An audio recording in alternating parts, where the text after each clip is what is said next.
Broadcasting live from Riyadh, Saudi Arabia as a part of the Esports World Cup. You're tuned in to the MWI 2025, where 16 teams, hopefuls to once prove that MLBB for women is limitless.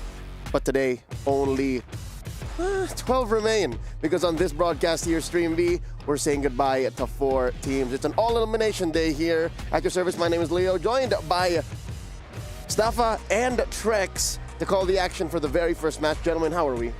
I'm great, and I mean, you jumped right into it.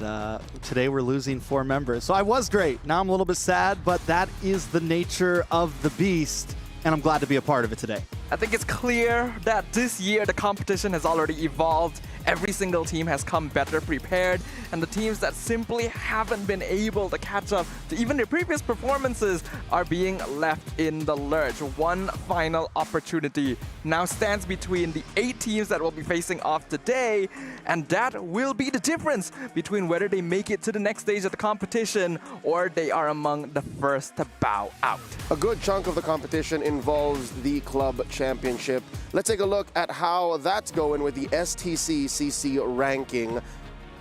Harshly enough, some of the teams that are on top of the rankings here are playing here in this lower bracket. I'm looking at Vertus Pro. Vertus Pro is on the brink of elimination today, and if that does happen, they can say goodbye to gaining points for the club championship. Yeah, which is huge, right? Because I mean, a lot of these organizations are, this is the year that maybe they felt like this was the year that they had a much higher chance. Last year was the first time, maybe not as many teams on some of them, but I feel like the organizations have just grown all around, so a lot more is on the line this time. Yeah, this is the second year of the Esports World Cup. Teams that maybe didn't quite pick up on how exactly the system worked last year when EWC officially debuted to the world definitely put a lot more stocks into this particular iteration of the competition in order to vie for being the top organization in esports globally. And that is a big title. That is a lofty name that I'm sure every single esports team and organization is looking to claim. Because of that, it's even more important for the teams playing today who are representing those organizations like Vertus Pro to bring their A game and make sure that they are not eliminated from the competition. It's not just about honor, it's also about bread. $27 million on the line for that club championships here this year. Yesterday was quite the day for competition. Some teams were put at about just a series win away from making it to the knockouts. And a lot of you guys reacted well online, but how about the reactions that happened on ground? Let's check out these Bravia reactions.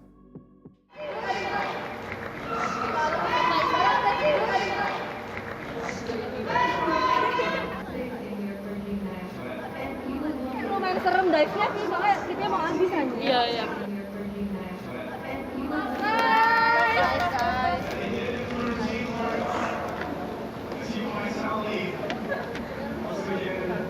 Alamnya cepat.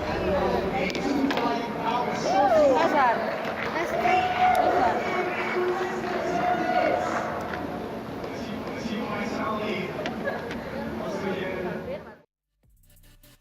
Mainly seen in the Bravia reactions, the victors, those seen triumphant on the grander stage here, where a lot of big wins happened. You saw there Navi PH, you saw Team Liquid PH, you saw Vitality, you saw Enik Pertiwi, but yesterday there were some tears shed here in this stage. I was just about to say, you know, we had a lot of winning and losing moments over on this stage. We had some tears shed, we had some shouts, we had some wins, some great interviews afterward. I feel like there was definitely a lot of emotion over here on Stream B. So I think today, given that it is an all-elimination day, we will see more of those Bravia reactions get immortalized for the days to come. With that said, we're setting up for the next matchup. It's again a best-of-3 elimination, back to back to back to. I needed to count how many backs there were, but we would not get to today without the top plays that happened from yesterday. I do believe it's time for us to check out the Kidia top plays.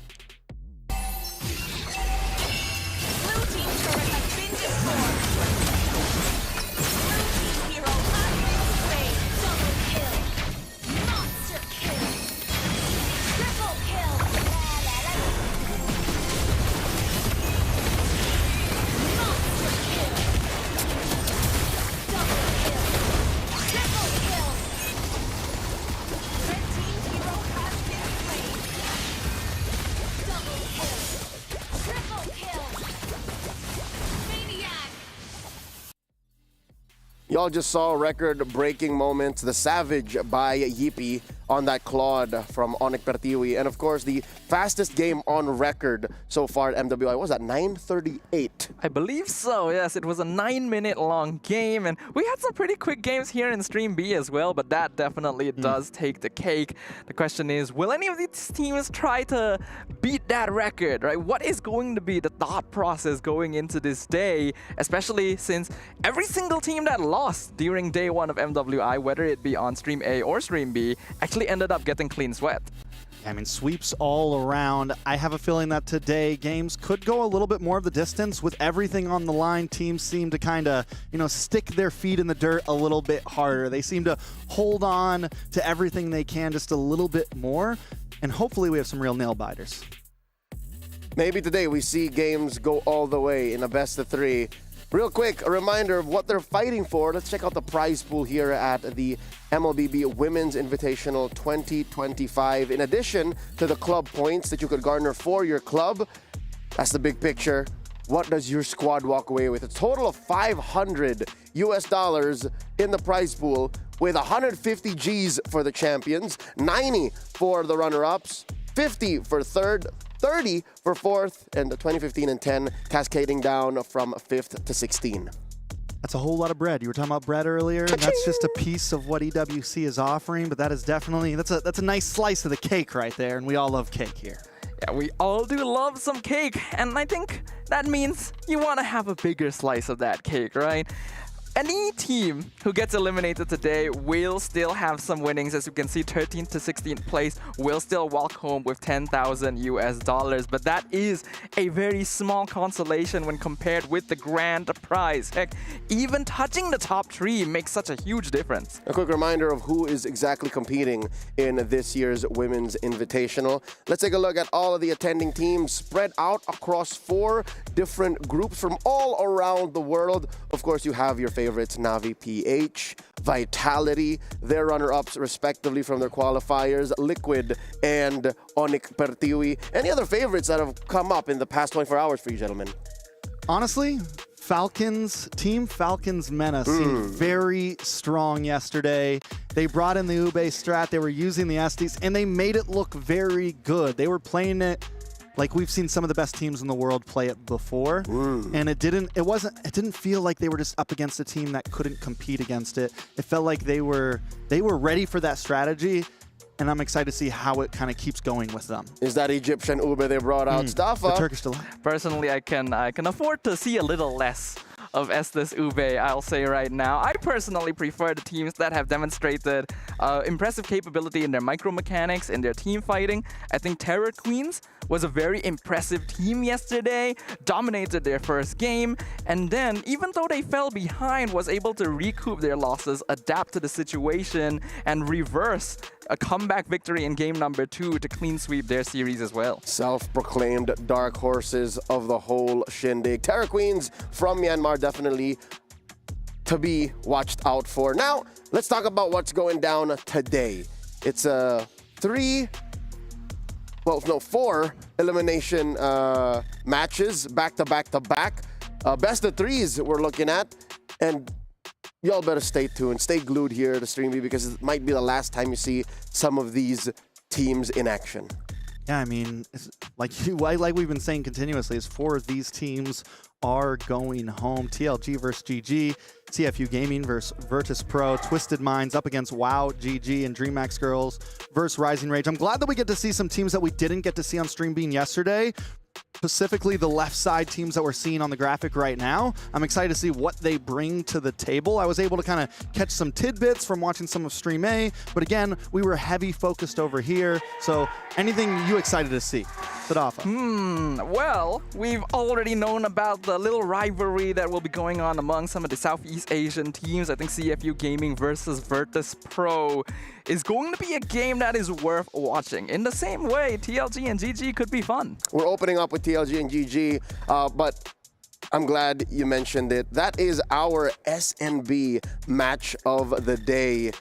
CFU Gaming versus Vertus Pro. If yesterday we opened up with a lot of layers, we opened up with the Navi MY versus GG storied rivalry with roles switching up. our second match of the day is something to behold as well. There's a relationship between Sa, the mid laner of Vertus Pro, and of course the jungler of CFU. They're very good friends. That's Tegami. She did mention that she wants to solo kill her. I want sure, to solo kill you. Yeah, she pulled a Favian from M6. But again, jokingly, but now, no holds barred. The gloves are off. Everything has to come out because you're fighting for tournament life. As mentioned, that is the SNB match of the day. A best of three, a must-watch here on Stream B because only one of them moves forth. It's going to be an interesting dynamic right here because like you guys have already mentioned, there is a familiar rivalry happening here where Sa has specifically pointed out Tegami. They are good friends. It's all in good faith, of course, but I'm sure that both of these players wanted to encounter each other under better circumstances. This is no longer a situation where you can play around a little bit, test out the waters against an old teammate. It is their tournament lives on the line. Because of what elapsed in yesterday's competitions, here in Stream B specifically, Stream A, I think it was very clear that those powerhouse teams were going to do what they did. Let's see if we maintain our stance on the Aramco power rankings. We opened up the show yesterday with a tier list, S tier, A tier, and B tier. Gentlemen, does this stand? Do we see these teams staying where they are, or do some deserve to be moved around? I think it's very much still up in the air for A and B tier teams. So far, S tier, all of those teams did win out yesterday. A tier, a couple things. TLPH kind of proved themselves against TLG. Maybe some room for movement. GG right now standing on a very weird space as well. They had a great draft yesterday, but gameplay didn't exactly match it. There were some large mistakes. As far as Rising Rage goes, maybe we could bump them up. Rising Rager, Foot. I know you're a Foot fan. Foot, my bad. Honestly, if you ask me, I think both could be bumped up. I think Rising Rage, even though they did get swept, put up a really good fight against Foot Esports. It was an absolute no-holds-barred brawl in the final match of yesterday that I think would have been very entertaining for most of our MLBB fans out there to watch. And I do agree in the sense that GG, their position is a bit risky, you know, teetering on the edge. The same could be said for Vertus Pro. Their adaptability wasn't really the best yesterday as well. So those are the question marks we're asking today. I think it's safe to say that some teams deserve to be in the mid of each tier. Like A-, B+. Yeah, like you could put someone in AB and then another on the SA, because after seeing Liquid yesterday and after seeing Falcons Vega Mena, like those are the AS kind of things. But that's just me. I may be biased. I am the founder of the Velveteers. That is true. How's that going for you right now? We have a record 3 members. 3 members. Yeah, I mean, it's a good start. You're one of them. I'm an anonymous member. I didn't need that. Oh. Okay. All right, it's time for us to introduce the teams in action here today. Once again, it's the best from the Chinese server going up against NA here in the opener. Only one of them survives. It's TLG versus GG. They met last year. They were both in action in the MWI 2024. And oddly enough, GG looked stronger there, and it was TLG who had potential that was unrealized. Let's get to know them now. You got Bay, Chokes, Vermouth, Kinzaki, and Hinwai. You know, we saw this team play yesterday. I was able to look at some of their drafts, some of those things, and it seems like they like to go something a bit more on the utility side. They even pulled out the Akai jungle yesterday as their second game. They did end up losing it, but we've seen a certain side of them. They went up against, you know, in itself, yes, TLPH is a newer team, but we know what the Philippines always has to bring. So I still think we have a lot more to see from TLG coming up in this game. Title Legends has caught the attention of the international MLBB scene, especially after a surprising third-place finish in the Asian Esports Games 2024. It has been a meteoric rise for this roster up on screen right now, and teams with much backing, such as Vitality and Navi PH, have even provided statements that make you believe Title Legends Gaming is one of the up-and-coming rosters, a potential dark horse that unfortunately has not yet found their stride. They finished 9th to 12th in last year's Women's Invitational, and they introduced more than just the bubbling meta. They played a Bane last year, and I will remember that forever. Yesterday, they started out strong out the gates with the Akai. rock the double marksman lineup that was flanked by a Kimi and an Iritel. So already you can see that some of the Chinese habits come through. Let's see how that goes up against Gaming Gladiators. GG, they are coming from North America, and yesterday they had quite the struggle figuring not just their opponents out, but even themselves. So, Trex, have you caught up with them? Have you heard anything from Gaming Gladiators? I was just downstairs a second ago talking to Panda a little bit and kind of figuring out where their heads were at. She seemed confident, but yesterday they seemed confident as well. I wished Ashley a strong good luck. She actually almost walked away and yelled at me and said, "Where's my good luck?" So I gave her a good, strong good luck. Like I said, I feel like their draft was there. I feel like their mental state was there yesterday. It feels like it's there today as well. But for some reason, the connections just didn't happen. Their draft ain't just there. The whole thing is, ladies and gentlemen, let's get into game number one. Gaming Gladiators on the play and can confirm that it's still Arya playing in the EXP lane. They're going up against TLG, going for the double. It's Trex and Snafa taking care of business. All right, so we're going to jump right into the draft here, and we're already seeing some slight changes, and it feels like every draft we see from all of these teams, the bans always differ a little bit. We see the Uranus a lot. We see things like the Kimi a lot. But right now, one of the new add-ons, we see the Farza coming from GG here, and we see the Hayabusa target onto Nicolette. Yeah, I think it is great to see that teams are already adjusting the way that they ban, the way that they play, according to the information that they've been able to gather from their opponents. No matter how much preparation you would have had going into the MWI, the most recent information that they got from day one of the competition is going to be the most valuable overall, and Farsa as a hero was actually a big problem for Gaming Gladiators when it was played by Navi MY yesterday. Yeah, I will say this, you know, we've seen Nicolette play both utility and assassin. From TLG, we've only seen the tank utility, so I'm wondering if GG wants to focus in on that, maybe pick up the Fredrin early on, limit what TLG can pick, because yes, the Hayabusa is banned out, yeah, the YSS is panned out, but we know that Nicolette has both of those faces, and we don't know if TLG can pull off, you know, both ends of the bargain. Now, whether or not that flexibility is there is about to be tested, since this could very well be their final match in the MWI. We know that TLG has stated multiple times their specialty is going to be that Zetian. I think a lot of Chinese teams have stated that this hero is something that they feel very comfortable and very confident in playing, because it's not quite as widely used in other regions across the world. I imagine that is something that they're going to try and pay attention to, especially now that the Yisan Shin as well as the Baxia have been banned out. Okay, so Badang pick up first for the side of GG, something new for the side of them. Most likely is going to be slotted into the roam position. Of course, there is the possibility of flexibility, but I don't think it's going to happen today. This is a pretty comfortable pick for Ashley, I would say. Now, back over to TLG, you mentioned the ZTN. We saw GG pick it up yesterday, and I was not crazy about it in their hands. I felt like, especially against an assassin or something like that, it's immobile. Yes, it has the passive, but that is a very long passive, and as long as you bait that out, you can still get the attack later on. If TLG is more comfortable with it, then yes, it's something we could definitely pull up. I don't know if I want to see that pick from the side of GG, though. I think the Jushin could be better. Since the Farza and Kimi are gone, I think they need to look into other pathways. I agree with you. I feel like Gaming Gladiators would benefit from a more traditional mage pick, because although Zetian technically falls under the artillery mage banner, she plays very differently from something like Farsa, doesn't do quite as much damage, has a lot more utility, but trades mobility in exchange for it. You really got to build the team correctly around the hero. TLG goes for the Kalea and the Granger instead, which I feel like might be too safe an opening. I mean, the Kalea is strong. I think for me, the Kalea is solid up front.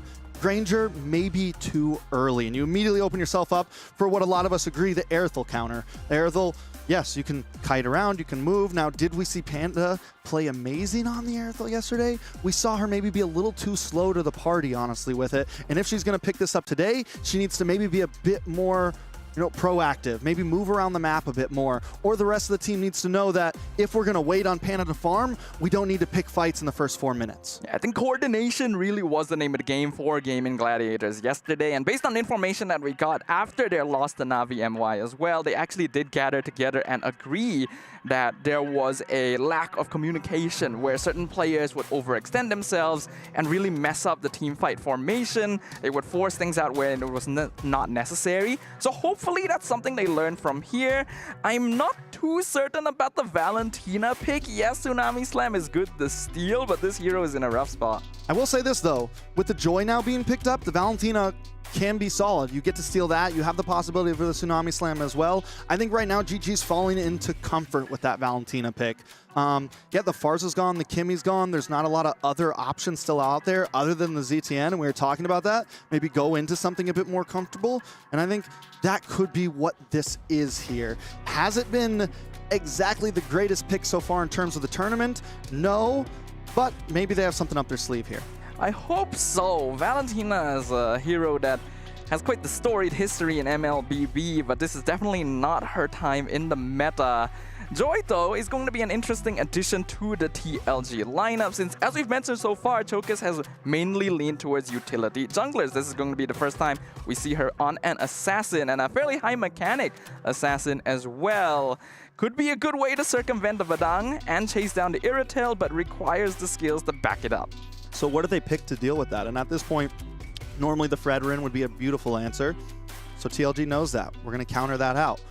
Yesterday, we did see some teams pick up things like the Suyo, something we didn't see on Stream B, but I don't know if that's the answer to the Joy. It's always gotten beaten by the Joy. It's always been the weaker choice against the Joy. And now with it's being nerfed, it could be even worse. So what is left for Nicolette? Maybe the Lancelot? Does she have that up her sleeve?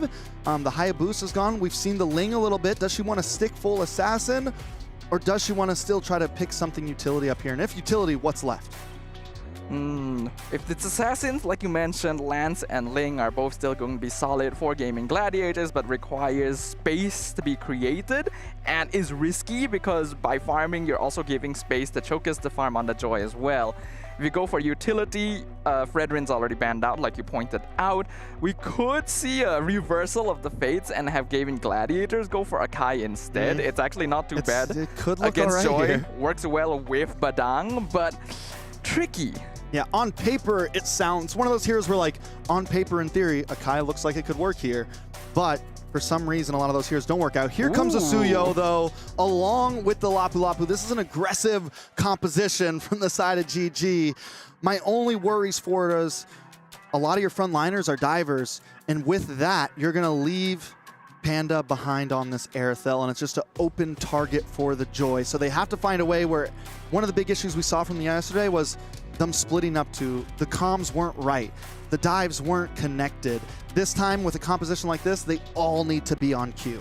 I do think that it would be more comfortable, though. Gaming Gladiators has already showed they're a pretty aggressive team. They like team fighting, they like diving. So if you pick a composition that's mainly composed of dive heroes, you will naturally gravitate towards engaging together anyway. And if you're worried about leaving the gold lane behind, I think Irritel is one of the marksmen that is quite capable of taking care of herself, depending on the situation. So I do like what GG is bringing in here. And TLG will complete their lineup with the Esmeralda versus Lapu in the EXP lane. Okay, so a lot of magic damage on the side of TLG. Outside of, I mean, it's pretty much just Granger with the major physical damage.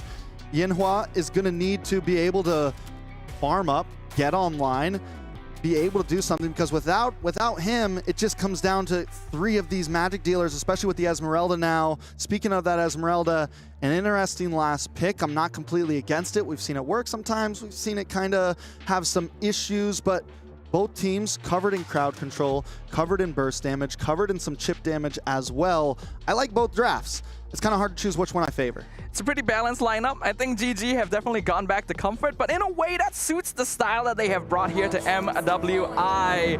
Both these teams now vying for their first victory of the tournament. A defeat in this series means being the first team eliminated from the Women's Invitational here in the Esports World Cup. We got Gaming Gladiators versus Tidal Legends Gaming. You know, looking at both teams, I'm thinking about spike times. I'm thinking about when are these teams going to pop off. We know Chokes, once she gets to that level 4 with the electrifying beats, there is time to play. There is room to maybe look for some off-lane ganks, but on the side of GG as well, a big level 4 spike with Sayori, with Nicolette, with the bravest fighter. If they can capitalize on those rotations, look for those stuns in the back line from Arya, there could be some damage happening, especially around first, second turtle. I think that could be the big moments that these team fights pop off. It looks like TLG is already trying to delay those moments. We actually saw Kenzaki and Bei steal away a jungle camp from Nicolette right after clearing EXP wave at level 2. So that'll actually make it so that Nicolette is slightly behind in EXP compared to Chokus.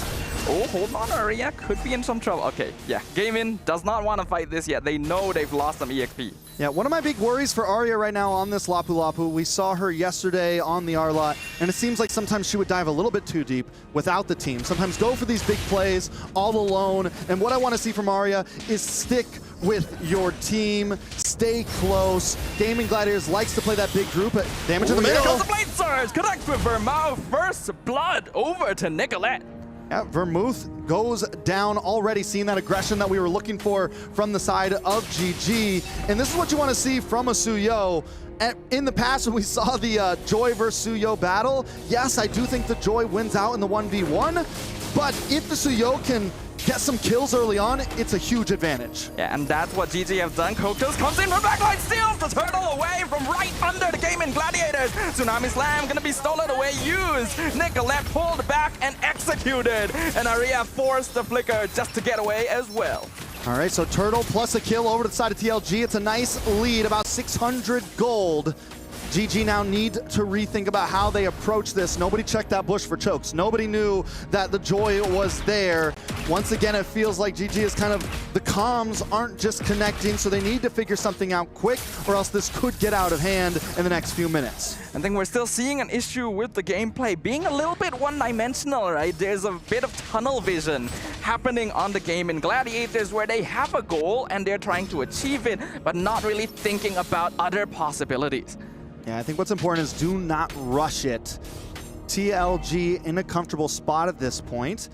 Decent rotations with the Joy. We know that TLG can kind of run this, let Joy farm the EXP lane here and there, use Bei to rotate up into the mid before these turtles, have good position. Look at Bei already, keeping vision, harassing onto the side of GG. And this is what GG needs to watch out for. They need to be able to get vision for themselves at times. Esmeralda, definitely a slightly more unusual pick, but actually one of the few EXP laners that matches well against the newly buffed Lapu Lapu in lane early.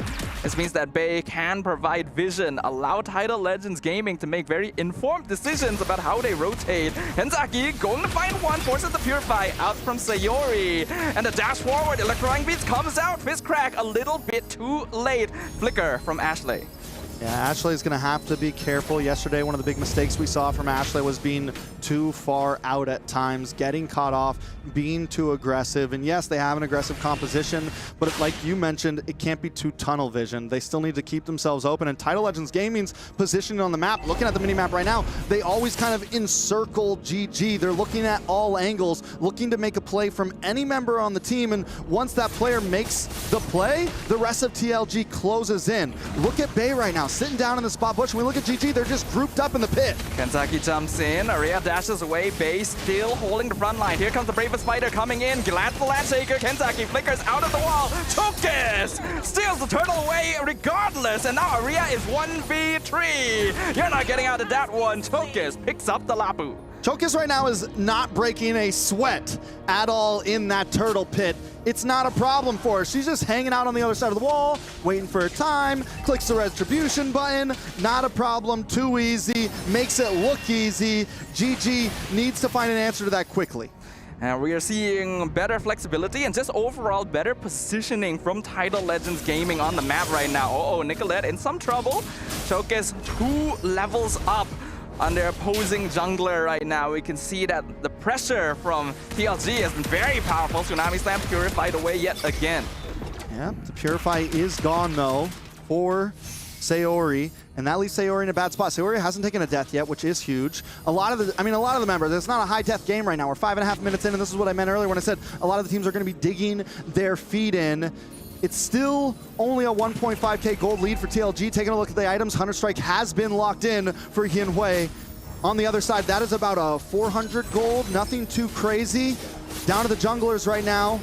The Joy is also ahead. GG needs to catch up if they want to be able to compete in this. Chokes with the 1v1, not gonna force it against Nicolette. She should still be aware that she's in there. Yup, the Falling Star Moon forces the defensive Blade Surge. Tidal Legends Gaming doing a great job of rotating right now, using Bay's strength at this current stage of the game to just completely zone out GG and take a free tower. I will say that GG is playing this correctly right now. They're slowing it down. They know they fell behind. They're finally kind of stepping back, and this is what we wanted to see from them yesterday in a few points. TLG's at a point where maybe they could push the objective a bit more. Tsunami Slam pulls back Sayori. Yin Hui executes them, and the rest of Gaming Gladiators realizing we have gone too far. Aria gonna be another casualty in exchange for only Kenzaki. Yeah, 2 for 1. GG does make it up by taking a tower at the bottom, but TLG takes the turtle and turns that 1.5k gold lead into a 2.3. The lead is advancing ever more, and GG didn't even want that fight. TLG brought it to them. They get the Tsunami Slam. They find that moment to pick someone off, and they're doing great at continuously finding these moments to pick a member of GG off. Blade Surge goes in, Nicolette trying to whittle down Yin Hui, gets knocked out once again with the Tidal Strike. Ashley is there, but the rest of TLG are chasing them down. GG will be able to get out for now, but Aria is really far out. Yeah, Aria's in a bad spot right now. Gonna just let the tower go, it's okay. Will she get away?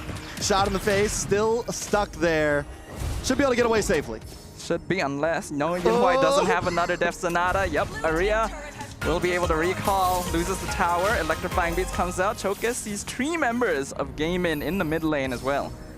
All right, so where does it go from here? Still only a 2.2k gold lead. Hunter Strike does come in for Nicolette. Gonna be a little bit more damage, a little bit more movement, a little bit of penetration to maybe get in onto Bay, get in onto some of the enemies of Tidal Legends Gaming. But again, the problem that we've been seeing isn't really about the damage, isn't about all the things, it's about the way that GG's been approaching these fights and how TLG has been approaching the map so well. They're playing this at a macro advantage. Once again, looking at the map, they are spread across all lanes, coming in, continuously circling around GG, and GG's is kind of sticking to this small little ball, and it's becoming a problem.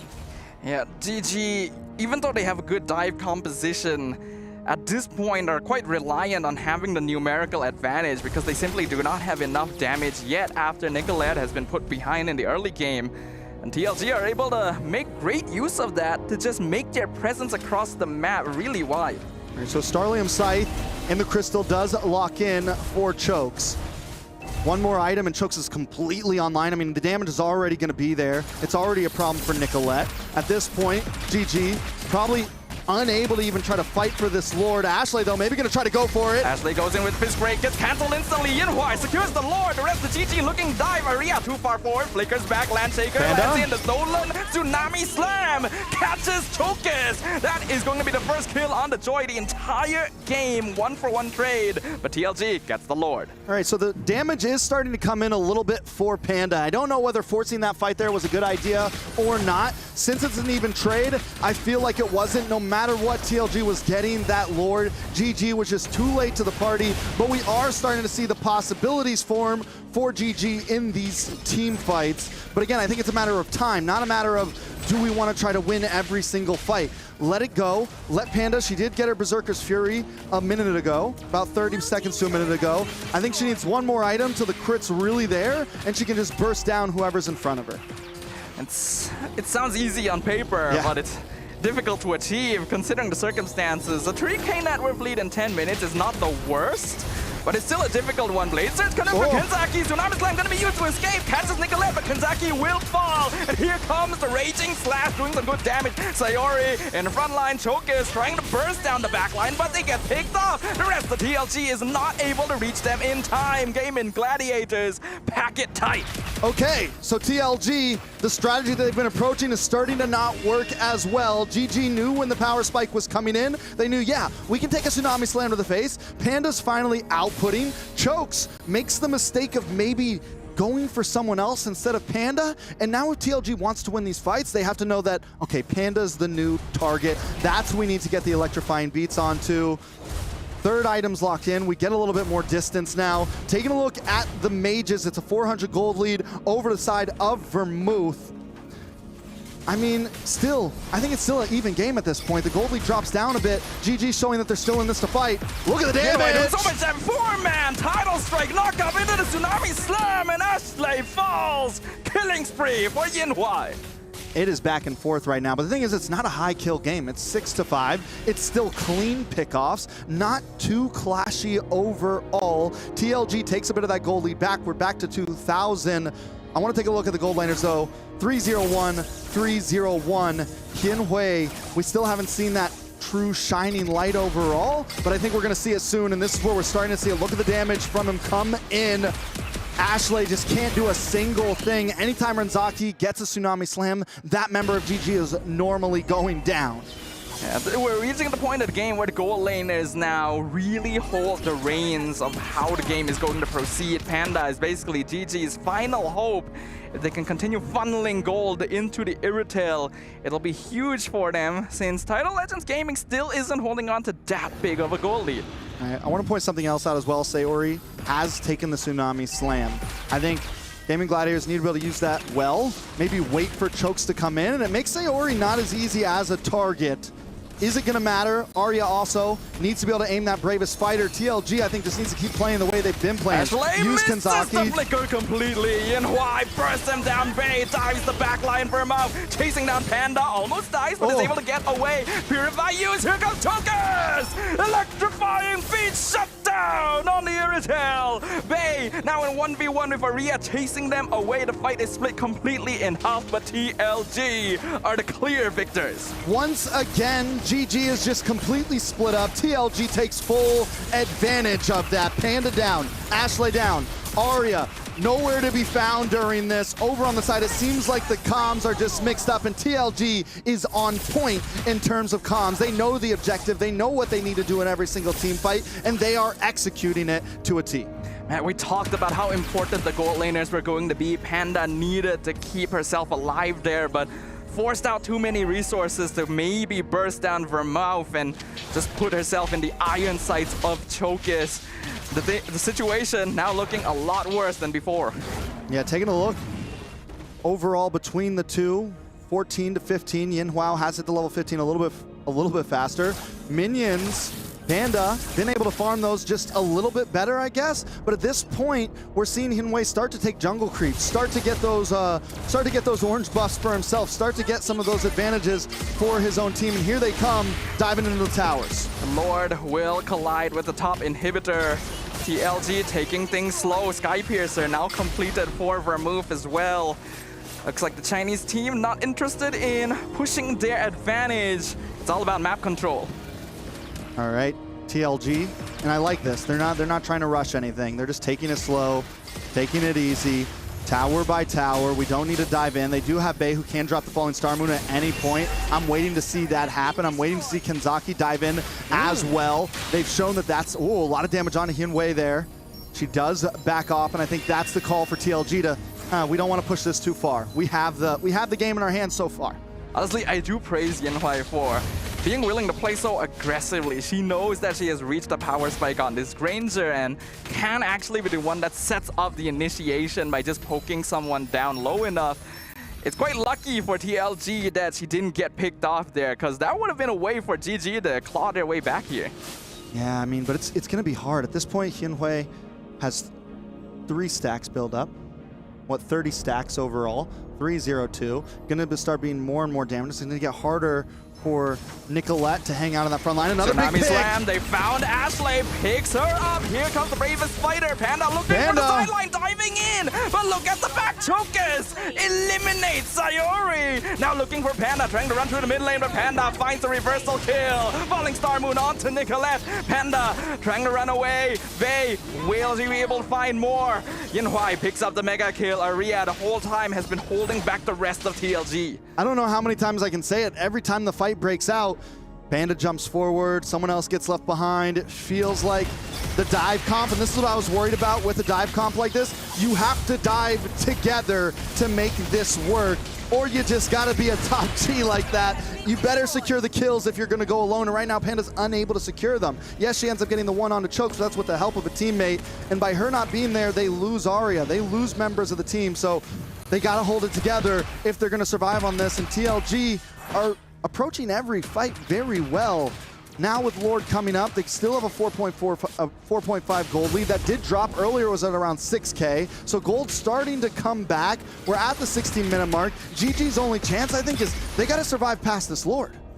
This is going to be an important objective right here. Gaming Gladiators, their base is naked. No inhibitors left. Conceal from Kenzaki. Going to be scouted out, but the Tsunami Slam still catches Ashley. And another Tsunami Slam going to clock down Tokas with the fist crack. And Nicolette punishes the dive. That is huge. Taking out the Retribution. 40-second count for Chokas. GG. Everyone's going back to base for health. Things are forced to reset, but because they have all of their towers down, they can't really capitalize on it. Where do we go from here? At this point, it just looks like a reset. Gold dropped down a bit more, another 1.5, makes it down to 3K. GG getting ever so close, but Nicolette maybe diving too deep here. And Nicolette tried to make the call, didn't land the Blade Surge, but doing some good damage. Vermouth has also taken a lot. Blade Surge once again connects with Vey. GG looking for the initiation in the mid lane, but TLG just backs it off. Aria gonna stay back to control the waves. That makes this a 4v4 still. Choke S not on the field. GG gonna try to rush the Lord here. Blade Surge once again into the fist crack.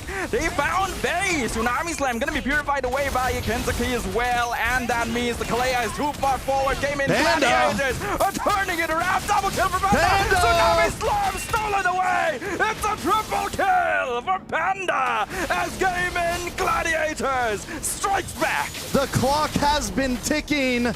GG back in the game, but what can they make of this? First Lord of the game, first big win of the game. Yinhui, though, still unkillable. She's 4-0-2. Can she defend this? I don't think this is GG's for GG just yet, but it does turn the tables a bit. It evens up the field in a massive way. This is the first time the entire game that Gaming Gladiators had a gold lead. It's not very much when you consider that we're 18 minutes in, but it is enough for them to regain map control. Yinhui now, the last bastion for TLG, the only thing standing between them and defeat. The winner crowns are locking in for Aria and Nicolette. Not only that, Panda just picked up the rose gold, fool. The rose gold, dude. And I feel like it's going. They found Chokas all by herself in the mid lane. 4 members chasing her down, and she just barely gets out. The damage is stacking up for the side of GG. They're finally working as a team. TLG now at this point maybe needs to close in a bit. Don't approach these fights so spread out because any one member of GG could chunk you down. Fate has been reversed. Lord crashing in bot lane. Blade Surge did some good damage, but Tsunami Slam pulls Ashley back. Flicker out used by the Badang to escape. Look at Chokas. She's looking for the wraparound, but goes for the mid lane clear instead. Gaming Gladiators have already spotted her. Chokas looking for the wraparound. Might wrap around and wrap him down. Could be a problem, but the wrap has been found. Chokes has to go back to base at this point. GG do break through in the tower. Nicolette looking for the engage. Forces out a flicker from Kenzaki. Nicolette making up for a less than stellar early game with all these Blade Surge initiations. It's not usually the hero that starts fight, but is working for GG. Okay, so now that GG is on the upper foot, the tables have turned, the turntables, whatever you like to say. It's 5K gold lead over to their side, but we're at almost the 60K gold mark where gold leads do not matter anymore. This is going to be a battle of strictly full items, technique, who had the better draft and who can pull it off. And Title Legends Gaming maybe needs to differently approach how they approach this. With all the winter crowns on the field, with the rose golds, it's not as easy to get those kills. With Sayori taking this Tsunami Slam, who does Chokis go for? We're gonna have to put a hold on that question because they have found Aria. Lantern gonna pick her up. Gaming Gladiators not looking to engage. They want to be the ones that start the fire. All right, and TLG now taking control of the river. GG pushed back. It's going to be this all night long. Luckily, GG does take that long lane tower. So in terms of macro, it's going to be a little bit easier against this Lord. GG making their way to the Lord pit, trying to get control over that. They are hiding out in the bush. NICOLETTE shows face. TLG going to maybe go for the more long lane push here. Either send Chokes down, send Kenzaki down, or do they just let the fight happen here? They are going to get that slow push down there. Surge actually misses this time. Oh. 3-man title strike, knock up Tsunami Slam, pulls back NICOLETTE, Winter Crown, buys some time, but YinHua is now unstoppable. The Skypiercer executes the Suyo. Oh. Flicker forward with the Bravest Warrior, actually misses. Landshaker connects, but the Purify comes out from Vermouth. Title Legends Gaming now on full retreat mode. Look at Chokis. She's still waiting in the mid bush, and there are minions in the base. TLG, they just need to stop GG Holy crap, from that's a lot of recalling. minions. That is a lot of minions. Someone's got to go back. Arya is able to make it, should be able to save the day here. I need to see that base right now.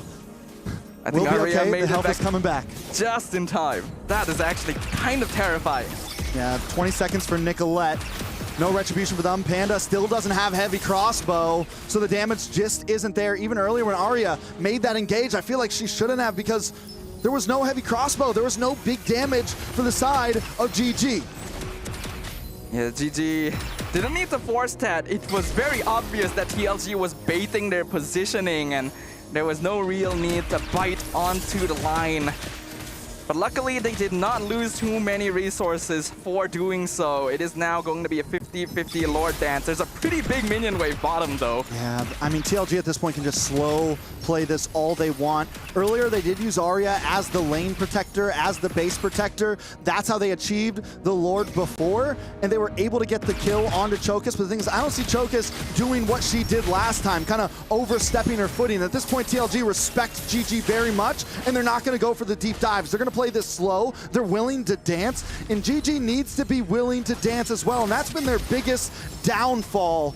They try to force fights. They just have to do something, but right now maybe they shouldn't. Tsunami Slam pulls in NICOLETTE, but Ashley finds a two-man fist crack into the bush. YinHua and Chokis have to back it off. They've already used their resources just to survive. So despite everything, there's no casualties here. Immortality does pop for Kenzaki. One resource down. Sayori does still have the IMU. Overall, Lord's gonna get reset, and this is Lord number 4. Just to let everybody know, we're 23 minutes in, and both teams feet in the dirt, 10 toes down, stand on business, trying to make something happen here. NICOLETTE, watch for the positioning in the back. We talked about the teams breaking game time records before the show started. These two going in the complete opposite direction. We might be breaking a record for the longest game at MWI here, as neither side is willing to give an inch still. NICOLETTE does land the blade surge on Bay, but that is the Esmeralda. Very easy to walk away. Chokis with the positioning in that tri-bush once again. On the long lane, GG will have the advantage. That is going to start slow pushing over to the side of TLG. So if this gets dragged out long enough, pretty sure TLG is going to be the one that has to go back and do something about it. GG, who forces this first, right? I think it's all going to come down to either a big Kenzaki slam, see if she can pull something off and get the pick off like she did before, or TLG maybe overstepping their boundaries. Ashley as well, we've seen some great fist cracks, we've seen some great fist wins. Who's going to make the bigger play first? It's difficult to say. Title Legends Gaming still have better tools for pick-off. GG is quite reliant on NICOLETTE landing a Blade Surge on a target that is separated from the rest of Title Legends Gaming. but both sides are sticking very close now. Yeah, and I love the cutoff here from Nicolette into the mid lane, forcing that mid wave up. Like I said, bot lane still pushing ever slowly towards TLG. On the top side, though, GG having a little bit of trouble. Arya coming back to this fight. They're going to have to watch this wave on the top side, do something about it soon. Arya forced to go back, and that's going to give position back to TLG in this dance. I mean, this is a battle of macro. This is a battle of patience, and Kenzaki finally breaking the patience. They commit to it. Falling Star Moon comes in, but the instant stun, Kenzaki is bursted. 100 to 0. Tokus is in the back line, gets Tsunami Slam, but the Flying Beast already came out. Sayori melts down. The rest of Gaming Gladiators are falling one by one as Title Legends Gaming has finally found the opening that they've been looking for. They've only lost Kenzaki so far. Winter Crown going to be used by Arya. Try and buy a little bit more time. Swaps over to Immortality. Dashes into the mid lane, somehow still alive, but Panda gonna have to try and hold the base all by herself. There's only a single minion, Purify, gonna be used in advance, but the burst, the shutdown, the godlike Yin Huai pelting down the crystal, and that's all she wrote. Title Legends Gaming take game number 1. A 20-minute plus game, testing both teams' patience there. TLG, though, finds the play, and for just a second there, Nicolette gets the kill on a Kenzaki. But once again, GG spread out, and TLG take advantage, hone in, do what they know best, and bite down and shred GG apart in the final team fight, leaving nothing but Panda to defend. For just a second, you know, we thought maybe Arya could save the base, but was unable to do it. TLG come out and make it match point. What a game this has been, though. It looked like it was all going according to Title Legends' plans in the first few stages. But the reversal from Gaming Gladiators showed that they have learned something from their losses in day number 1. Unfortunately, it still was insufficient. Those final lore dances proved to be their undoing. All right, and it looks like, I mean, looking at the team right now, some of them are taking it hard. Looks like the coaches are trying to talk to the team members, letting them know, hey, we got to fix this. Hey, we got to do this. But let's take a look at the highlights and see what we need to work on.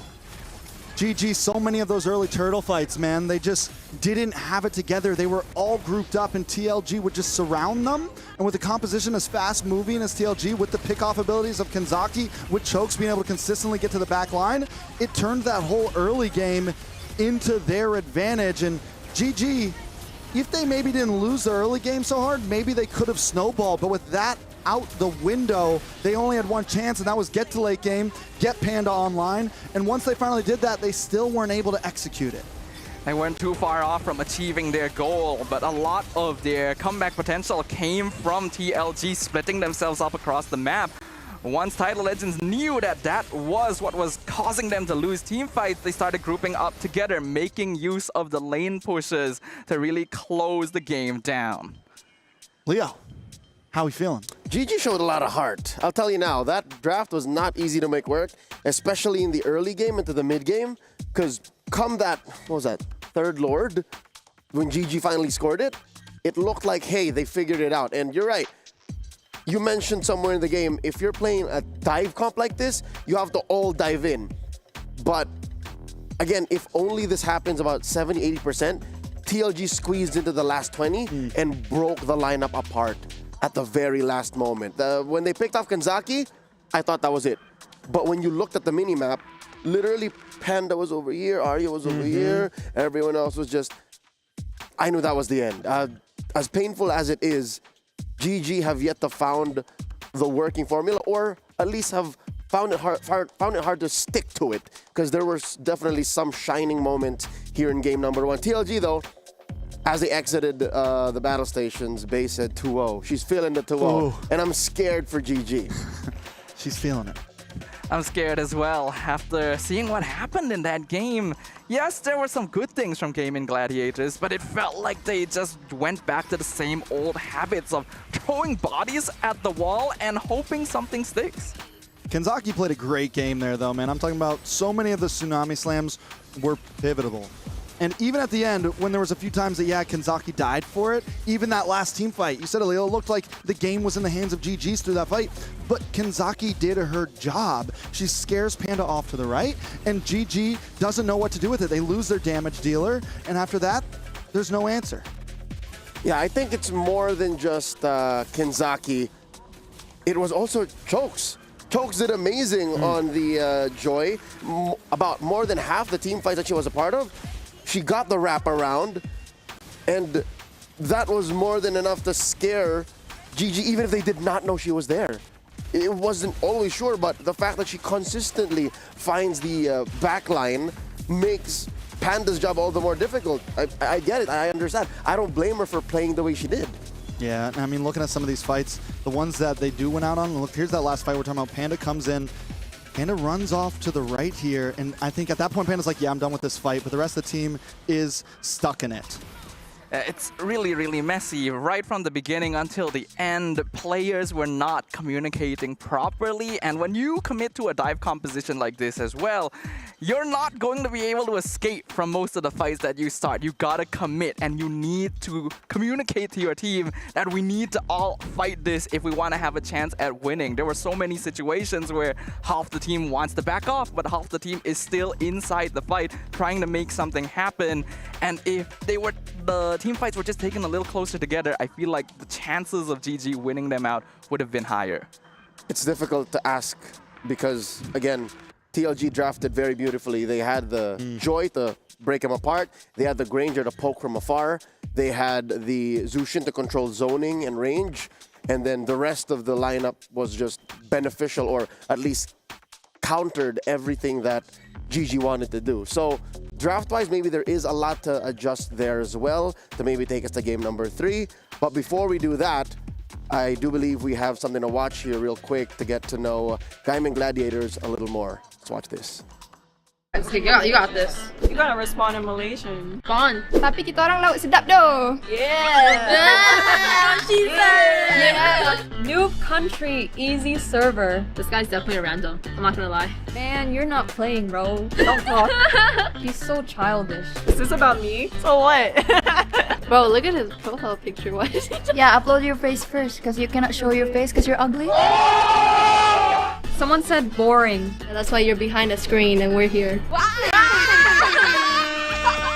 Someone said, we love you, Queen. No, that's my comment. That's yours. Last year, we were in Group of Death. This year, we're in Group of Death again. But I didn't mean so.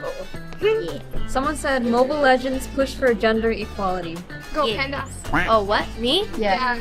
I think women are definitely making a voice in the competitive scenes, and we are just as capable as men.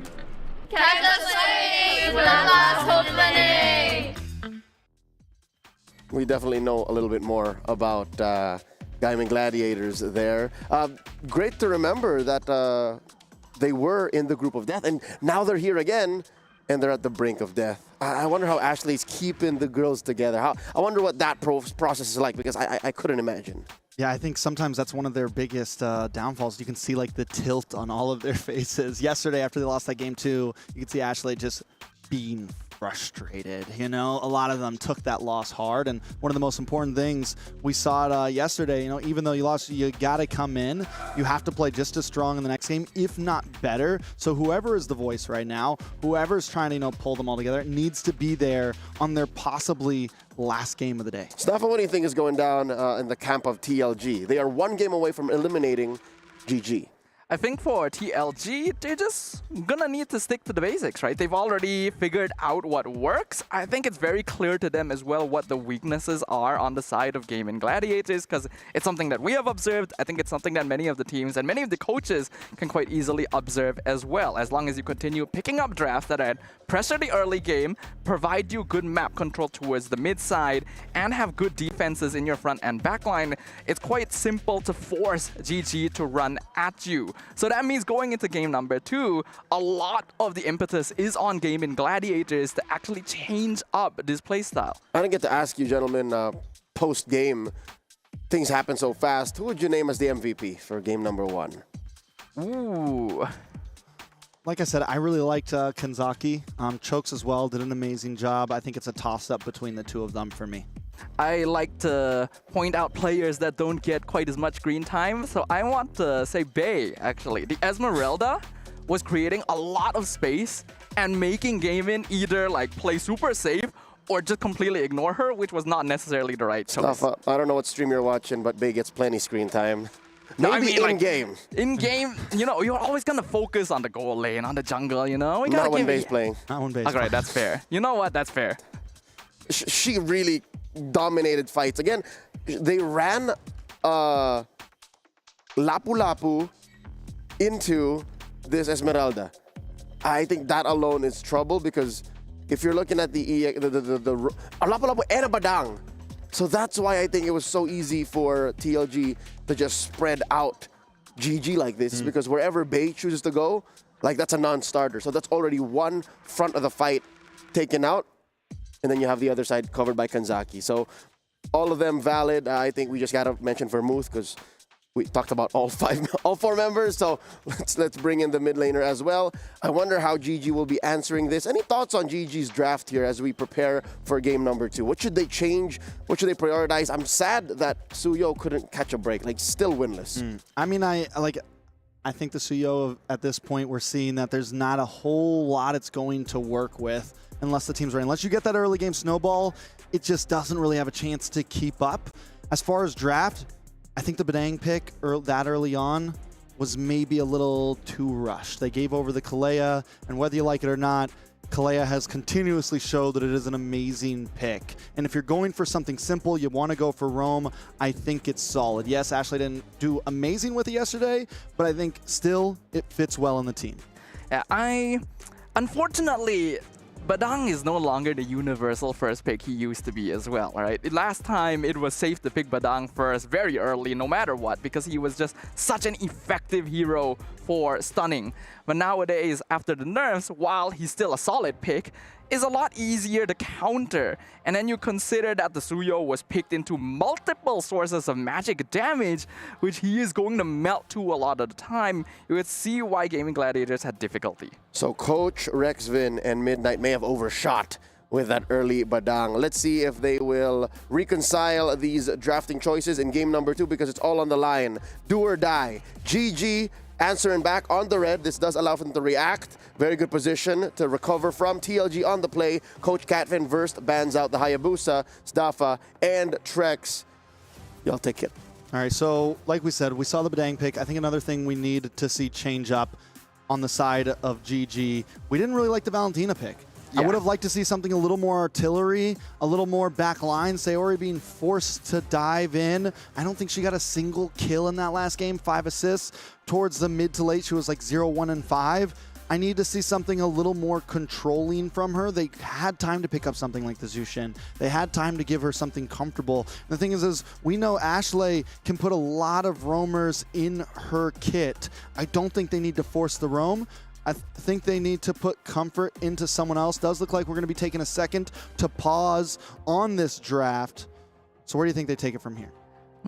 Well, firstly, I will agree with you that the Valentina was maybe not the best choice, but at the same time, I don't think it was terrible because they picked it directly after the Kalea, which meant that they were expecting Sayori to steal the Tsunami Slam and set up a lot of these pickoffs, which honestly, Sayori was doing, but not enough of. And I don't even think it's necessarily her fault. Her team was starting fights without her a lot of the time, and she just had to kind of come in and grab someone after it. I do agree. I think the problem is, though, right, like, there was no time.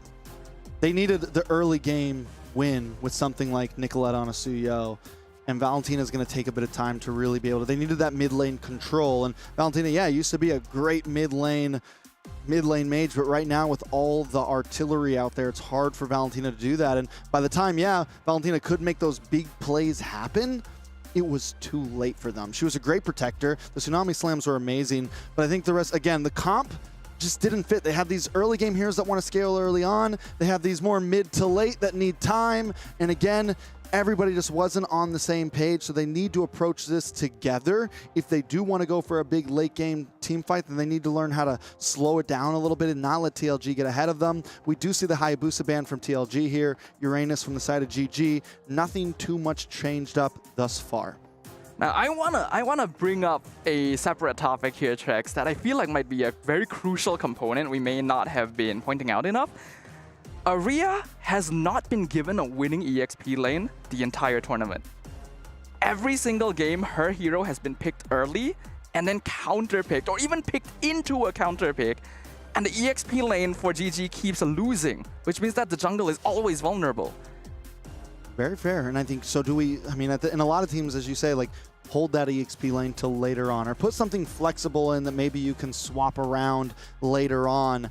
And this goes back to what they're prioing in that first 3 picks, and maybe how they should change that up. A lot of teams aren't prioing the XP lane right up front. They're waiting for the other team to do it, and that might be what GG needs to take a couple notes of here thus far. As someone who plays a lot of EXP lane myself, it's a terrible situation to be put in a lane where you know you cannot win, and then you just watch your jungle get invaded. You lose out on map control because of it.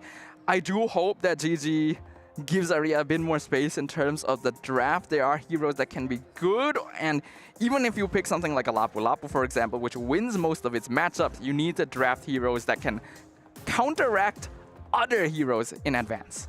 I agree. I think there needs to be some sort of, I mean, there's, at this point though, GG has a very long checklist of things they need to do right, and it's their not only last series, but possibly last game. Okay, the draft is finally moving forward now. Gatot gonna get banned out from the side of TLG. GG, on the other hand, on the gun. I think it's very smart of Tidal Legends to ban out the Gatot. This is one of the few frontliners that has a get out of jail free card. So if GG wants to play dive, they pick up a Gatot, they can use it to escape if it gets too dicey. TLG is just gonna take that option away from them. I like it. GG on, I'm wondering, do we see them go for something damaging again? Does TLG once again hone hard into GG's jungle?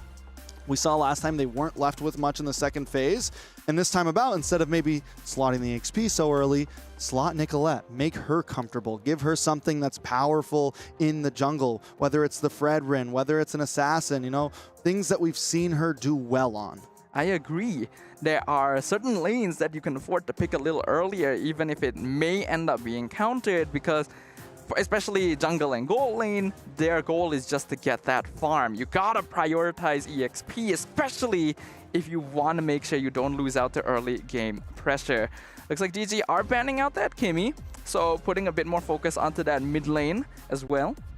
All right, so I mean, overall, still looks very similar to last time. This time, TLG are going to ban out the Joy. They know they have first pick. They maybe don't want to pick up the Joy as their prio, so they don't want to give it over as well. I got a feeling with them being on blue side now, we might see them fall back into that utility, like what we saw from them yesterday. Maybe they take the Fredrin up front. So no Hayabusa, no Joy. But at this point, TLG has shown many faces on the field, and we know that, I mean, honestly, Chokas can probably even play a lot more than what we've already seen.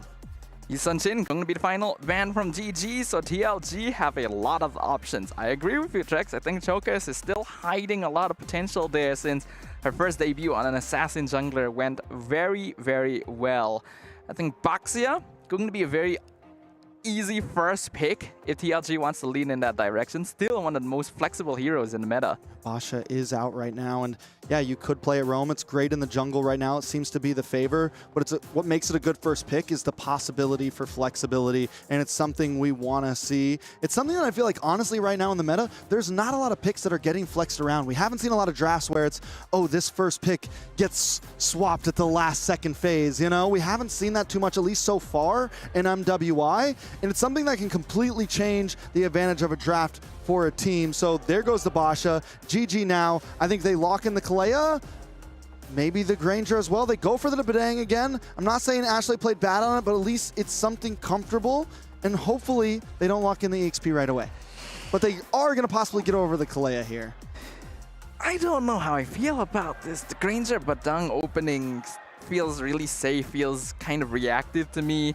Yes, it doesn't reveal too much of what your comp wants to do yet, but It will remain to be seen, because I understand why you don't go Kalea here. Baxia already indirectly counters her, but it means that TLG can also lock her in right now. I think what I like about the Granger, though, for Panda seems, I feel like the Airthel, it's a great pick, but it seems just a little too slow-paced for what GG wants to bring. I think Granger comes online just a little bit faster. If you want to play the aggressive game, you're a little bit quicker to move around the map. We finally see a Bruno pick, though, in Stream B, and there goes the Farza. TLG, this is just clean, man. It's front to back, no questions asked. It's honest MLBB right now. It's excellent. It's a great opening, flexible in the Baxia, and then Farsa, one of the best mid laners we have right now. You already mentioned Iritel might take a little bit longer to come online, so why not go for an even earlier game marksman, the Bruno, to instantly try and gain priority in the gold lane, making sure that GG is not able to get an early lead. Yeah, I think GG's got to pick up a mid laner. They go for the ZTN. I was wondering either jungle or mid. One of them they have to go for. Nicolette, they can always still fall back to something like the Suyo, I guess, because I got a feeling that TLG is going to ban hard. We're going to see that Fredrin ban once again. We're going to see some of these bans out towards Nicolette. The ZTN, though, I had some issues with it yesterday. It didn't really feel comfortable for them. Sayori was constantly picked off, but they were going up against a Lancelot when they were playing yesterday, something that could really just kind of pick on Sayori. This time, they do have... You know, they're up against a Basha. It's not an assassin who's going to immediately just get to the back line and eliminate Sayori. So maybe it looks a little better, but TLG still just honest MLB feeling comfortable about it.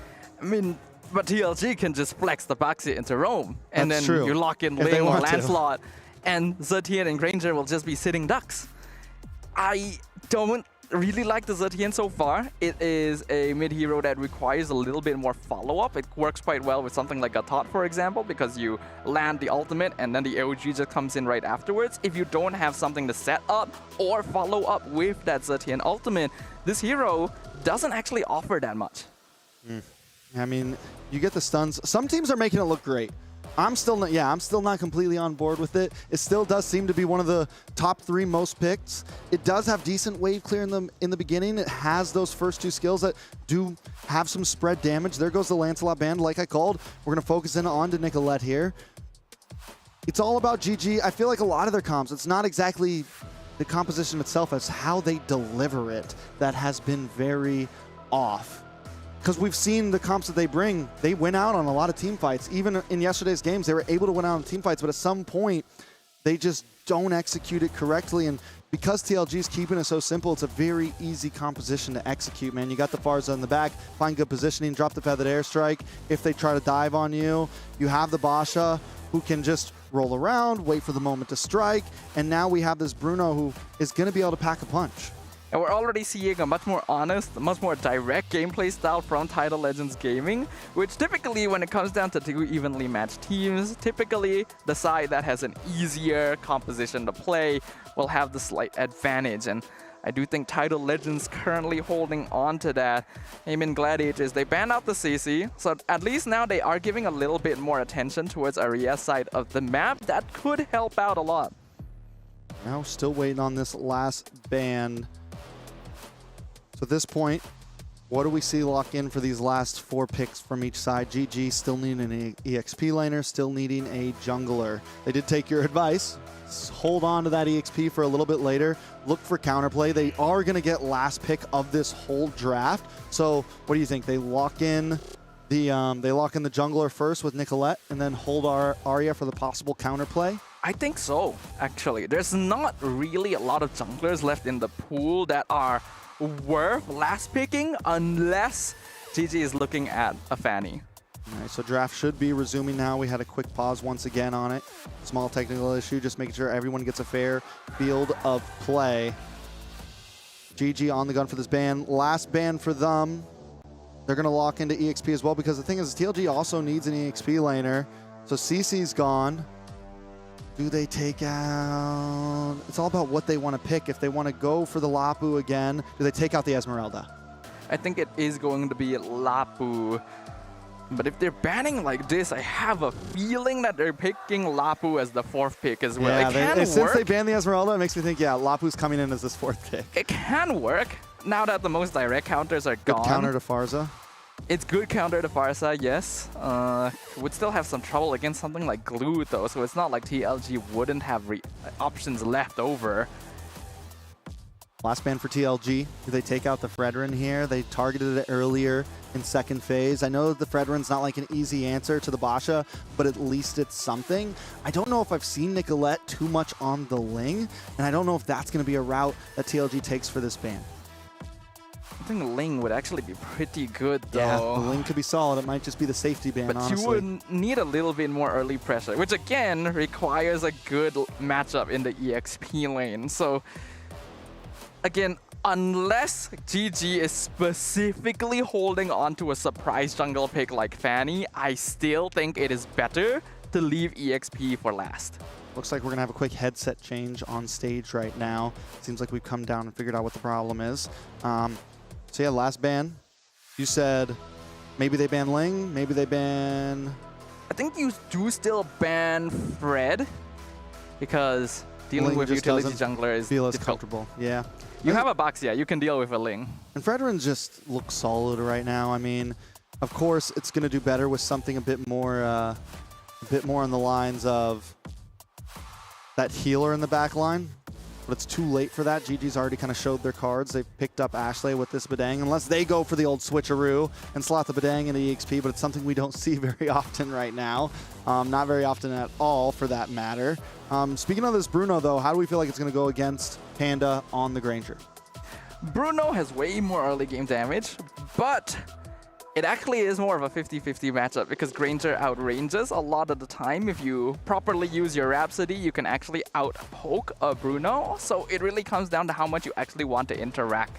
If Panda wants to play it completely safe, she just avoids interacting with Yinhai entirely. Take the L in the gold lane, go for less lane prio just to farm up safe, which means that her team is going to need to pick up a little more of the slack, but it guarantees that Granger will farm up well into the mid game. All right. ZTN. ZTN, you said you're not a big fan. It's difficult. The hero needs a lot of help. You have to basically craft your lineup around it correctly, because he is definitely not like a Swiss Army knife maze that you can slot in anywhere. I agree. I mean, I think that what's big with ZTN, and what's been big about, I feel like, all the mid laners right now, and just these fights in general, timing is key. Using that ultimate, using the Fury of the Phoenix correctly, making sure that stun matters, whether it's to buy you a second longer in a team fight, whether it's to engage or to disengage. It's all about when using. Same thing for the Feathered Airstrike, where we've seen the Farza do so well is positioning and timing, whether it's to defend, whether it's halfway through the fight. A lot of Farzas kind of wait. You want to try to bait in the attack and then drop it down on whoever comes in. Ashley has been known to not do too well against the Farzas, honestly. She's lost a lot. I mean, she's lost every game so far, but still a lot of those games has been due to a Farza. Yesterday we saw it. She was playing the Kalea, and every time she dived in, she would get hit by the Feathered Airstrike, shredded down, and completely nullified on the attack. Yeah. But I don't really think it's even a Farsa thing. It's just the way that GG is dealing with Farsa. That is the problem. Every single game, the direct goal is kill the back line, ignore the front line. That can work in a lot of situations, but not every single one. You gotta give proper respect, you gotta give proper timing. Right now, they actually have a composition that's quite good at taking fights slowly, you know, poke from afar and then decide on the right timing to go in. It comes down to whether or not they can play that style, though. All right, Drizzle ban for the last ban on the side of TLG. We did see the Drizzle pop up yesterday. Was a possibility. Another decent counter, I guess, to the Farza. So now the question is going to be answered. Are they going to go for that Lapu pick after the Esmeralda pick we saw last time? They go for the Suyo instead, save Arya for last. All right, that's good. Save the EXP lane for last. That's what we talked about. Suyo will do a little better here as well, unless TLG suddenly pulls out 2 more magic damage sources. And Nicolette actually did pretty okay on the Suyo towards the end of game 1. If TLG is banning Terizla, though, I think they probably do intend to play Glue, potentially. Another good backline diving EXP laner that GG definitely doesn't have enough damage to pick off early. And what do they even answer to that if that comes in? They also still need a roamer. You know, we still haven't seen the Minotaur just yet. There was talks about it possibly being good. We haven't seen that option. They could still go for more of a healer base here if they wanted to as well. Just go. Whoa, there's the healer. They pick up the Angela, pair it up with the Lapu Lapu. What is the answer for Arya? Angela Yuzong combo. Angela Baxia combo. This is actually really scary. TLG already have early mid-game set in stone. GG can only really rely on Suyo's early burst damage to do anything to this. And we are looking at a very difficult spot right now. I don't think Lapu is going to be enough anymore. You might have to lean into something like an EXP Cho at this point. Cho, maybe they could go for the glue or something of that nature. Against the Basha, the glue does do pretty well. Able to get the stun. Or they just stick with comfort. I mean, the Lapu doesn't do bad against the Yuzong. A lot of it's a battle of mechanics early on. They go for the Akai. Is this a EXP lane Akai right here? I think so.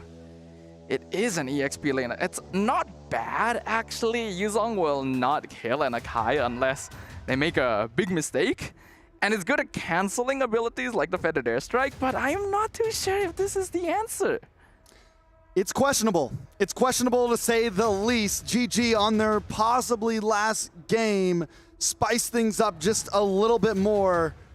TLG on match point, and what'd you say? They just need to play, they just need to stick to the basics, and that's exactly what TLG are doing here.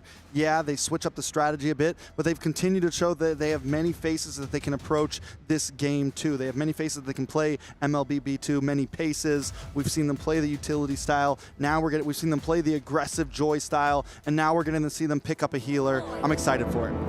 Game number 2 of our first match here in the second day of MWI 2025. As the American representatives, Gaming Gladiators, find themselves pushed against the wall, a single game away from ending their run in the competition. Will Tidal Legends Gaming put the final nail in the coffin? Okay, so once again, taking a look at GG's composition, they have the Suyo that wants to scale early on. But in terms of the rest of the members, it's not very quick rotating. Seordi already making the way up. They are looking for some rotations, but it's a pretty immobile team with the Akai. I mean, it's kind of weird to see how this is exactly going to work out for them. I also am really liking what we've been seeing of Yanhuai so far. This is a player that was actually pointed out to us before the competition even started for being quite aggressive and high impact. And speaking of impact, Chokus impacts against Panda in the gold lane. You know, one thing we do want to see from Panda here, if she's going to pop off, is make those rotations happen. Don't be a sitting duck. Try to get involved in the team fights early on. TLG, on the other hand, they can kind of take their time with this. They have Farza, great level 4 spike, great 7-minute spike. The more items that they get locked in, I mean, the damage is going to stack up. They have Bruno as well. This is big damage capabilities with a solid front line and healing factor. It is a basic composition that's very straightforward, but that's all TLG needs to win this game, honestly. Tidal Legends is basically guaranteed to win early to mid. Nicolette gonna be found in the tri-brush. Chokus stopping her from being able to take away that lizard as well. Gonna go back and take the camp of her own. First turtle up. Level 4 is on Arya, might give them an advantage when it comes to this first turtle. If they can secure it, it keeps GG in the game. They do have a small gold lead. I think these first turtles, second turtle is going to be huge for both team members. If Gaming Gladiators are able to win out the neutral objectives, even though Tidal Legends have a evidently better early game, it would be massive for them. They need to make very good use of the heavy spin. Arya will be key. Yeah, I think that's going to be the big debate on whether they can secure these first objectives, and maybe TLG knows it. It looks like Chokes is going to go for the orange buff. No, making his way back up. He didn't think GG was going to force it. Chokus rolling in, sees 4 members of Gaming Gladiators. Heavy spin comes out, flickers forward, pushes Chokus into the pit, but here comes the Black Dragon. With the Heart Guard instantly, Arya gonna be abandoned again. First blood to Vermouth. I don't know what happened there. GG, it seemed like they had the turtle in the bag. They decided to back off. Arya uses the heavy spin, but no one's there to be found. Nicolette decides to go back to their own buff. GG makes the call. This isn't what we want to do, I guess. But that is exactly...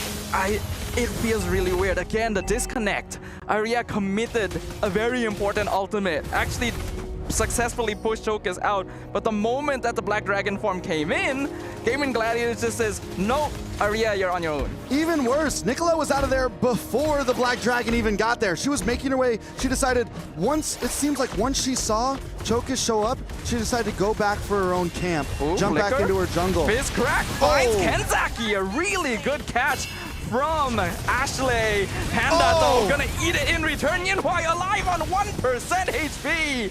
Ashley barely escapes as well. Arya with the heavy spin pushes Bay into the tower. That's actually going to be a kill. A 1v1 kill. Panda versus the Dragon. Panda comes out on top. Arya able to get that kill. That is huge. 2-2, but TLG still holding the gold lead. Quite messy, but we can finally see now that Arya actually has a good matchup in the EXP lane, and that means that Gaming no longer needs to worry about losing out that half of the map. It's unfortunate that they traded Panda, but it's still not the worst result. Yeah, Panda was close to getting that kill on Yinhui though, but Yinhui, I mean, back-to-back games has been playing wonderfully. She's taken barely any deaths. I think game 1, she went deathless for almost all of the game until about last maybe 5 minutes of it. Up top side though, Nicolette might be in a bad spot. Blade Surge, very lucky timing right there. Iframes away the shield unity. Yinhui in some trouble. Furious Phoenix completely misses. Heart Guard being considered. It is a 1v4 in the bot lane. Yinhui actually decides to go aggressive with this. The rest of TLG are coming to back her up. Feathered Airstrike does a lot of damage to Sayori, and the bouncing ball gonna be doing some good damage as well. But no kills for now. A lot of resources committed from both sides there. Sayori's gonna have to go back to base right before this turtle. This time, is GG going to fully commit? Arya using that heavy spin, maybe just a little bit too early here. Yeah, Arya got messed up by timing by Vermouth. Ashley, for some reason, just in front. You're not going to be able to tank that damage. The Badang falls. Yeah, GG once again overcommits to something that the whole team doesn't want to be a part of. Nicolette is going to push it on this mid side, which is good. So GG continues to look for other things on the map, but TLG once again just sticking to the basics. We're going to take this turtle, we're going to take this turtle, we're going to come in and fight you, we're going to back off, we're going to play it safe. Taking a look at the items, Panda does have a small gold lead over Yinhui.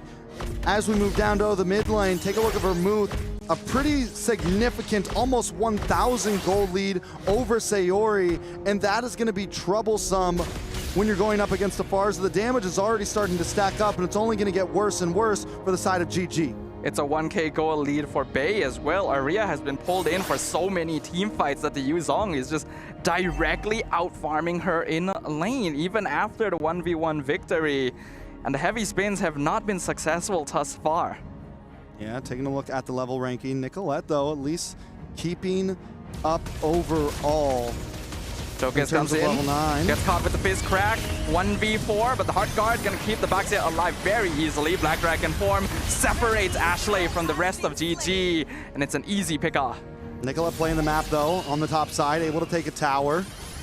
I think, is this the approach that GG's trying to make? We haven't seen this approach from them before. That's normally they're very grouped up. This time they're playing the map. And Title Legends Gaming, on the other hand, is playing more of the group. But since they have Bay, as long as Bay can kind of cover those off lanes, this is what we've seen from Yuzongs in the past. You play the long lane, you play the off lane. Furious Phoenix purified, but it's not enough because Vermouth just explodes in the mid lane. Getting the kill. Still battle, though, in the mid side. Blade Surge being considered. No Fizz crack. Actually, a yes Fizz crack. Two-man stunned by Ashley. Kenzaki and Chokers now being chased down and executed. Double kill to Panda.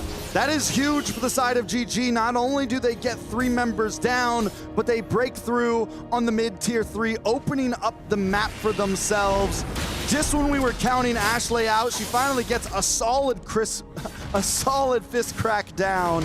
And now we're going to convert that into a turtle for the side of GG. Gold finally slanting into their favor. Finally, Gaming Gladiators finds a very, very solid W there in the mid lane. They took it slow, found the correct hatches, and that translates directly into a turtle and 2 tier 1s. Yinhui still farming out well, but the gold lead now in the Gaming Gladiators' favor. Look at Yinhui, though. Berserker's Fury just comes in. The damage is going to start stacking up. I think the only thing that Title Legends Gaming is lacking right now, the fact that they pick up the Angela you do still lack a bit of backline. Yes, it gives some more sustainability to your two frontliners, Chokus and Bay, but is that gonna be enough? And if they get caught by a big fist crack, it's trouble for TLG. So I think TLG, this time it's not as singularly dynamic on how they need to approach these fights like it was in the last game. They have to think about the angles they come in from. Do they stick together? Do they wrap around? How exactly are they gonna do it? It's a bit of a reversal here where Title Legends Gaming are a little bit more dependent on the rundown in this case. They gotta maximize the hard guard in order to get teamfight victories. And Gaming Gladiators is making use of that. They are able to take another tier 2 up top, and they're actually pressuring the map. Another important thing to point out, Nicolette is having a much better game this time. She's 2-0-2. Last time she took some early deaths, and that's what you'd never want to have happen when you're playing a Suyo. But now that she's on the Suyo 2-0-2, the damage is finally there, and Tien Wei needs to be careful. Vermouth needs to be careful. The back line has to be careful because you get hit by one of those bad blade surgers, one bad queller, and you're in a bad position against Nicolette. Yeah, Nicolette's definitely a lot happier in this game. There's only really one main source of magic damage that she has to worry about, and it's quite easy to cancel the Feathered Airstrike as long as you time it correctly. So the Suyo is just running around unimpeded. It's very important for Yinhuai and Vermouth to keep their position stable. Choka's going very far here. Yeah, Nicolette closes in. Feathered Airstrike does come down. Fury of Phoenix instantly cancels, gets a 3-man stun. Yinhuai flickers away. Choka is going to be able to tank quite a lot. Here comes the Black Dragon form with the Heart Guard. Looking for Panda specifically, but gets fist cracked against the wall. Heavy spin going to be used to lock down Chokas, but Faye is chasing down the backline. But one final Death Sonata. Killing spree to Panda. Game and Gladiators on the edge. Everyone's sitting at about 10% health there. But they're able to poke away, play the distance, and Panda, with a final warning shot, takes out Bay, snipes him. But hold on, Ashley in a bad spot. Ashley really should not have been that far forward at that low HP. You gotta respect the Farsa. But Gaming Gladiators do still have the numerical advantage right now. They're gonna reset the Lord and play it safe. Yeah, I think this is what they should have done the first wave. Gaming Gladiators went straight for the Lord, even though they were all sitting at about 30% health bars. Watch for area, though. Keeping vision. Panda. Choka's gonna collide. Fury of the Phoenix comes in, gets the stun on the Baxia. Chokas is at 40% HP, a bit of a dangerous level to contest the Lord on. Looks like she will choose to recall. All right, it's about another 40 seconds or so until Sayori gets that Fury of the Phoenix back. Something to point out as well for Sayori, also having a much better game this time. 0 deaths. Last time wasn't doing too hot. What do we need to see from TLG here? Chokas rolls right in. Here comes the Black Dragon front flank with Heart Guard as well. Ashley down to half HP. Lord down to 20%. Nicolette seals it away, dashes away like a bandit, but Panda gonna get shut down in return as the Black Dragon dives into the backline. Heavy spin, pushes Bay against the wall. Heart Guard has expired. The Gaming Gladiators can no longer fight. Gaming Gladiators can't fight to get the Lord, though. 1.8 goal lead as well. Bay's been doing an amazing job. The combo between the Heart Guard and the Black Dragon has been troublesome for Panda. She was able to dodge it the first time, but this time Bay connects. Lord coming out, 9 seconds on the clock for Panda. I think GG need to slow down this push as much as possible. Give Panda time to get in this fight because she is the one dealing the damage for the team. And Panda really should not have been caught out there. A little bit more respect to the Black Dragon would have been good. Fury of the Phoenix only catches Vermouth, but zones Title Legends away from the Lord. Gaming wants to escort this into the inhibitor. Very random Feathered Airstrike there in the mid lane just to slow things down. The Lord will collide, but instantly fall. Lord does go down. GG not able to get too much out of that push. Do they even want to push this? They're going to be able to take this orange buff, maybe starve out TLG, expand this gold lead as much as they can. Because here's the thing, in another 7 or so minutes, 5 to 7 minutes, it's going to be at that tie game score once again. I think GG know the clock is on. GG will be able to take the mid inhibitor. Choka is looking to engage, actually. Stuns Ashley. Here comes the Black Dragon with the Heart Guard, chasing down Panda and Sayori. Aria's in position, does have the heavy spin, gonna use it, but they're not able to lock it down. There's a hole in the back of the purple buff. Finally, Faye gonna bet pushed against the wall. Panda executes the Yuzong. Choka is trying to hold the front line. Yinhuai chased down by Nicolette. It's a killing spree for the Suyo. Well played by GG once again. Panda this time, I'm saving this flicker. I'm saving it to the last second. Bay does what she's supposed to do, hits the Black Dragon, aims for Panda, but Panda continues to kite. Here's the opening GG is looking for. It's a 5v3 base defense. Title Legends focusing on clearing the minions, but GG are very low on HP total. They're not able to muscle their way in, so it is not the end game yet. And everyone once again on the side of GG is down low health. Title Legends Gaming doing a wonderful job at defending these pushes. They're still holding on to one more tower. Let's take a look at the items. Yin Hui still working on number 4 here. Still looking for the Malefic. Are we going into Malefic here? What is going to be this 4th item? We have a little bit of speed down the line though. Overall, Bay still doing a great job. Look at the map control from Nicolette on the top side. I think that's the plan, just push that long lane, keep it in the advantage, and try to get a clean Lord. It's definitely feeling like this Suyo is a pocket pick for Nicolette. You can see the confidence, you can see the cleanliness that she's able to engage and disengage from these team fights and also steal away those objectives. Despite everything though, Bay still holding on to a 2K gold lead over Aria. She is the only member on their team with a lead over her opposing lane, and that is in the face of a 5,000 gold lead for GG. Bay, win or lose this game, has done an amazing job at keeping TLG in this game at all right now. It is all Bay or nothing.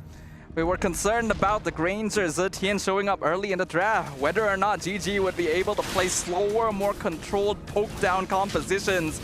But the adaptation has happened. This is the best that Gaming Gladiators have looked the entire tournament, and they're gonna force this Lord dance.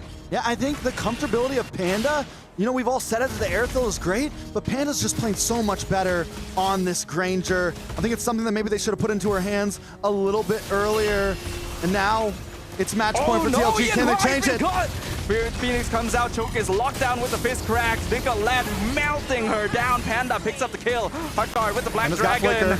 Bay, will she be able to do enough? Chases down Panda. Heavy Spin comes in. It's not enough. The final Dragon Tail finishes off the Granger.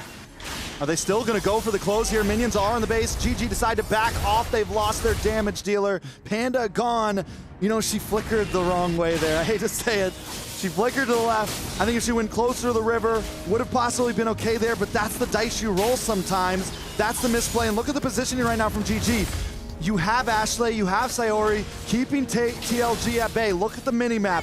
GG, on the other hand, we're gonna get this Lord. We're still in advantage, and TLG unable to do too much against that with Chokus gone.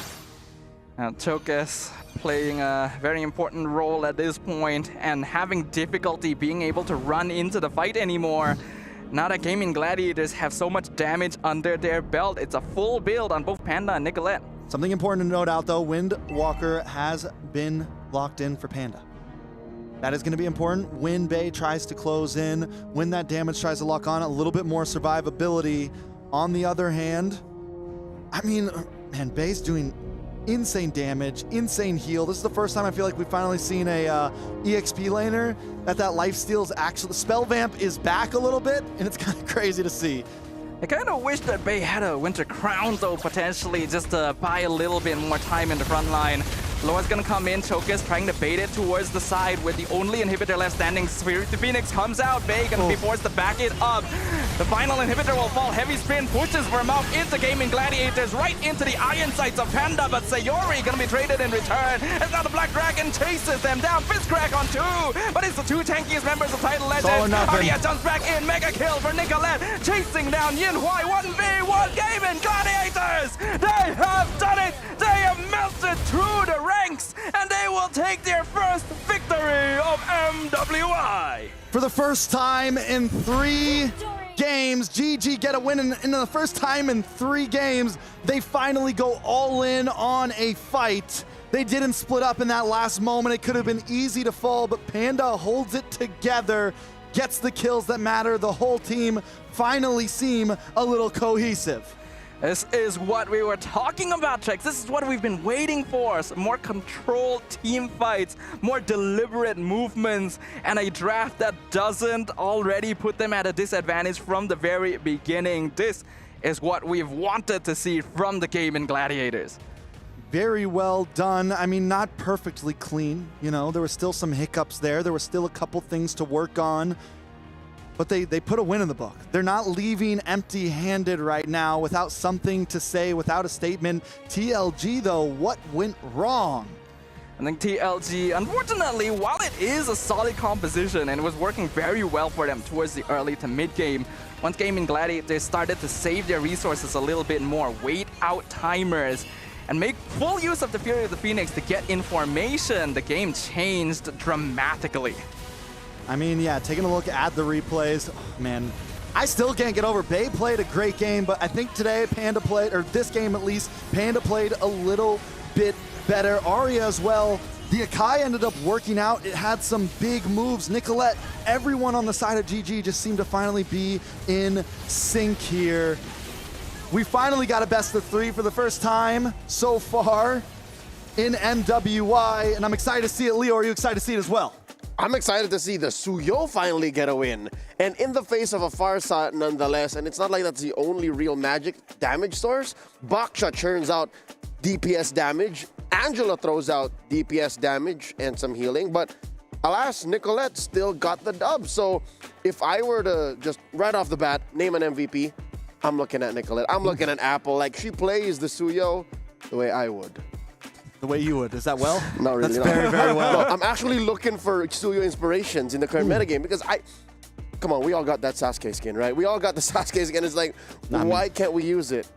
What? That's a One Piece character. Oh, not. Oh. I did not get the Sasuke skin. Why not? Because I'm not.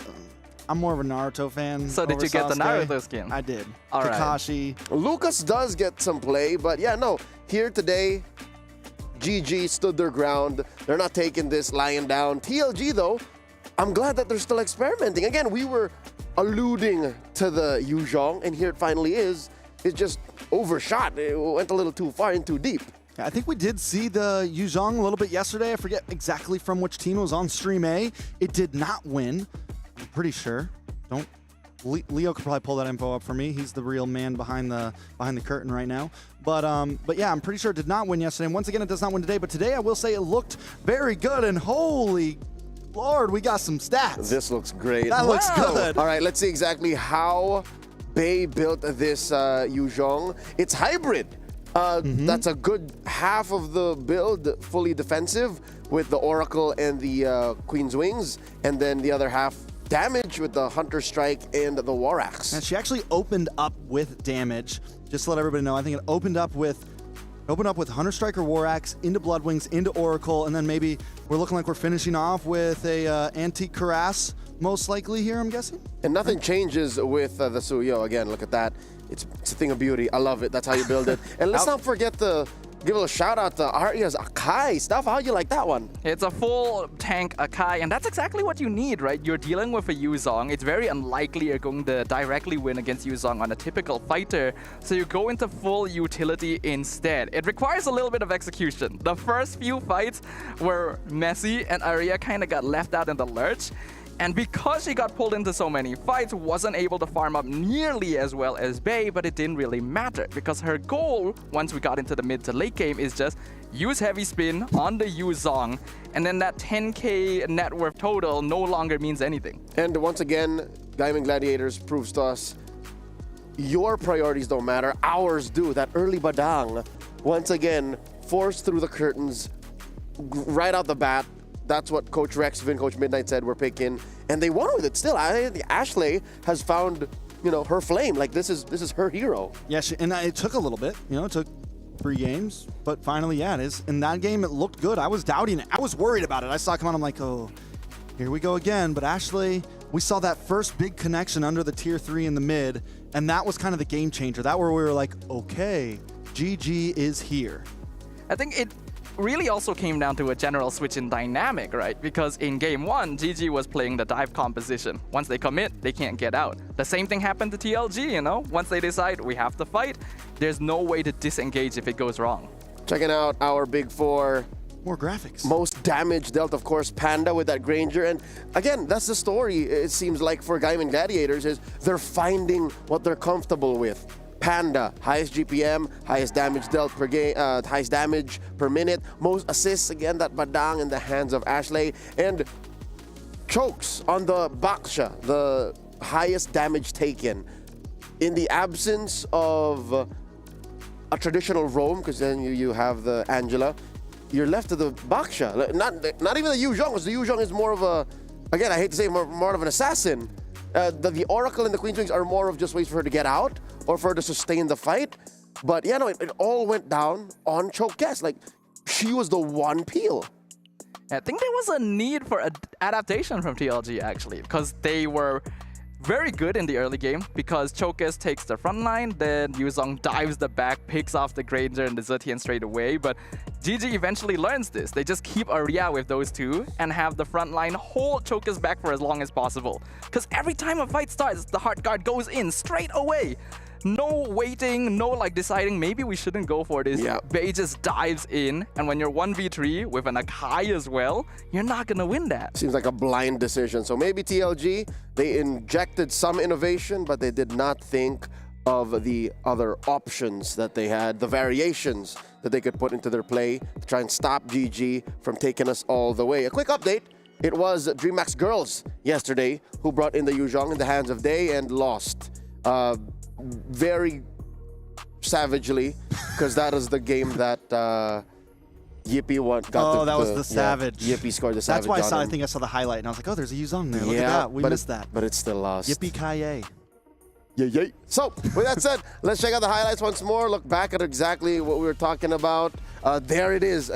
As we click play, you have the Yuzhong coming in with that Angela in her. And can I just say, Panda's choice when she uses the flicker is, you fellas mentioned this earlier, is just mwah, chef's kiss. Last moment, every time, knew exactly how to push. Another player I really got to point out, Arya. You were talking about her a little bit earlier, and it seems like she was really with the team this time, man. She was really connected. She was knowing when to use the heavy spin. She was a part of GG this time, and that's what we like to see. All 5 of them, finally, comms are there, and this was the only flicker that was rough. Panda went left. She should have went up. She should have went anyway, but well, the wall was there. I don't think she would have gone through the wall. It happens. Right? But yeah, that's the dice, right? Sometimes it's like, it's a 50-50, it's a coin flip. But she wanted to fight. Like, if again, assuming that her controls were where they are based on the map positioning, if she went up, she would have bumped into the wall. If she went down, she would have overshot or just bumped into the other wall down there. It's a tough spot. She could have just gone right though, like with her team, behind her teammates. Well, listen, whoa. Yeah, Let's not hate on Panda too much here. Behind means she won't get the kill. So she was going in. It was an aggressive flicker. It was an aggressive flicker. And that bump into the wall was just, half the way she wanted to go. But alas, a win is a win. We no longer have to think of what ifs, because the reality of the situation is Gaming Gladiators have pushed the limit. We're going all the way. TLG just a game away as well from being eliminated. Comes down the wire, sudden death. The rubber match, best of 1. Rubber match. I haven't heard that term in a long time. I don't even know why it's called a rubber match, but you know what it means. It's because, you're bouncing back and forth. That's the first time I've heard that. It's like being in the term. ring. It's an American thing. You wouldn't understand. Yeah, it's a sports thing. It's like a sports thing. Understandable. It's a rubber band match, because you're bouncing. It's like, or when you're in the ring and you're throwing punches and you're. I'm really just breaking it down for everybody right now, but it's a rubber match. I think it's something else when I say rubber bands. Rubber band stacks. Rubber band stacks, baby. That's another American thing. That's what they're fighting for here. Again, the difference between 10,000 USD and whatever comes up if you do make it to the top 12 here, because this is 4 teams going away. Ladies and gentlemen, the draft has begun. It's Gaming Gladiators on the play. Coach Rexvin, I'm looking at him.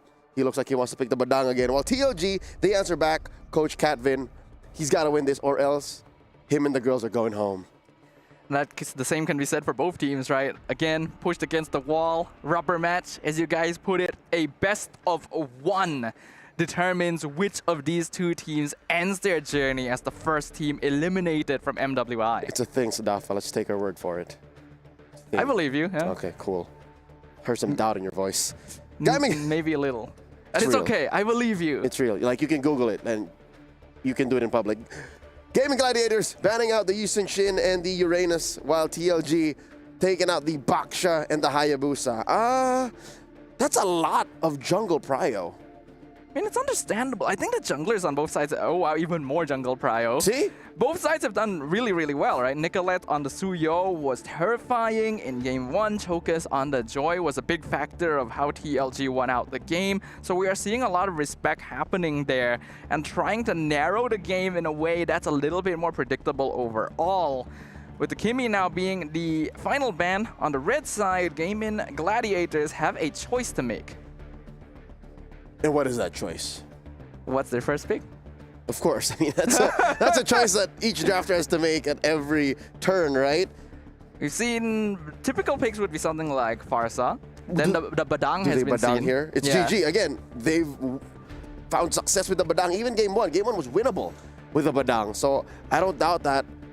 And even with all these junglers taken out, that Kimmy Prio, I think this makes Suyo even better. Mind you, there is still the Farsa and Zetian trade and Zushin, mind you, very lethal in the hands of Vermouth. You know what? I'm gonna leave this to Trex and Sdafa now. Y'all put on lock. This time, we're locking in Panda up front. We're taking in the Granger. It was comfortable last time, and I'm not completely against it, honestly. I think it could be solid. The Bosch is gone. TLG, though, what do they pick after this? Now, there's a possibility of stealing away the Badang at this point. And then besides that, you have to consider the mage matchup. Farsa and Zetian are both still wide open. So those are both possibilities. Farsa Badang? Yeah, Farsa Badang is possible. But when you think about the Granger and Farsa matchup, we've also seen something like Selena pop up. Ooh, and they take the Suyo. So it is a we're flipping the script here a little bit. We're flipping the table. The Suyo might be a little bit early, honestly. Fredrin is still open. I think it could be a solid pick for Nicolette here. I do think they should lock in jungle early. And then I think Farsa Fredrin looks solid to me. You have the damage for a utility jungler right now. You have the damage for that completely. There's no Hayabusas on the field. We still haven't seen Nicolette venture much farther than Hayabusa into the assassin pool. So I don't know if we're going to see something like a Lancelot pop up or the Ling. It's something we've been kind of hoping for, but she hasn't given it to us, even though there's ample opportunity. Well, if any time is the time to bring it out, that this is going to be it here. Potentially their final game. They go in the opposite direction though. Utility jungle. We're going to see the Fredrin Arlet combination. A very powerful team fight set up and frontline duo. The good thing about the Arlot duo is we've seen it be flexed a little bit. It's most likely it's going to go to Arya. It's what we saw yesterday from Arya, but I'm not completely against seeing Ashley rock that if they want to, and that gives them a little bit of open ability. TLG, I think the Farsa is just a solid pick for them right here. If they don't, I got a feeling we're going to see mage bans all around the board in this second phase of bans. Yeah, I do like the Farsa here, especially if TLG were watching the match between Navi, MWI, and GG yesterday. Hani's Farsa's positioning oftentimes baited Aria's Arlet out of position. There's a chance to recreate that history depending on how much Aria has adjusted in that sense. But oh, going in a different direction, the Wanwan shows up for the first time. The Wanwan's solid against the Fredrin, right? It's someone that wants to be stable. It's someone that wants to sit in the front. He's not going to be able to lock down on to this Wanwan, even if he brings the dash in. She has that second skill. She has that ability to just kind of get away if she wants. So, and then he's going to be a sitting duck. So it's a very easy target to get those stacks off, to get that crossbow of Tang off. Let's see if she can pull it off, though. Yeah, I think it's a great choice. It's something that completely slipped my mind because previously many teams would ban the 1-1 if it was something they were considering. But here TLG sneaks it out towards the end. Mentor being banned out is just meant to avoid giving Gaming Gladiators even more counter-engaged since their frontline is already very strong at this point. And a CC ban from GG will create some questions. Is this actually an EXP Arlet? I'm like I said, it's still very flexible. It's a pick that we know could go either way. It's the first time we've seen a pick that I think is just a solid flex pick overall for GG. TLG, on the other hand, there's actually no mage bans. GG, do they want to take out the Farza here? Do they want to take out the VTN? Something along that matter. Zushin also still on the field. It's a complete switch up than what we've been seeing over the past couple days. So many options available. I like the Matilda ban. This limits down GG because the Matilda Fredrin is something to be feared in a sense. It works so well together. It gives Nicolette the ability to just be able to go in and out even more. Yeah, it would be a great way to save it from the crossbow of Tang too. I was thinking that out of all the mages, Zushin might actually be the best option for TLG, but looks like Gaming Gladiators agreed with me since that ends up being their final ban on the blue side. And Title Legends instantly locks in the Phoveus. They are 100% in on the train that this Arlet is EXP. All right, so last 2 picks for GG. I still think, yeah, man, you just keep it simple, front to back, pick up the Farza here. And then for EXP lane or Roam, do you just go for a tanky frontliner? We did see the Tigreal early on, and it wasn't a super bad pick in previous days. They go for the Gatot instead, also very solid frontliner. How do we feel about the draft?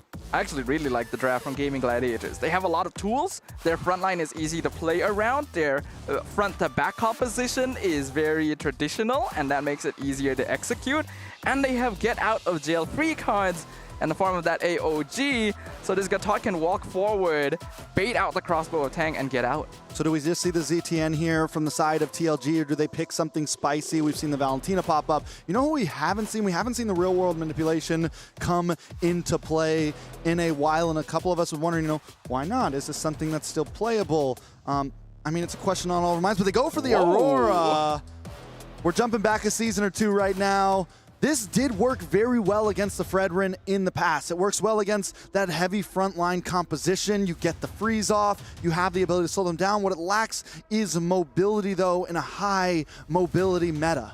It means that Title Legends are going to have to put a lot of attention towards how they position in team fights, because GG has a lot of heroes that can just jump you out of nowhere, that can flank you from behind, and a lot of very powerful ultimates. Aurora can be good at dealing with the tankier frontliners, but it comes down to execution. You know, it's crazy how now GG is the one playing basic Mobile Legends, just honest, true, and now TLG, on the other hand, is kind of approaching these compositions in a very different way. Kind of the way that GG was getting stuck to approach them, and just how much the draft has been affecting these games. I will say I like GG's composition over TLG right now. TLG seems to have a couple more boxes to check. I agree with you, Trex, but in the end, it comes down to how well these ladies perform in the land of Dawn itself. Game number 3 between Gaming Gladiators and Title Legends Gaming. A single victory between going home or moving on. In game number 3, mechanics will reign supreme here. Taking a look at everything, both compositions. I mean, with the Suyo on the side of TLG, there's obviously an opportunity for an early game snowball. They do have the Wanwan for end game support, and even though we've seen Wanwan pop off in the mid, we've seen Wanwan be good overall. Sayori, on the other hand, focusing more on the top side, coming into the mid lane a little bit late. Still early enough to do some good poke damage to Vermouth, though.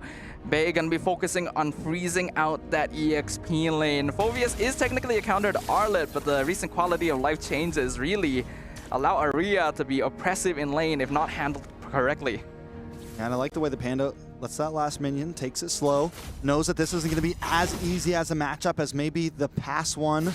Has to be a little bit careful. I'm excited to see how Arya plays this Arla. Yesterday we saw Arya and Arla, and it did not impress me too much, honestly. Dived a little too deep at some points. Arya though, the last game, we saw her be a part of the team, and that's what we need to see from this Arla this time if GG is going to be able to pull through. Honestly, if you ask me, based on the way Aria plays, I think she's the type of player that wants to be utility, wants to be useful to the team. The reason why she overextended so much in day 1 was because the team was asking her to commit to canceling abilities, and maybe took that a little bit too far. And now Turtle is up. TLG with 4 members at it. Gaming Gladiator's a little low. Kenzaki gonna miss out, does get the wall out. It is absolute brawl here. Bay not successful in canceling first blood, but Sayori picks up the first blood as Jokas is the first person picked off the land of Dawn. That's a free turtle for Nicolette. Free Turtle plus a free jungler. Panda now looking for the 1v1. Yenhui trying to dash away. One last Destinata, not quite enough. So the 1-1 survives, but here comes the AOG. Ashley wants to set it up, and the skill 1 blast. Oh, Yenhui so close to the ultimate, but not close enough. GG has found their groove on the top side as well now.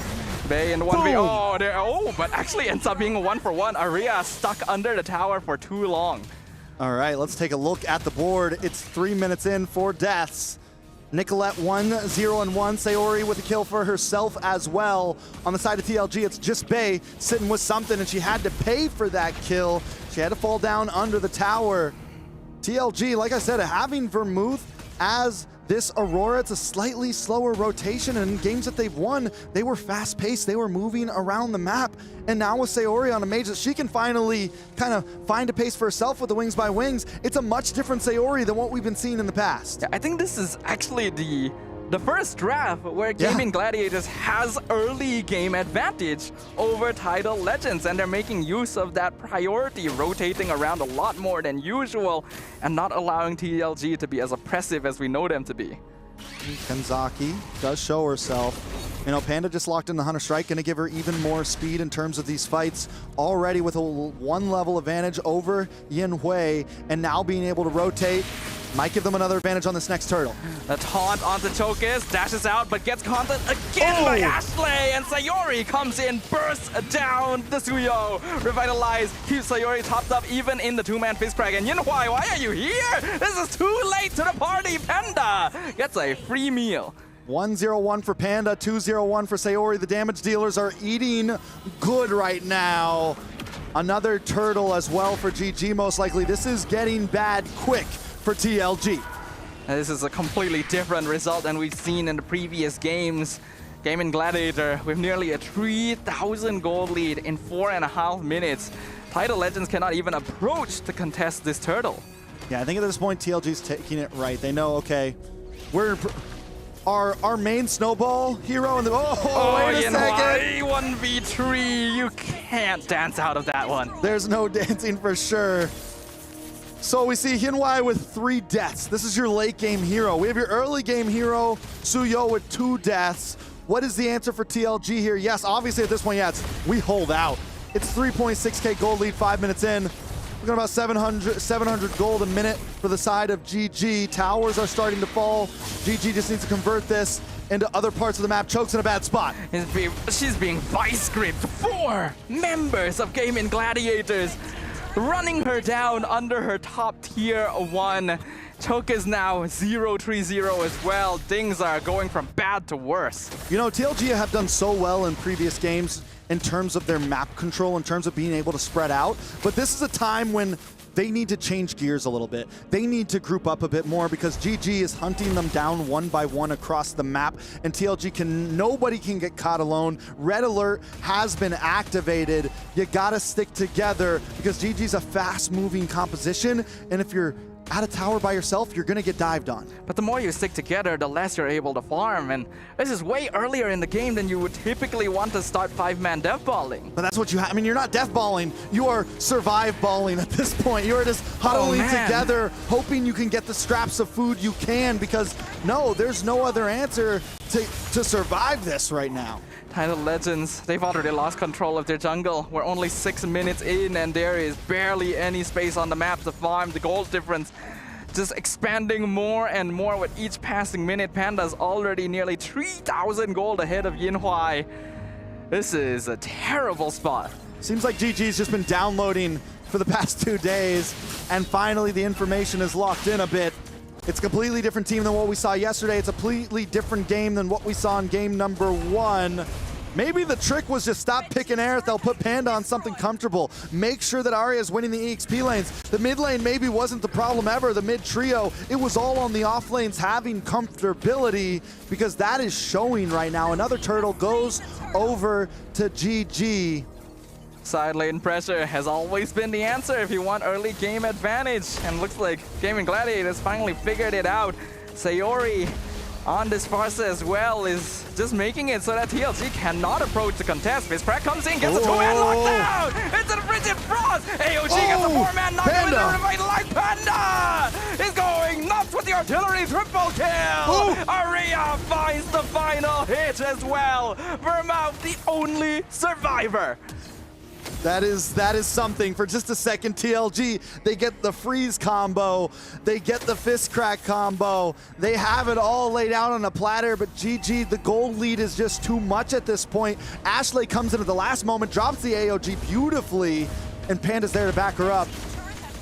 At this point, we're looking at possibly a fast game, 11-2, GG doing to TLG what Malaysia did to them yesterday. This is a match right here. We are looking at what may be a anticlimactic end to the Chinese team here in MWI Title Legends Gaming. We are 8 minutes in, only 2 kills to 11, an entire 8,000 gold disadvantage. It is the most one-sided game we have seen in a while. In a while, for sure. The wraparound is happening as we speak. Gaming Gladiators. Lord's gonna be up in 30 seconds, but they're playing it aggressive. They're like, listen, we're coming for that 9-minute spot. It's a little too late for that at this point, but yeah, they're like, I mean, it's a lot of times at this point you just freeze lanes, but GG doesn't want to let up. Is that a dangerous move for them?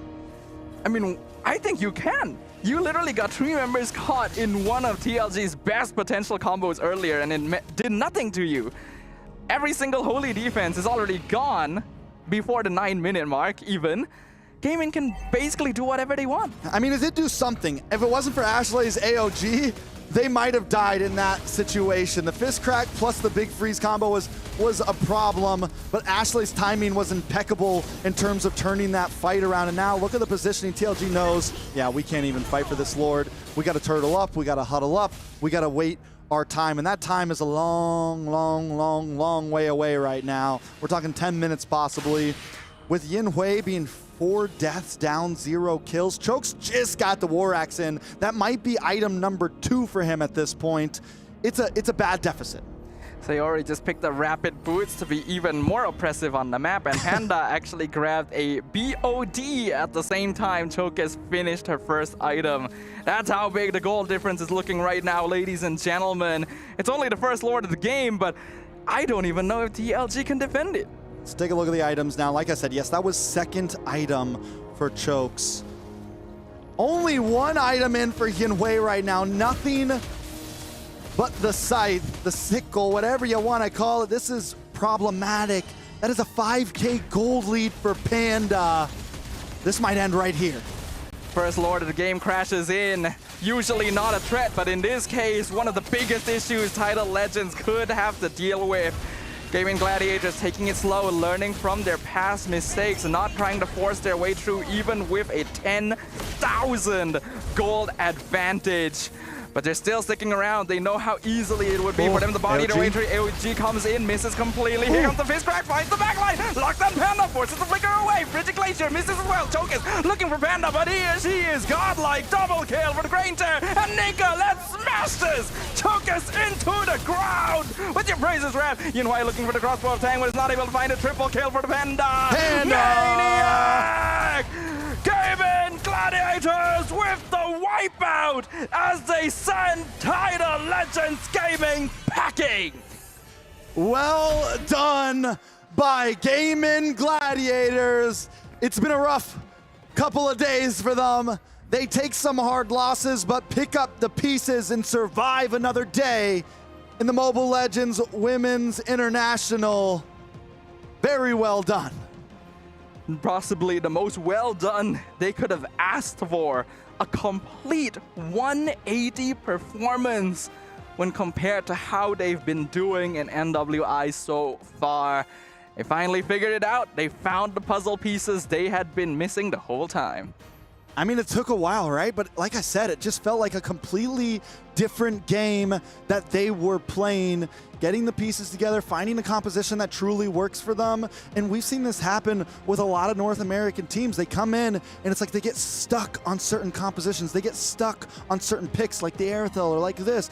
And this time they experimented. They tried something new. They finally gave Panda something comfortable that she's with. Does this mean that we're going to see possible bans on her next time? Who knows? But for now, it worked. Now, it's going to be a little bit of time. I think we will have an interview down the line, but any big words on that? How are we feeling? Let's look at these highlights. Man, I'm surprised. I did not expect this to go this way. I agreed with you, actually, that Gaming Gladiators had the better composition this game, but I did not expect it to go so one-sided. Even in the beginning, Panda was just given the works to Hyunwei, and then in comes Ashley. You know, all we've really gotten to see Ashley play so far is that Badang, and she looked just as good on the Gatot. Very clean with it overall. Sayori as well on the Farza. Yeah, you're right. The composition was great for GG, but nobody thought it was going to be that big. We're going to throw it over. Looks like we do have some people on the field. Churro sitting with the girls going home right now. Let's see how everything's going down there. Hello. On the stage, it's Churros and the beautiful Vermouth from TLG. Unfortunately, having a dominant performance on the first match and not performing too well in the last match. Man, it's a sad thing to say goodbye, but before we let them go, we want to ask you a few questions. The first is, you know, you started MWI 2024, finished 9th to 12th place. This time around, what are some of your expectations coming into MWI? 首先很遗憾你们止步于这个小组赛，然后现在相当于是9到12名嘛。当时你们刚刚进入这比赛的时候，你们期望的是达到什么样的一种位置呢？我们刚进 MWI 的时候，我们是觉得我们能跻身4强的，但是因为我们也是输给了自己吧，所以现在已经就有点遗憾，没有小组出线。When we first entered into the MWI, we were hoping for like a top 4 placement. We felt that right now we have like the main opponent that we lost to was actually ourselves. We just didn't really perform to our own expectations, and it's quite a bit of a loss for us. Yeah, honestly though, after performance in game number 1, I really felt that TLG was actually top 4 potential. Tell us a little bit about your journey from last year's exit into MWI 2025, and what is your journey like? 确实，因为我们当时看到你们第一把打的就是非常强势，然后也有这个前4的那种实力，但是就想问你，现在走到这步，就是你这一年以来的经历，就是从去年的 MWI 到现在，你们经历一些什么呀？这一路感觉走得怎么样呢？我们其实打得挺难的，因为我们自己队内有很多问题需要去沟通和磨合，然后我们这个问题直到现在还没有处理得很好，然后这也是我们导致了我们今天失败的一个因素之一。It's been a really tough year for us. I think throughout the entire year, we have had a lot of issues with, team communication, synergy, and coordination. And I think we just didn't really gel properly, or at least we had a lot more work to do on that front. And I think that was also one of the main reasons why we performed so poorly this tournament. And it's something that we definitely need to continue working on to improve for better results. Yeah, I think really just look ahead, learn. You either win or you learn. So learn, and hopefully we'll see you guys in MWI next year. Last thing before we let you guys leave, any last word for the fans on behalf of the entire TLG team? 最后有什么话可以，有什么支持给所有那些粉丝在支持你们的吗？觉得有点对不起大家吧，因为没有做到自己的最好，然后也没有拿到一个很理想的成绩，但我们接下来会继续努力的。I'm sorry to all my fans for not meeting everyone's expectations and not performing to our own standards. But I thank you all for supporting us, and we will try to do better next time. Well, thank you very much, Vermouth, and thank you very much to Jin for translating all of this. Hopefully you have a better journey, and hopefully you come back stronger, MWI 2026. We want to see you here again. And with that, we'll throw it back to the boys on the desk. Over to you guys. Back to the boys stream, the B stream, the men's stream. It was eventually someone has to go home in these events, and that is the nature of composition. TLG did play an amazing game. We all hope to see the likes of Bei back, the likes of Vermouth back, Hienhui, Chokes, and Kenzaki. They showed heart in these matches, they showed strength, and did an amazing job overall. There was definitely a lot of potential in this lineup from Tidal Legends Gaming, but it seems like a unexpected result here and an unfortunate one, but we can definitely admire what they've achieved so far. We've got one more interview for you guys, and that's with Gaming Gladiators this time. So once again, Churros, the stage is yours. Back on the stage, it's Churros here with the beautiful Ashley, captain of the Gaming Gladiators. Man, congratulations on your win. First game, really shaky start. Second game, third game, you dominated your opponents. You dominated TLG. First off, how are you feeling right now? I'm really happy. Not just me personally, my whole entire team is feeling really good right now. Man, I'm actually feeling really good about you guys. I'm a little bit starstruck because I've been following you guys all the way through from MWI last year. And last year, 5th to 8th place. Any expectations for this MWI challenge going so far? So initially coming into MWI, we expected to get top 4 at the very least, and my coach basically told me we have all the resources to achieve that, And at first things were a little bit shaky, and right now I think we're starting to get back into what we do best. So yeah. Yeah. So what clicked in that last game or the entire match? Like, that was just a 180 turn of events, and everyone was just so comfortable with yourselves, and I can hear you from the back room, and you guys were screaming, you guys were shouting, you guys were being yourself. What clicked? I think it was a mix of, some players having stage fright, some people having jitters, blanking out, stress, and eventually there's like a North America pattern. It's kind of like we leave it until the last second to actually show up.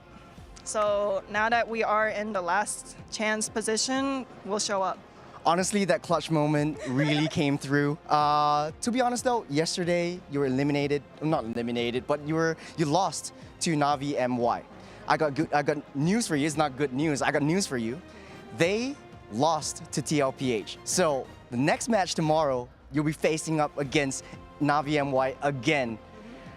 What are your thoughts on all of this, and any words to Navi MY? Good luck, because I have a strong feeling that we're actually going to beat you guys this time. They're actually gonna beat you guys next time. No, pun actually intended. I am so cringe. Okay, I think we have come to the end of the interview, but man, any last words for all the GG fans out there? This is your first time on air on air, so.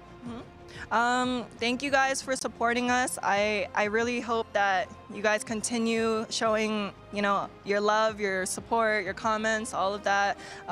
We'll show up. We'll get out of groups. All right, GG. Thank you for all of that. Over to you guys back on the desk. Thanks, I guess, Churros. I guess. Ashley can spend time now on celebrating the win, actually. 16-2, Gaming Gladiators took the best of 3 down all the way. This is their prime form right here. Look at that, look at Panda. She is a monster. Panda. Yeah, I mean, at this point, we were questioning MVP last game on whether it was Nicolette, but for me, I got Atlanta. Panda, 10-0-3, has really showed up. I think she's in prime form right now. The whole team feels like they're in prime form right now, but now Panda has stolen the MVP, for me at least. Staffa, she single-handedly revived the Granger. Literally, I cannot believe it. Like, if not for game 2, I would have completely judged the first pick Granger. I would have thought that it's not a very good opening. There's a lot of ways you can deal with it. It's not strong in the meta anymore. But I gave it a pass, you know, because Panda played it so good in game number 2.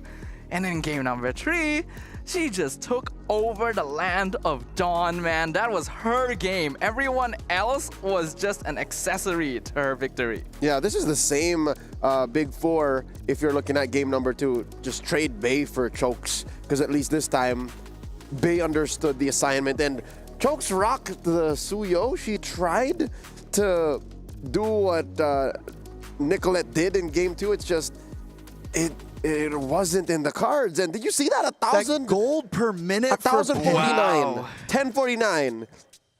That is unheard of right there. We know it's an American thing. Okay. But yeah, 1,049 gold per minute is insanity. She was farming dudes. She was farming heroes. Farming. Honestly, you were right the first time. I mean, yes. She was farming dudes, my dudes. At we this point, need like some stats. Is that the highest? Has anyone beat that GPM so far? we'll double check because again, It might be the 9-minute game from yesterday. I would love to see the GPM on that Savage game yesterday. True. They're different things though. It's Vitality who scored the fastest game at 9:30 something, and then Onyx that got the Savage. But again, we're setting records here at the MLBB Women's Invitational 2025. We have seen the departure of TLG here. We wish them the best as they return back home. This does confirm their elimination.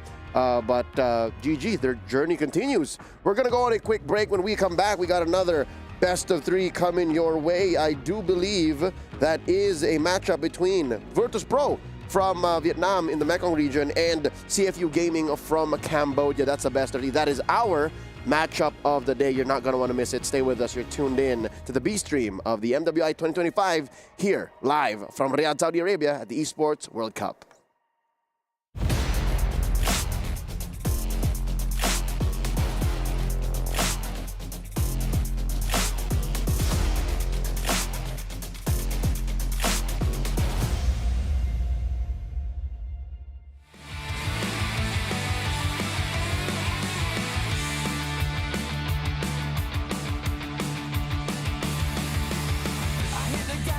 Bring the thunder, ride it faster, burn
Even after a 3-game slobber knocker in the first match of today, we have already said goodbye and too soon to Tidal Legends Gaming out of the Chinese server. Welcome back to the Stream B of the MWI 2025 live from Riyadh, Saudi Arabia at the Esports World Cup at your service. My name is Leo, and we're joined here by Trex and Sadafa.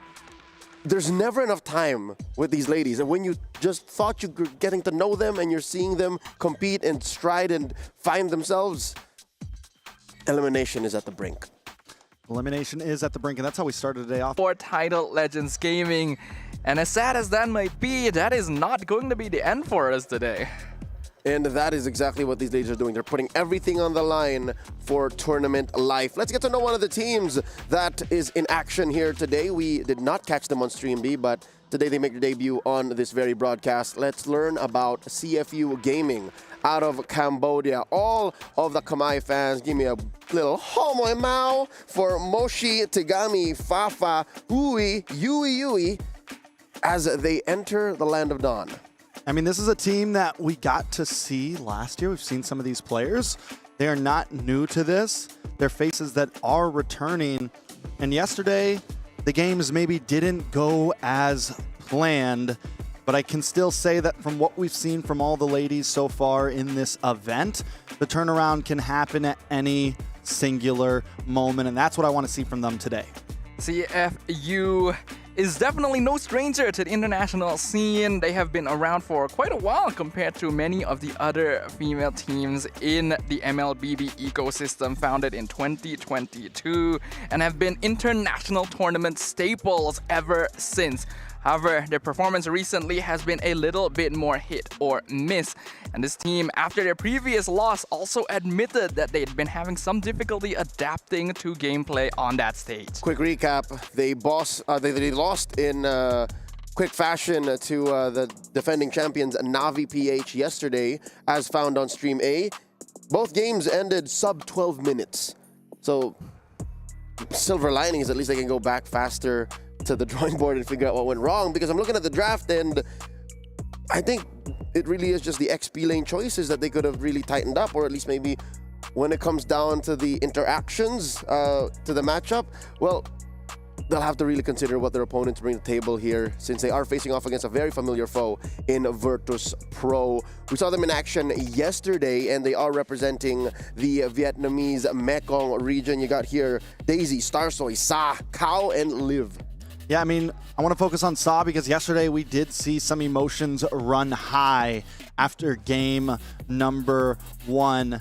But there was a very good quick reset coming into game number 2. This is a team, these ladies have been able to pull themselves back together after a big loss and still play amazing in game number 2. Yes, they lost in game number 2, but it wasn't sub 12 minutes. No, they brought it to the line. They were able to push the limits, and that's what you need to be able to do when you're in this lower bracket. It was twice 12 minutes. They ended at 24-26, and it could have gone either way, but still they lost to Terra Queens. They made the self-proclaimed Dark Horses work for that victory.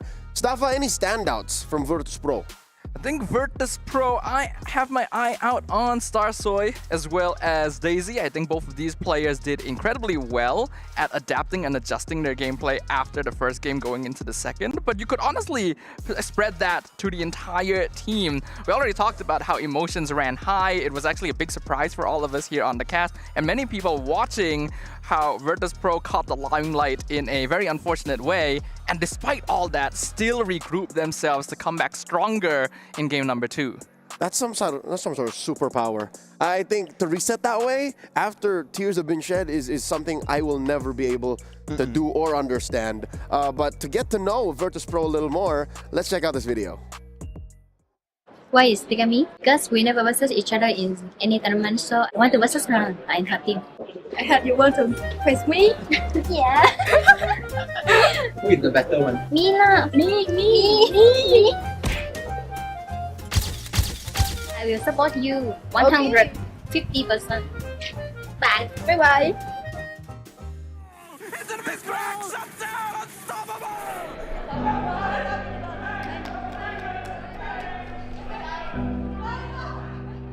CFU don't care.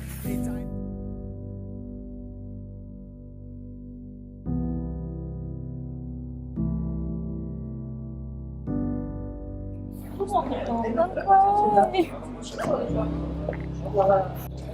okay lah. It's just one game only, right? No. We still friends lah. Yeah, of course. We still friends.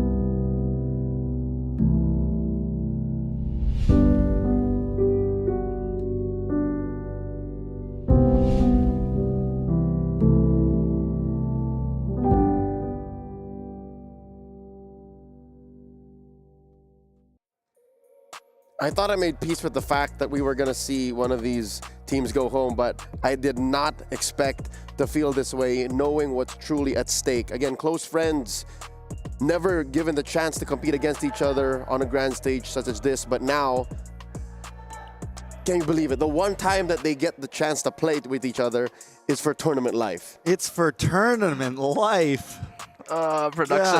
Production caught us off guard with that video. We've not seen that before. I was not prepared to see that. The only thing I have to disagree with was friends turned to enemies. I don't think those two could ever be enemies.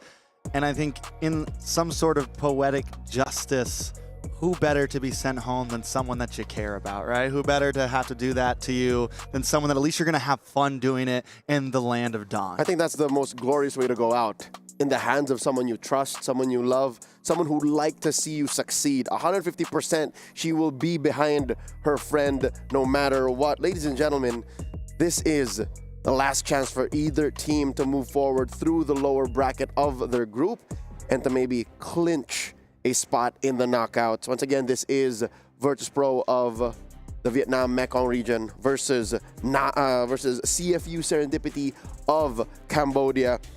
Looking back at CFU's loss here, it has been said that it's a lack of experience. Yes, they have been a squad for quite a while. Again, the better part of 3 years now since CFU Serendipity was established in 2022. But against a team like Navi PH, they've been a team for about 3 years now. 4 years now, looking back, even before they were under the banner of Smart Omega Empress, even before they left the islands of Cebu in the Philippines. So up against a team like this now, you gotta consider like how deep does your desire to move forward go, especially with your friend waiting on the other side. Ladies and gentlemen, game number 1 is upon us. Vertus Pro on the play, CFU Gaming answering back. I'll leave you in the very capable hands of Sadafa and Trex. Okay, so some things to be looking out for here. Yesterday on Stream B, we did not get to watch CFU, but taking a look at their draft, there was a few different things to see. Their EXP lane, a little bit different, right? We saw the Hilda, we saw the Terizla. We've only seen them pick damaged junglers from terms of YSS to the Lancelot. So is that something we continue to see from them? Roamers as well, just big set roamers with the Gatot and the Tigreal. Do we see them hit a hard turn, or do we see them kind of stick to the experience that they know? I think sticking to the experience that you know tends to work out better, especially in these high-pressure situations. We did end up talking to CFU Gaming. We asked them what happened after their loss against Navi, and they admitted that they actually lacked experience playing and scrimming against stronger, more internationally experienced teams, and that ended up being their downfall when they couldn't really perform as well as they'd hoped under the pressure of defeat. Now, it's even higher pressure, right? There is a chance that they could go home here, and it really comes down time to lock it in those situations. Playing comfort tends to be better. Something to point out though, Vertus Pro did pick up the YSS as well yesterday. Could be a contested pick for both teams. Starsoy played amazing on it in that game number 2. We did also see Starsoy in game number 1 play the Uranus jungle, which did not perform too well for them. The game ended in under 11 minutes. So Vertus Pro maybe also wanting to favor into something a bit more damagey, a bit more aggressive. The Jushin is picked up front. Now, a lot of us have debated whether this is valuable as a first pick. With the Farza gone, I think it's solid. Farza seems to be, the range on it was finally something that came into the meta that could really deal with the Jushin, just because of how much range you have on her and because of how squishy she is. CFU, on the other hand, like I said, they like to play damage jungle, and there it is, the YSS and the Gatot. instantly going back into comfort for Tegami, which definitely lines up with what I mentioned earlier. And Gatot Kacha going to offer you ways to provide vision while still having a way to escape against a hero like the Zusin. I do actually like that first pick for Vertus. While the wave clear on this hero is not the best, it's a very good way of slowing down the game and preventing aggressive invasions. That's what cost them their loss in game number 1 previously against Terror Queens. This is the same matchup, except it's flipped for Vertus Pro yesterday. It was they had the YSS and they were up against the Hayabusa. Now, we did see that Hayabusa win out in a lot of those 1v1s against the YSS. The damage was just a little bit more. Even when the Hayabusa was down on gold, it was winning out in the fights. So I like this pick for Star Soy. I think it is clean, but right now, either way, both teams looking aggressive. The Hilda gets picked up for Vertus Pro, most likely going to get slotted into the XP lane. And if that ends up being a winning lane, then we see the aggression that can happen onto Tegami. But there's that pick I was talking about earlier, waiting for the real-world manipulation. There's another hero debut on the B stream here. Eve showing up for the first time in MWI 2025 in the hands of Fafa. Very strong team fight combo potential alongside the Gatot Kacha, and is not very easy to punish by the Hilda too. Not just that, but it does kind of the same thing that the Farza does against the Jushin, because what so many heroes, what you need against the Jushin in mid lane, you need that range. You need the ability to dash in very quickly to do the damage, but something like the Eve is going to be able to outrange the Jushin, maybe not be as fast at clearing a wave. We'll see how that exactly goes. It's been a while since I've seen Eve in the meta in the Land of Dawn, but overall I do think this supplies something that they needed for CFU. Yeah, not to mention that Eve as a hero acts in a similar defensive way to a hero like Zask, for example, which we'll sometimes see picked up against Hayabusa because you just hop into the ultimate and you're safe. Eve gets a big shield and is technically vulnerable, but is able to survive that thanks to all the extra defensive utilities she's able to get during that real-world manipulation, and that could be a way to slow down dives and make sure that CFU Gaming is still able to control the mid lane and prevent invades from Hilda. And not only that, with this Eve pickup, we're going to see that box formation of fight. The YSS isn't a super long-range jungler. It wants to hang out somewhere. You have the AOG. You have a lot of materials already that can work well inside of that RWM. Taking a look at the bans, though, Badang is banned off. Roamer picks banned off against Vertus Pro. On the side of Vertus Pro, we're going to the XP lane. Take out the Phoveus. Maybe take out... What else do we have? Blue's a possibility. The Uranus is already gone. Lapu Lapu as well, still out. Do they just heavy into this EXP lane at this point? I actually think they may not necessarily need to. A lot of it comes down to whether this Hilda is going into the roam or the EXP position. CFU Gaming is trying to cover their bases in that way because they also ban out the Khalid. They're preventing a direct early invade duo. And it looks like Vertus Pro is going to stick to the CC, so there's still a very good chance that this Hilda goes into EXP instead, and that is information that CFU could use. Yeah, I think definitely EXP lane for the Hilda. I mean, of course, the flexibility is always there, meaning they still need to roam. CFU, though, on the gun right now with first pick. They take up the Hylos, a good... Since Hilda's already going to EXP, I would say a lot. Hylos Gatot do horrible against the glue. They could make a final last-minute swap here, but I don't think Vertus is going to do that. It might be a little too spicy for their taste buds at this point. But yeah, pick up the Moskov. Overall, pretty simple layout. You either go Moskov or carry in this situation, since there's quite a lot of bulkiness coming in from CFU. Moskov probably takes care of himself a little bit better, especially against the real-world manipulation. So that makes a lot of sense overall. Right now, what I think Vertus is going to need is a secondary front line. Hilda is going to be diving in the back a lot of the time, which means that you need someone that's able to defend the Moskov from potential dives from the Yi Sun-Shin and Hylos. Tigreal could be a solid choice here. With the composition that CFU brings, they're going to be grouped up. They're a team that wants to kind of stick in this box. But something similar to Tigreal, you take the Belleric, still something that's going to run in, try to get in the middle of everybody, hit that set type of play. CFU now with the final choice. Seeing multiple new hero debuts here on the B stream. It's the first time Belleric, Eve, and Hylos have all been shown. And Belleric definitely fills in the slot we were talking about, right? Having a secondary backline defender that's very good at stopping dives. It is... Melissa? Last pick. We saw the Melissa a little bit yesterday. Could be something that works here against bit risky against Belleric, though. Granger's still open. All right. Granger's solid. Yeah, Granger is good. It can quite easily avoid Wrath of the Dryad as long as you stand far back enough. A little bit more vulnerable to Moskov and Hayabusa, but you already have so much teamfight potential anyway that as long as you play around it correctly, you should be fine. Yeah, I think overall both drafts have their objective to be played. CFU's maybe a little bit simpler, like I said, all meant to kind of huddle together, stay in this box, look for the real world manipulation, look for those setups with the Hylos and the Gatot, and just kind of play that tight rotation. On the side of Vertus Pro, a couple more elements added on with the Hilda possible early game aggression, with the Belleric looking for the sets, and with the Hayabusa maybe looking for the angles to get to the back line. One thing's for sure, Vertus Pro is going to be the aggressor in this game number 1. They're the ones that need to get the ball rolling. They're the ones that need to make their impact on the map known. Whereas CFU Gaming will sit very comfortably just waiting for the mid-game for those big 5v5s.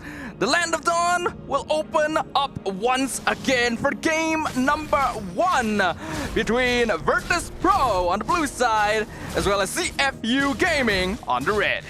All right, so the age-old tale, friend versus friend. Tagami up against Saw right now. And the sad part is Tagami is a jungler. Saw's a mid laner. That is one of Tagami's #1 targets right now. Has to try to lock on, has to try to do the damage to that back line. And the thing about the YSS is it's going to be able to do that well against Saw because he has that dash capability. He wants to come in, close his distance, get past the flare, get past the lantern, and just take them out. It is, yeah, it's an assassin. It's kind of not an assassin. It's a fighter. It's a marksman. Who really knows? Who really cares? But Tagami has one objective, and it's to kill the squishies on the side of Vertus Pro. You could argue that Zusin isn't the squishiest mid laner, but as a marksman jungle, Yisanshin is actually one of the few that can handle those kinds of conditions. So yes, Sa might end up being a victim of Tagami a lot this game, especially with Killing Spree taken as the emblem as well. Tagami intends to fight once she's got those items under her belt. And it's been a while since we've seen Killing Spree be such a prominent emblem for so many heroes. Like, yes, it's always kind of been around. We've seen it pop up here and there. Whoa, Daisy. Mountain Shocker comes in, Daisy in trouble, flickers away, but there is Ui. Locks down Hilda, and Tagami picks up first blood. Very well done, and that's exactly what they want to see here. And you mentioned when this started that VP needed to be aggressors early on. You could maybe argue Hayabusa might take at least an item to really come online, but still, they need to not let the side of CFU get too far ahead. And with a kill and a turtle in the book, we're already looking at a small goal, lead 500 gold, but still map control overall for the side of CFU. You can instantly see how CFU Gaming's lineup is a lot easier to play around. The Gatot and Hylos are such bulky boys that it's very difficult for the Hilda to actually leave lane and even try and mess with Tagami in the jungle. And we've already seen in the past, if Hilda is not able to apply pressure early, this hero drops off very quickly. Yeah, I mean, and Daisy can apply the pressure. It's okay if Daisy dies. That one death against Daisy isn't the end of the world. It's kind of the job, bides some time. And we're seeing Starsoy take her time overall. A little bit of action in the mid. Shouldn't be anything too major. The disengage does happen, but watch for Starsoy. Starsoy comes in, Ogi Shadow Kill on fire, but the real one manipulation. Here's the shield necessary. Starsoy eventually picks him off the blocks. Gonna lock down Cow. It is a 1-for-1 trade. Roamer for mid laner though, and the kill does go into the hands of Starsoy. I was just talking about her. Needed a little bit of time, needed to clear some jungles, and gets past the RWM as well under the tower. So we're already seeing the possibilities of the damage, and Starsoy hasn't even gotten a full item locked in yet. Daisy nearly picks off Moshi in the EXP lane as well. The Hylos just barely survives, which is very important, but it also means that Daisy will be uncontrolled for a short bit. Will be able to shove in this lane. Starsoy now looking for Yui in the top lane. Doesn't even need to commit the Ogi Shadow Kill. Sets it up for Liv. The Moskov picks up the 1v1. Still didn't have the Ogi Shadow Kill, but was willing, knew, just got it right after that fight and was comfortable getting that kill. So very well done by BP. They're now coming into this game strong. And this is the aggression we talked about, right? Vertus Pro, as long as they're able to pick up a snowball, the tankiness of CFU Gaming will no longer become an issue. And Vertus have a lot more capability of going for macro split pushes in the late game. Okay, a little bit of action down at the turtle pit. Kao gonna get taunted by Ui. Wraps the Dryad, flicker forward, pulls Moshi back into the revitalize from Ui though. And now it is going to be 1v3. Daisy in the back line. Fear of Destruction lands on Tagami. AOG knocks out Daisy. And Hilda will be the first victim. Kao is able to recall back in time, but CFU Gaming are now 5-man strong. They will pick up the turtle. Yeah, when CFU is a full unit like that, 5 members, there is not much Vertus Pro can do about it, especially at this state of the game, especially when there's only 3 of them, 2 of them engaging on that fight. Vertus Pro, we're seeing the damage come from Starsoy, we're seeing the capabilities come from the team, but it's going to be a while until everyone can be together for these big fights. It's just not how their composition works currently, to where CFU can look for these group ups very early on. But at the same time, if Vertus Pro are able to force CFU to group up a lot, it will reduce their overall farming pressure. Tagami and Yui are obviously going to be the main targets here. The slower they farm, the better it'll be for VP. Liv does have a small gold lead right now over the side of Yui, but nothing too crucial. Hunter Strike has been locked in for Yui. It's going to be, I mean, that's a big item for a Granger. That's what I mean when I'm talking about the Granger getting some early game advantage. He's not too late game. He can already start packing out. Daisy jumping in on Yui. AOG cuts them off as well. Ui not able to save her gold laner. And Vertus Pro just continues the pressure. Starsoy decides not to come in. Hits a U-turn there, but that's a good start for Vertus Pro.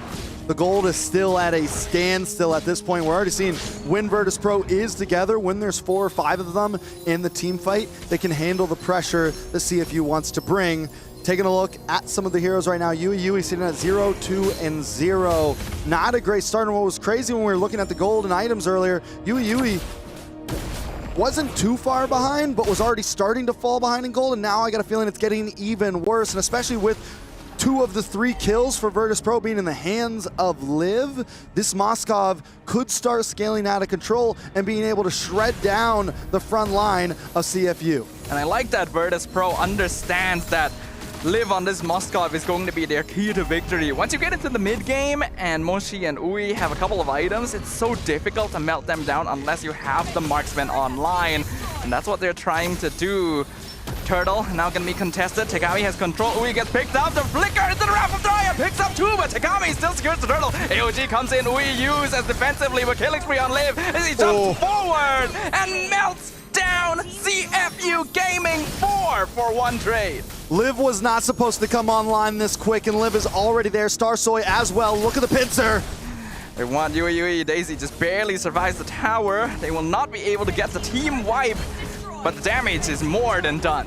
All Vertus Pro needed was about an item on Liv and about an item on Starsoy, and things quickly turned into their favor. Tagami's been having a great game, was still able to get that turtle even in the midst of the chaos, but it just wasn't enough. The damage of Vertus Pro is starting to outperform Ue, it's starting to outperform Moshi, and Tagami and Fa just can't survive in the back line. It's 2.8 gold lead for Vertus Pro. CFU already starting to fall significantly behind. That's the risk of a team fighting composition like this. You are depending on your tanks to slow the game down and for you to have control over most of the teamfight situations. However, Vertus Pro has played the map, has targeted specific players to funnel resources into, and now Liv is a huge problem for CFU. Yeah, I mean, again, another Spear of Destruction finds fire in the backline. RWM comes up, but he melts so quickly. Unstoppable for Liv, dashes in the back. Wrath of Dryad locks down 2. Liv with the double kill as CFU is wiped again. Liv. The way she played the distance on that Wrath of Dryad, the way she comes in with the Spear of Destruction first, her spacing right now is impeccable in these fights. Her positioning is key, and she knows exactly where to be, when to be. And also, she hasn't missed a whole lot of those SODs. It seems to be one of the biggest problems. Let's take a look at the replay. Now watch this. She spaces back. The Wrath of Dryad doesn't finally come out, but look at her just playing the distance on it. Never gets touched by it, never gets stunned by it, and is able to just unleash those shots into everybody. And the positioning from the rest of Vertus Pro was excellent as well. They were surrounding CFU Gaming right from the beginning. The RWM could only catch 1 or 2 people max at once. Another Rapid Dryad. It's a 4 members. The skewer comes in. Liv is going insane with the Gatling Spears. Triple kill for Starsoy. Double kill for Sa. It is a team wipe for Vertus Pro. CFU falls to shambles in the hands of Starsoy, Sa, and Liv. All three of them. At this point, it's like a toss-up of who's going to get the most kills each team fight. Lord does go into the hands of Vertus Pro at this point. Towers are falling, and CFU might be next. What an insane play. This is the debut game of Belleric, and Cal is making every team here wonder, maybe I should pick the hero up. A 4-man ultimate catch right in the mid lane into the Spear of Destruction from the opposite side of the map. It is a beautiful symphony from VP.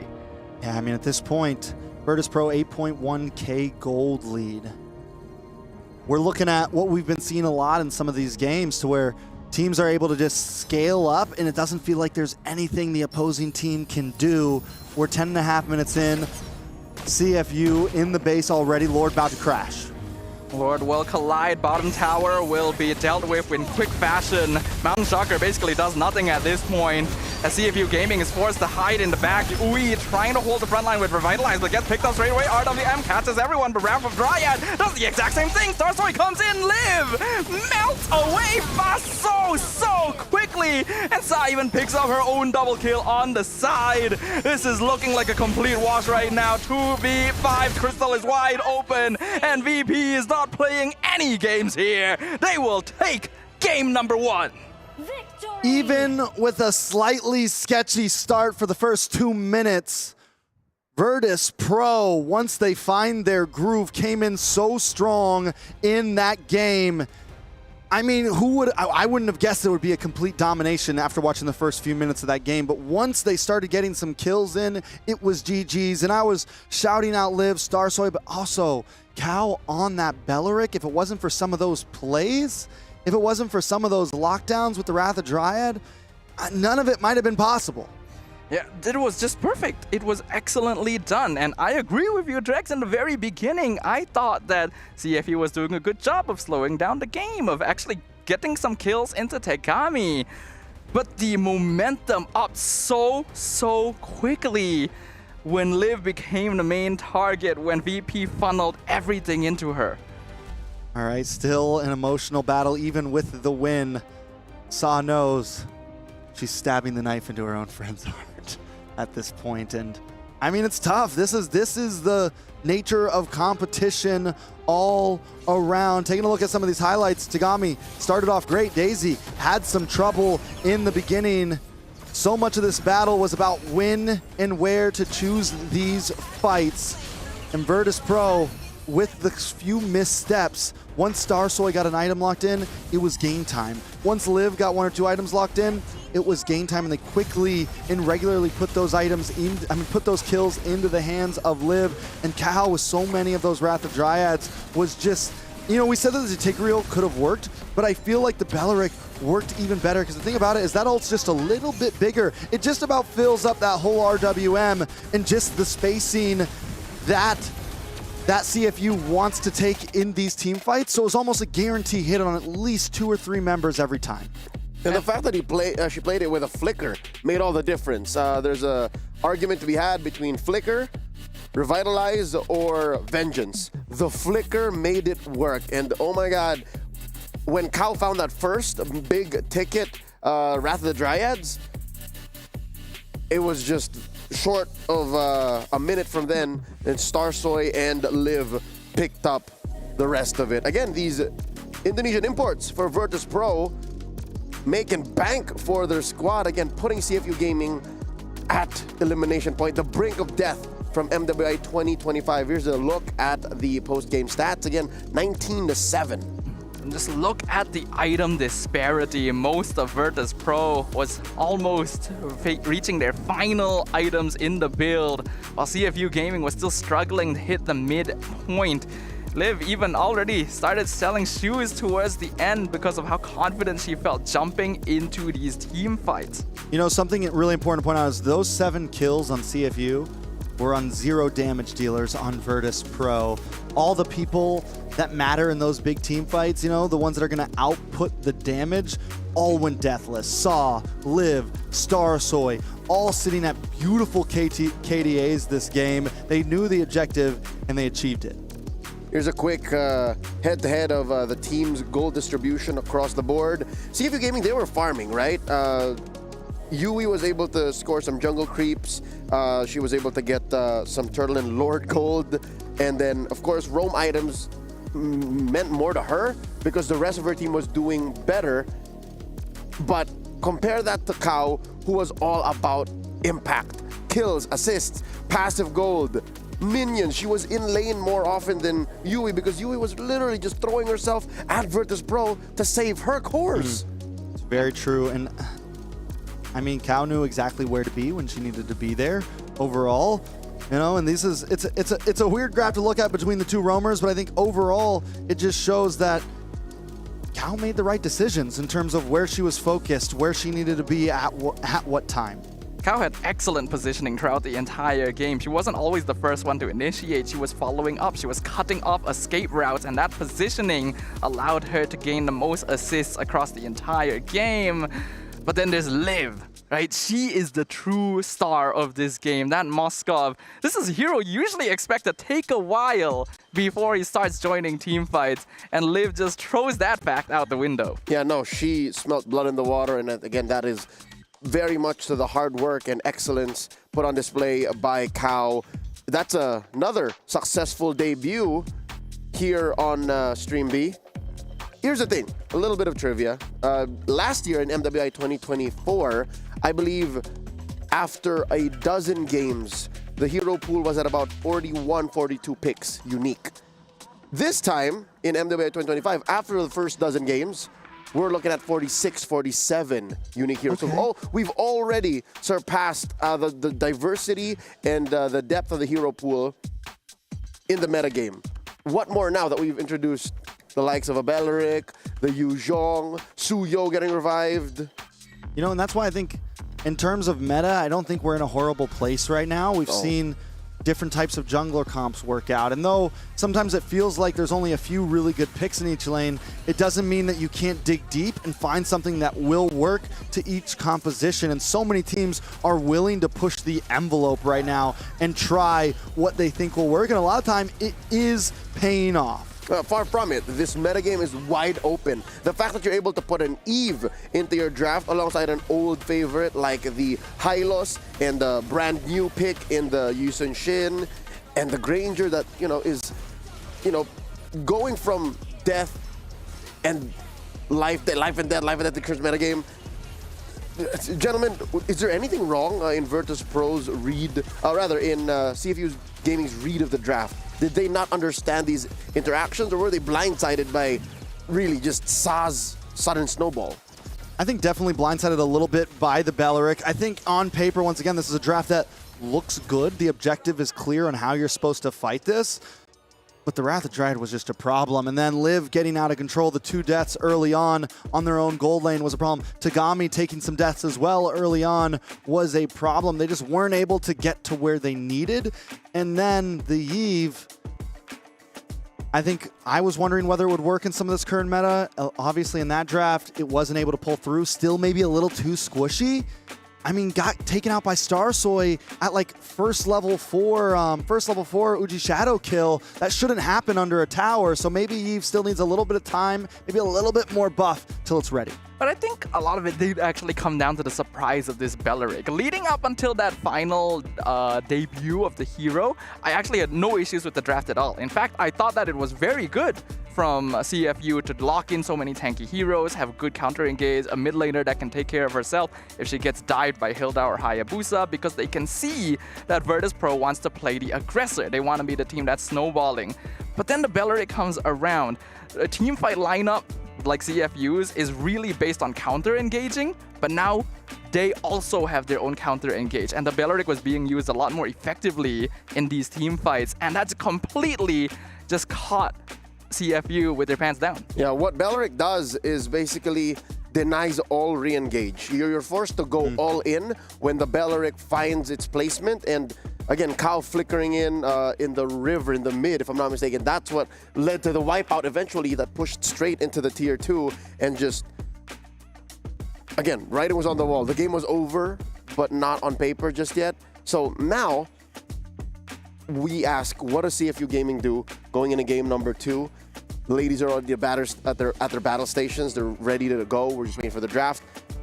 Is there anything fundamentally wrong with the way that they attack the draft here? Or do they just not get blindsided? Is it just one thing? It's just watch out, phase 2, Belric. Yeah, I think that, watch out phase 2 Belric, but also maybe the Eve was too early. Maybe putting all your eggs into that type of composition was a little bit too early. I think the idea of that draft was very well, but once it's on the table, once your cards show, it becomes very obvious on how to deal with it. And VP was able to answer that very quickly. The Yee's probably not going to get banned out. You could have maybe held on to that type of strategy a little bit later. Maybe they didn't plan on sticking to that strategy, but either way, yeah, showing their cards a little too soon in the draft. Yeah, I want to follow up on that as well, because you guys already talked about how much more open the meta is right now. There's a lot of possibility to pull out random picks that perfectly fit for the draft you're dealing with. It's wide open. So when you lock yourself into a draft that's very specific in the way it approaches team fights, you are going all in on big AoE ults. You are generally going to be grouping up 5-man to fight a lot of the time. It's very obvious what you're going to do. It's very telegraphed, and your opponent can just counter draft in that way. So don't rock yourself into a certain comp, like maybe flex up until leave yourself open just second a little phase. bit. Just leave possibilities open. Allow for that much, which is weird because here it came at the cost of a red side team. That is one of your main strengths. The red 5, red 4, that switch up, that should be one of the main benefits of being second phase, trading for that power pick blue side. So now, as the draft begins, we'll get confirmation. Vertus Pro still staying blue. Huh. Okay, so CFU chooses once again to go to red side, correct? This must be because of Time Ego's decision. All right, coach, on you. Destined one win away from going to the next phase and eliminating CFU Gaming. It's match point. This could be the last time we see CFU Gaming in action. It's now fine, Trex. I'll leave it all to you. All right, let's see exactly how this turns out here. It's like graphic went down. Maybe they did switch sides. We'll see if that comes out exactly that way or not. What do you think we got to do? I think at this point, CFU definitely got to switch something up. Maybe go for a slightly different composition this time in the way they approach the game. I think we have to bring up again what we observed and what we asked them after their previous loss in day number 1. Part of that was attributed to a lack of adaptability and not really being able to adjust on the fly against a much stronger opponent in a high-pressure situation. We are looking at the almost exact same conditions here where they were not able to adapt. They were too locked into a specific drafting style in game number 1, and that cost them a lot. So now it becomes tested. This could be their final chance to show the world that they are capable of evolving from those mistakes. Yeah, evolution has to come now, though. It's all on the line. It's match point. Vertus Pro in a comfortable seat, taking out their draft, taking out their whole plan, finding an instant answer to it in the second phase. And as Leo said, those are supposed to be the advantages you get on the blue or on second pick side. So let's see if they can pull something different this time. First pick back to Vertus Pro. They do pick up the Jushin once again. Nothing changing majorly. If it's not broken, don't fix it. I also predicted that VP would go for the exact same opening since Jushin was not banned out in the first phase. It is up to CFU to decide how they want to adjust things. Previously, they went the Gatot Yisanshin opening, and I actually don't have much of a problem going for the same thing again. It could even lull VP into a false sense of security, but everything else needs to be revisited. All right, so they do switch things up a little bit. They pick up the Bedang this time. They take the Moskov for themselves, take up some damage. Vertus Pro could still go for something like the Granger here. It's wide open. It's a decent choice. We've seen it work well. Does have some poke advantage over the Moskov, but if they're going to pick up their marksman now, I mean, I think picking up the marksman in this first phase could be good, because after this, you're running out of choices if that ends up being the bans from CFU in second phase. I agree with you. Going for marksman here would be fine, since it's typically not going to be a role that affects the overall draft that much anyway, and you already know who your opponent is going to be. But VP is still sticking to the basics, the exact same first 3 picks from game 1. We're not changing nothing. We beat you with it. We're keeping it the same, and not a bad vibe, because either way, this works right here. The Hilda, we kind of doubted it a little bit, but overall, this composition, these first 3 picks can be pretty good against anything you want to bring. You know, there's nothing, yeah, the CC could do some work to the Hilda. There's a few EXP laners that can give some work to the Hilda, but overall, the Hayabusa and the Jushin are just solid picks. And it's a great combination as well, because Hilda is going to punish weaker early game squishier junglers, while Zusin is able to handle slower, bulkier tank jungles. So you cover your bases while having that Hayabusa, which is very commonly banned out across the meta. Oh, this time they pick up the Joy, though, which is a hero that's kind of fallen out of the meta, but we have seen perform very well, at least in MWI so far. The Joy, though, I would say, even when it was still good, the Hayabusa normally gets the win on it. The Uji Shadow Kill can just out-time the electrifying beats, nullify it, and the damage just kind of wins out. So I will say that CFU picking this into possibly a losing matchup, at least against jungler. It also means that CFU need to commit hard to winning EXP lane in the draft, because the Joy is going to be vulnerable to Hilda invades, and if you don't have a strong side lane to play around, then your jungle becomes very vulnerable. VP was actually on the receiving end of this when they played Uranus jungle with Badang Roam, and they weren't able to deal with a Hilda. Yeah, so now into second phase of bans. Here comes the gold lane bans. As we kind of predicted, the Harith gets taken out. CFU, do they ban out the Granger here as well to just really limit down on a Vertus Pro hero pool? It's difficult to say. There are still gold laners that would give Moskov a fairly hard time. Iritel, Bruno would be pretty safe matchups, but CFU switches it up. They go for the ban on Tigreal instead. This is a common Joy counter, so they're trying to give Tegami the best possible conditions. Yeah, and I mean, I think it's solid. We saw the big set potential last time with the Belleric from Vertus Pro. We know it's something, that type of hero is something that Cow does a great job on, something that can make big plays for her team. And Vertus Pro, I mean, it's just a playstyle that they play well at. Look for those big picks. Look for those moments that a fight can immediately turn into their hands. And with a damage dealer like Hayabusa and then whatever gold laner they want to put in, it'll fit. On the side of Vertus Pro, we still need more bans. They take out the Phoveus, huddle down into that XP lane, kind of showing that this is definitely where the Hilda is going. CFU now on the gun, though. So here's a concern. They banned out the Tigreal as a Joy counter, but the other hero that was a traditional Joy counter was Belleric. And he works super well against Moskov too. So there's genuinely a threat of Vertus Pro bringing Belleric back for Cow in this game, and CFU Gaming needs to prepare for that in some way. They really gotta make sure that EXP lane wins out. I think you might have to leave it for last pick. Yeah, it's gonna be a tough one for them. Mage pick still needed. That's another thing that the Eve did not really work last game, and I think they need to rethink how they're gonna approach this mid lane. ZTN is still open, but against the Hayabusa, it's kind of like a sitting duck. Has a little bit of trouble dealing with an assassin, but they go for the Aurora. We saw the Aurora lose last series in the hands of TL. The point of the Aurora is does really good against those slow-moving frontliners, but there's not a lot of slow-moving frontliners on the side of Vertus Pro. Yeah, I agree with you here. I'm very confused. This is not an Aurora game by any sense of the word, in my opinion.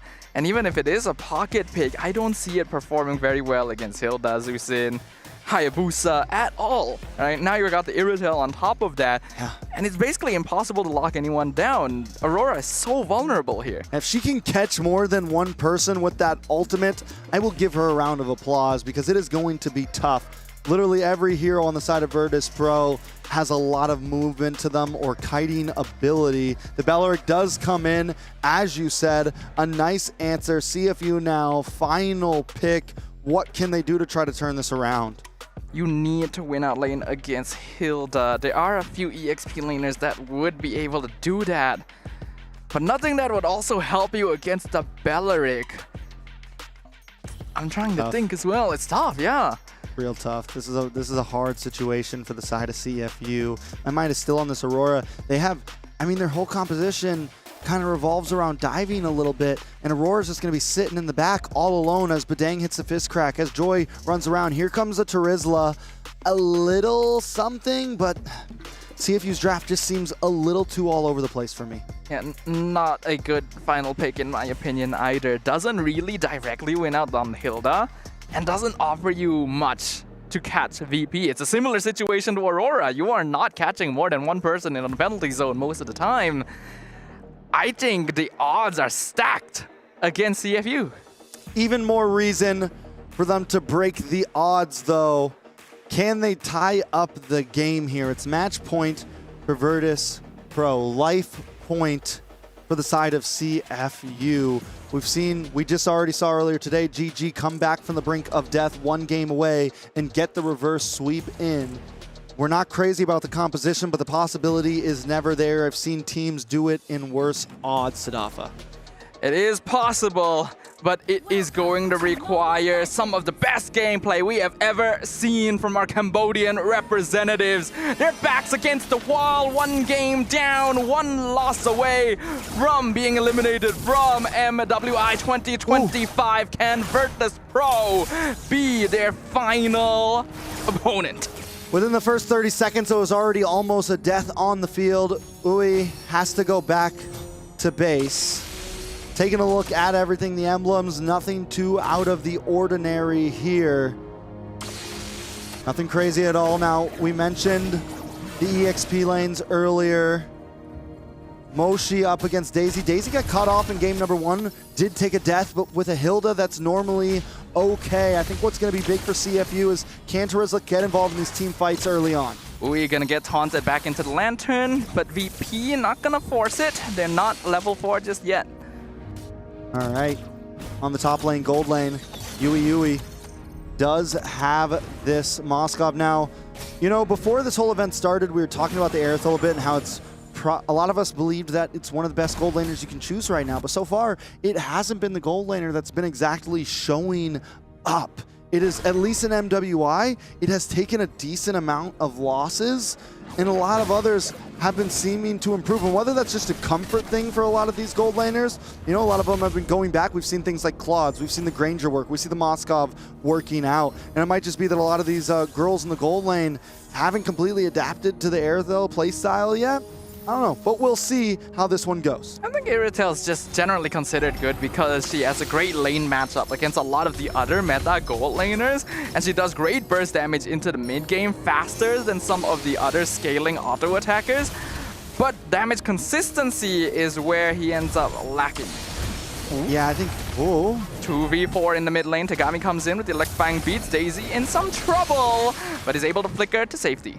I mean, Daisy's good at this point. Since Daisy hasn't taken a death super early on, she's already at level 4, able to just kind of move around, use the bushes to her advantage, pop the passive. She's already able to take a lot of shots, just had 2 or 3 members on top of her, and she survived with ease. Saw also showing that she can be a true annoyance on this Jushin, even being able to catch Tagami with the Lantern, pull her back. CFU kind of falling behind again. It's 5. There's a skirmish. Whoa. Daisy gonna get caught out actually. Wrath of Dryad caught multiple members. CFU though all gets picked up. 3-man Lantern. Double kill for Sa. Alive with 1 HP. Moshi finally finishes her off. Gonna lose their passive though. Starsoy chasing them down. Sa just lifted Tagami up and crushed her right there. 3 members in the Lantern. That's not something you see every day right there. The entirety of CFU Gaming just tried to run at Vertus Pro. It worked at first, you know, they actually managed to power through the Wrath of Dryad, but that's a Zeus sin, man. You gotta give him respect. Saw hit him with the Magneto, man. Just lifted them up, grabbed them in her fists, threw them against the wall. It was very clean, very well played. It's 3-2 right now. Vertus Pro, 1.4K gold lead. EXP laner still kind of keeping it slow, but this is the problem that I was worried about. Moshi just kind of stuck in that lane, unable to help out too much in these fights right now. I said that it was important for CFU Gaming to win out that EXP lane, and unfortunately the Terizla just doesn't win out this matchup. He's not even really going to be successful keeping Daisy in a lane. In fact, it's the opposite that is happening to Moshi right now, and I mean CFU Gaming is going to have difficulty fighting on the opposite end of the map. Yeah, and what I think Moshi's kind of messing up here. At this point, Moshi just has to be comfortable, has to have faith in her team that they can deal with Daisy, because Moshi's giving up multiple minions right now. She gave up one earlier, she just gave up another one. She's giving up EXP, gold, everything to be a part of a fight that she might not even win. So unless Moshi makes a play happen, and now Moshi might even go down for this. A Lantern picks Moshi back up into the Hilda alt. Penalty zone connects with Daisy. It does literally no damage. Frigid Glacier too slow. Moshi goes down.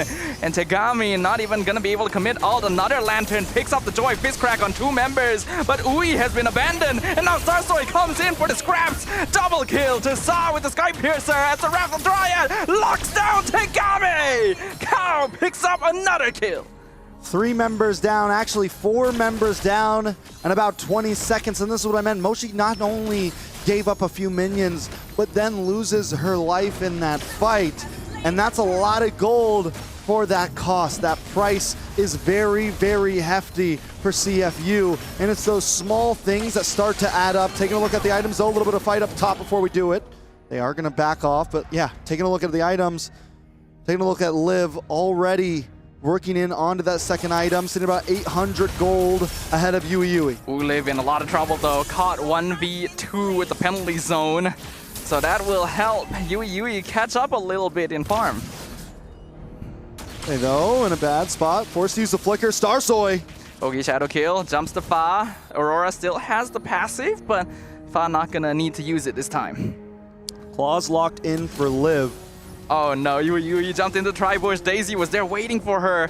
Has to use the flicker to get away, but here comes Stars. Oh, what? Oh, was that the SOD to get away from the Uji Shadow Kill?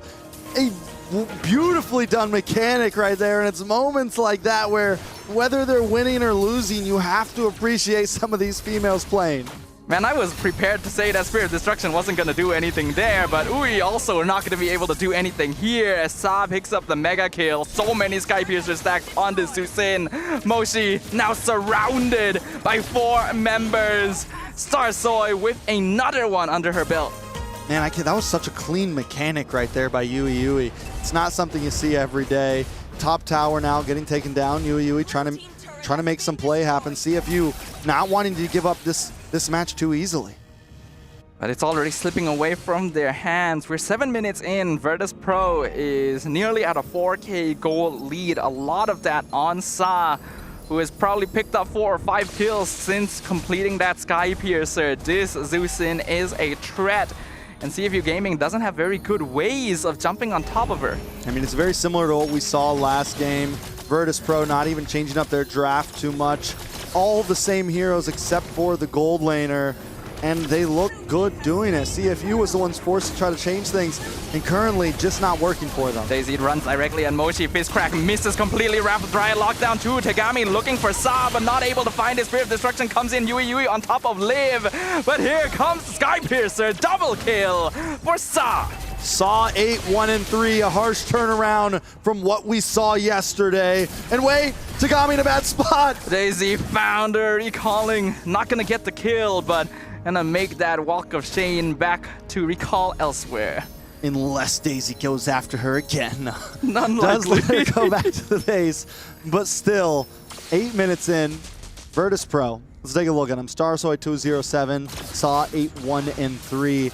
And Saw just does such an amazing job at sitting in the right spots of their fight. Don't think too much is going to come out of this. Just a little bit of a testing. A little testing 1, 2, 3 to see where CFU's health bars are standing right now. But as I was saying, Saw's been doing an amazing job, man. Just holding herself together. Even though emotions have been running high for her, she plays the game well in that state, it seems. And there she goes again. Moshi gonna get picked up, lifted right back into Daisy, and picked up again. It's a godlike streak for Sa. Rapid Dryad actually misses Tegami this time around.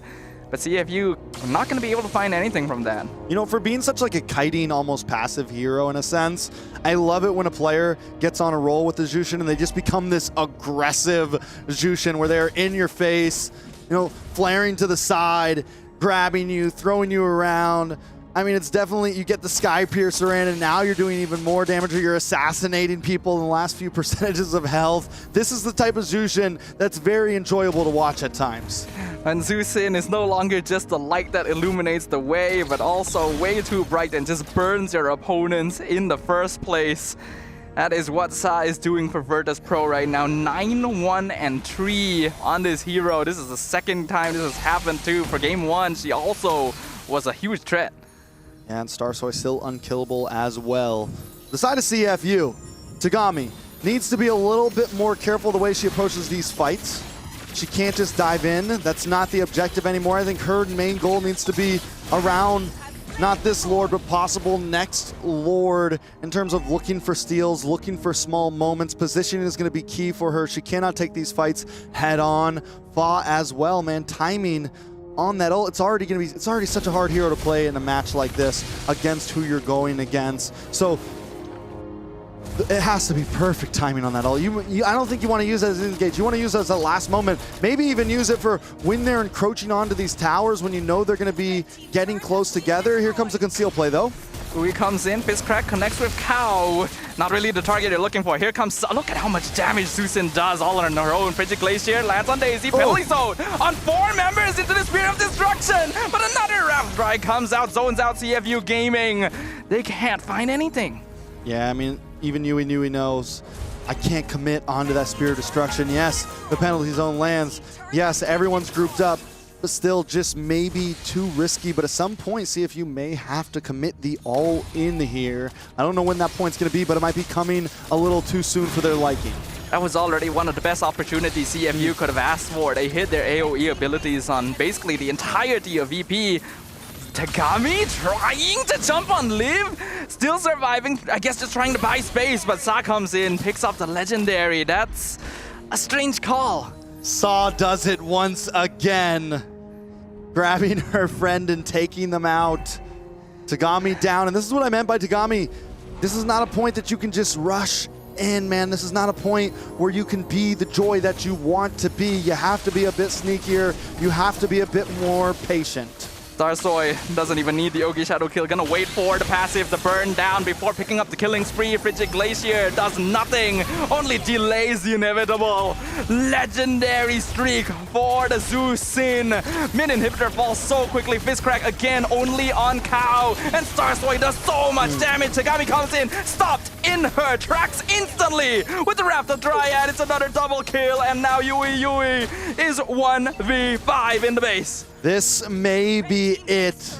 It's nothing but Yui.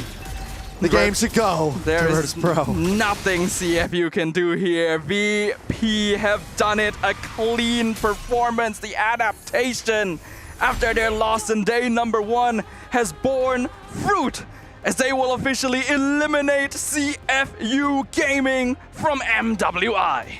Vertus Pro has wiped their slate clean, being able to get a 2-0 sweep after the day before, being able to take the game to keep them alive. Sa, after a rough start in day 1, played amazingly today. Exactly what we wanted to see from VP, exactly what we kind of expected from them overall. After them almost taking game 2 yesterday, we knew they were going to come in swinging in day number 2.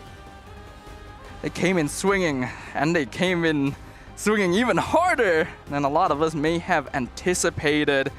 You would think that perhaps the familial bonds between the teams may have held them back, prevented them from landing that final blow, but Sa not willing to take any prisoners, even against her friend on the opposite side. She came into this tournament saying that she was gonna solo kill, and that's exactly what she did. That's gotta be that's a highlight moment right there from Sa, man. The 3-man grab, toss, and throw into the wall was just so clean. Starsoy as well just played an amazing game today.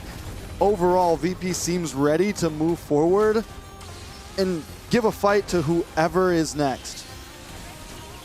Man, I am still shocked, honestly. I'm shook looking at this. We knew that Vertus Pro came into this with a renewed passion, reinvigorated from what they'd learned previously, and yet none of us could have predicted it going so one-sidedly. I do feel like CFU Gaming needed to fix their adaptability. The fact that Belleric was a huge thorn in their side in game number 1, and they still didn't draft in a way to counteract it in game 2 feels a little bit like an oversight. All right, I love some highlights, but you know what I love even more? Let's toss it over to the interview on the floor. What's going on, guys? It's Churros on the stage with you here with the winners, Vertus Pro. With me is Sa. Sa, man, standing next to you and looking at how emotional you are. I know you and Tagami have been friends for a long time. And after the first match, we saw a lot of emotions riding high. Do you want to say anything about, you know, what you've been feeling, what you've been going through as well? My feeling right now is happy, but a bit sad because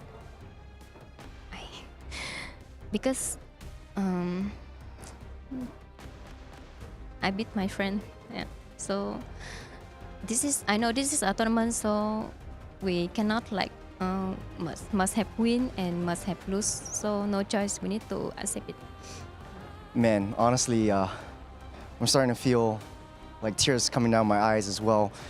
You know, match aside, you guys had a dominant game, but tell me about one of the most memorable experiences that you had with Tagami right here in EWC. I think it's a little bit more lighthearted, and I think you guys need to have you guys had some form of memorable experience as well. But I don't get the. Tell me about the most memorable experience you had with Tagami in memory right here in EWC. We yesterday we have talked with each other, and we talk about the game today. Then she just said to me, I just like be happy, play happy, and don't think anything like we enemy or what. Just do your best. Yeah. Okay. Hopefully, I think Tagami also feels the same for you moving forward. You have one more match in this group stage. What is Vertus Pro feeling right now, and how are you confident in moving through to the next stage, and what needs to change? I feel very confident right now, and my team also, and I trust my team. We can do it. I can do it. Yeah. In the next match. I believe you guys can do it too. Before we let you go, man, even if this is a winner's interview, I feel a lot of heavy emotions alongside with you. Any last word to, you know, the fans out there of Vertus Pro? Thank you guys for supporting us. Thank you everyone, my fans, my family, my friends for supporting us and always follow us and watching us in every tournament. Thank you very much. Thank you very much. With a heavy heart, man, I know, Sa, you have to say goodbye to Tagami on the other side, and we will talk to her a little bit later, but for now, back to you boys on the stage. A heartfelt talk with Sa of Vertus Pro. Hard to celebrate exactly when you dropped your friend, and in such a dominant fashion as well. A quick look once again at game number 2. Back-to-back, gentlemen. The Belleric in Kao's heads. We could have sworn after that long talk we had pre-game 2 that this was going to end here, that we weren't going to see it again, but alas, it is what downs CFU.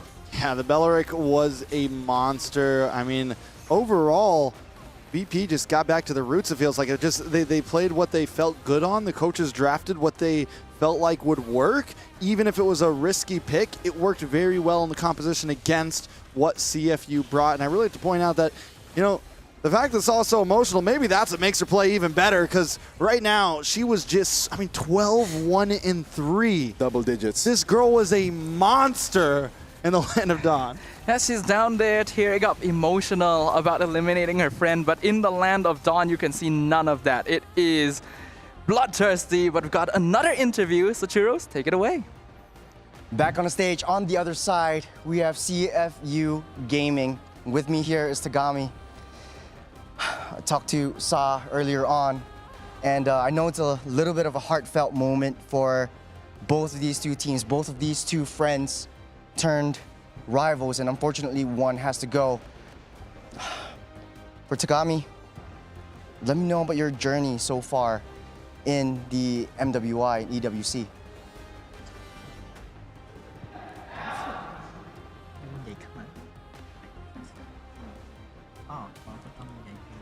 Talking in the mic. Talking in the mic. I'm translating. Yeah, in the mic. In the mic. គាត់ចង់សួរពីដំណើររបស់យើងគេថាពីដើមដល់ឥឡូវគិតមិនដែរ ដំណើរដែល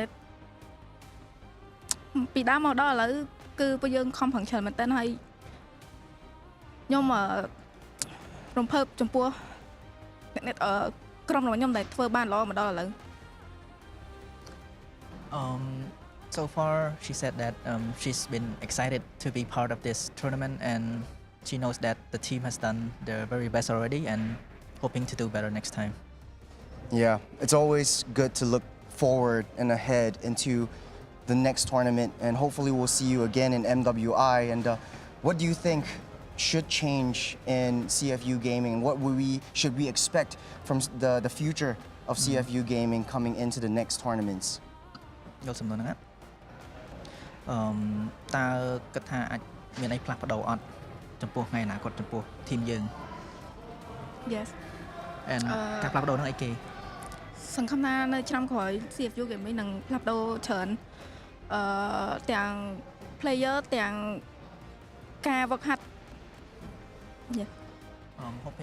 She's hoping that talking about future changes, she wants to get better. Not get better. Like she wants good teammates and hopefully good practice. Good. How can I say?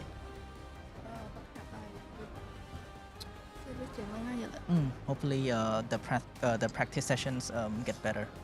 Yeah, hopefully we'll get to see a better version of CFU in the next tournament. We also have Sa on the backstage. I know she's making it through to the next round. Is there anything you want to say to your friend? I wish her all the best, and she will have all a good game and good luck. Well, simple words. Man, it's really a heartfelt moment. I know in every competition there is a winner and a loser, and unfortunately we have to say goodbye to you. You had a great journey, and even with this match, it wasn't a one-sided game. It was, you guys fought hard, and I thank you guys for that. Any last words to all the CFU fans that are out there watching and still supporting you guys? I would like to thank to all the supporting I have got, and I hope they all will continue supporting me and my teammates. Well, everyone in this world will see how much emotions have been riding through, especially in this match, and hopefully everyone will keep supporting CFU Serendipity. Thank you very much for your time, and you had a great game today. Appreciate it. Boys, it's hard for me, man. It's always hard to say goodbye. Back to you guys. Man, all I can say is Akun to CFU, and keep your heads up. There's always the next big women's MLBB tournament to be a part of. That was once again Tagami of CFU Gaming. I wish them a big homoy mao. Let's talk about the post game. An even more dominant game number 2 for Vertus Pro, 18-3. Yeah, the scale continued to tip from game 1 to game 2 into the hands of Vertus Pro.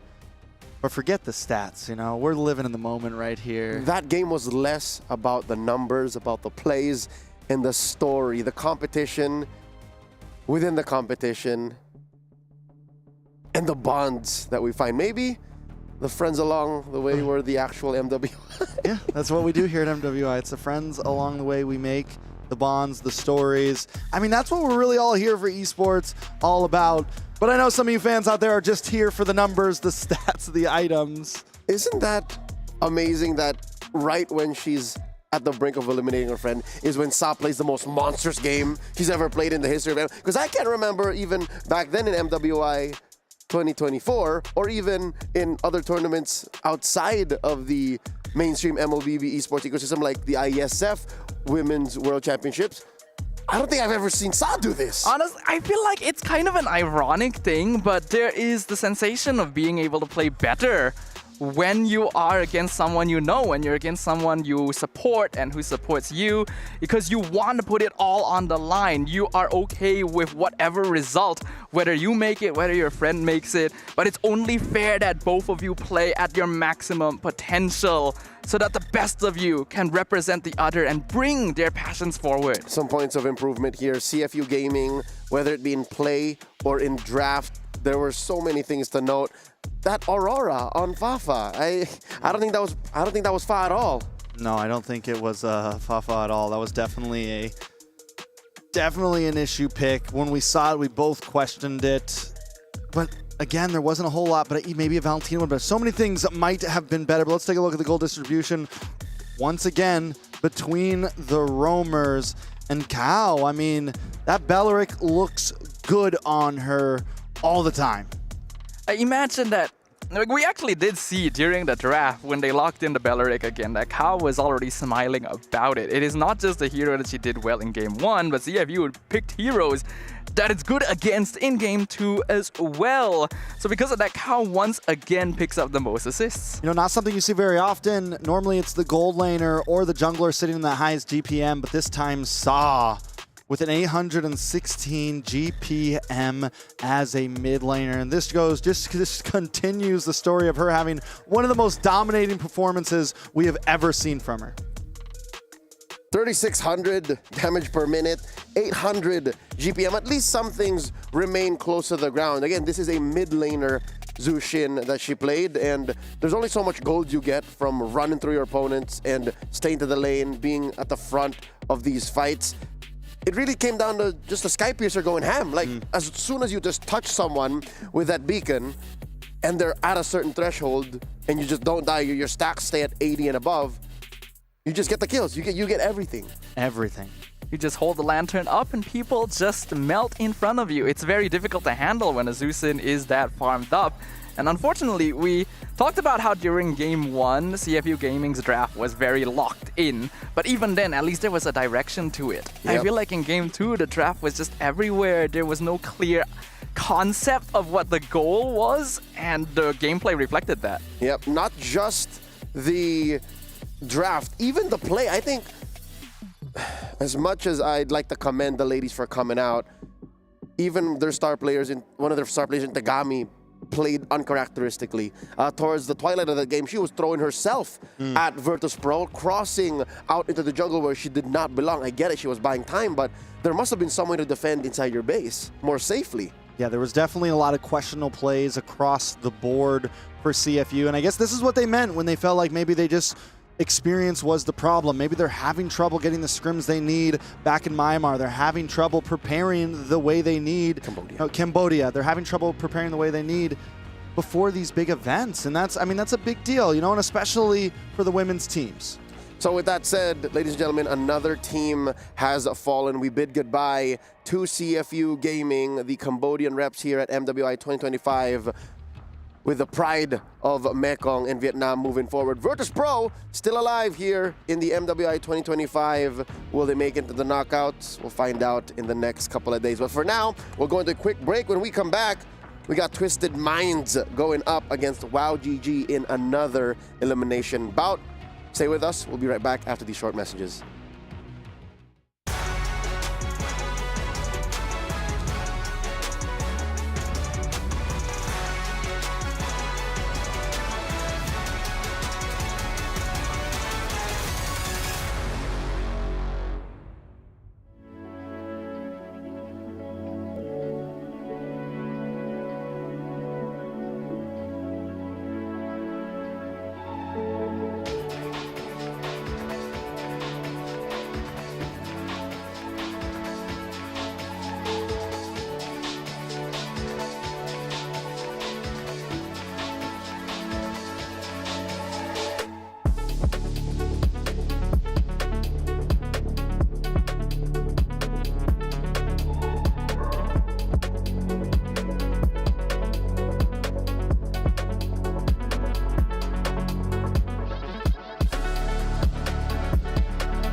This land is calling.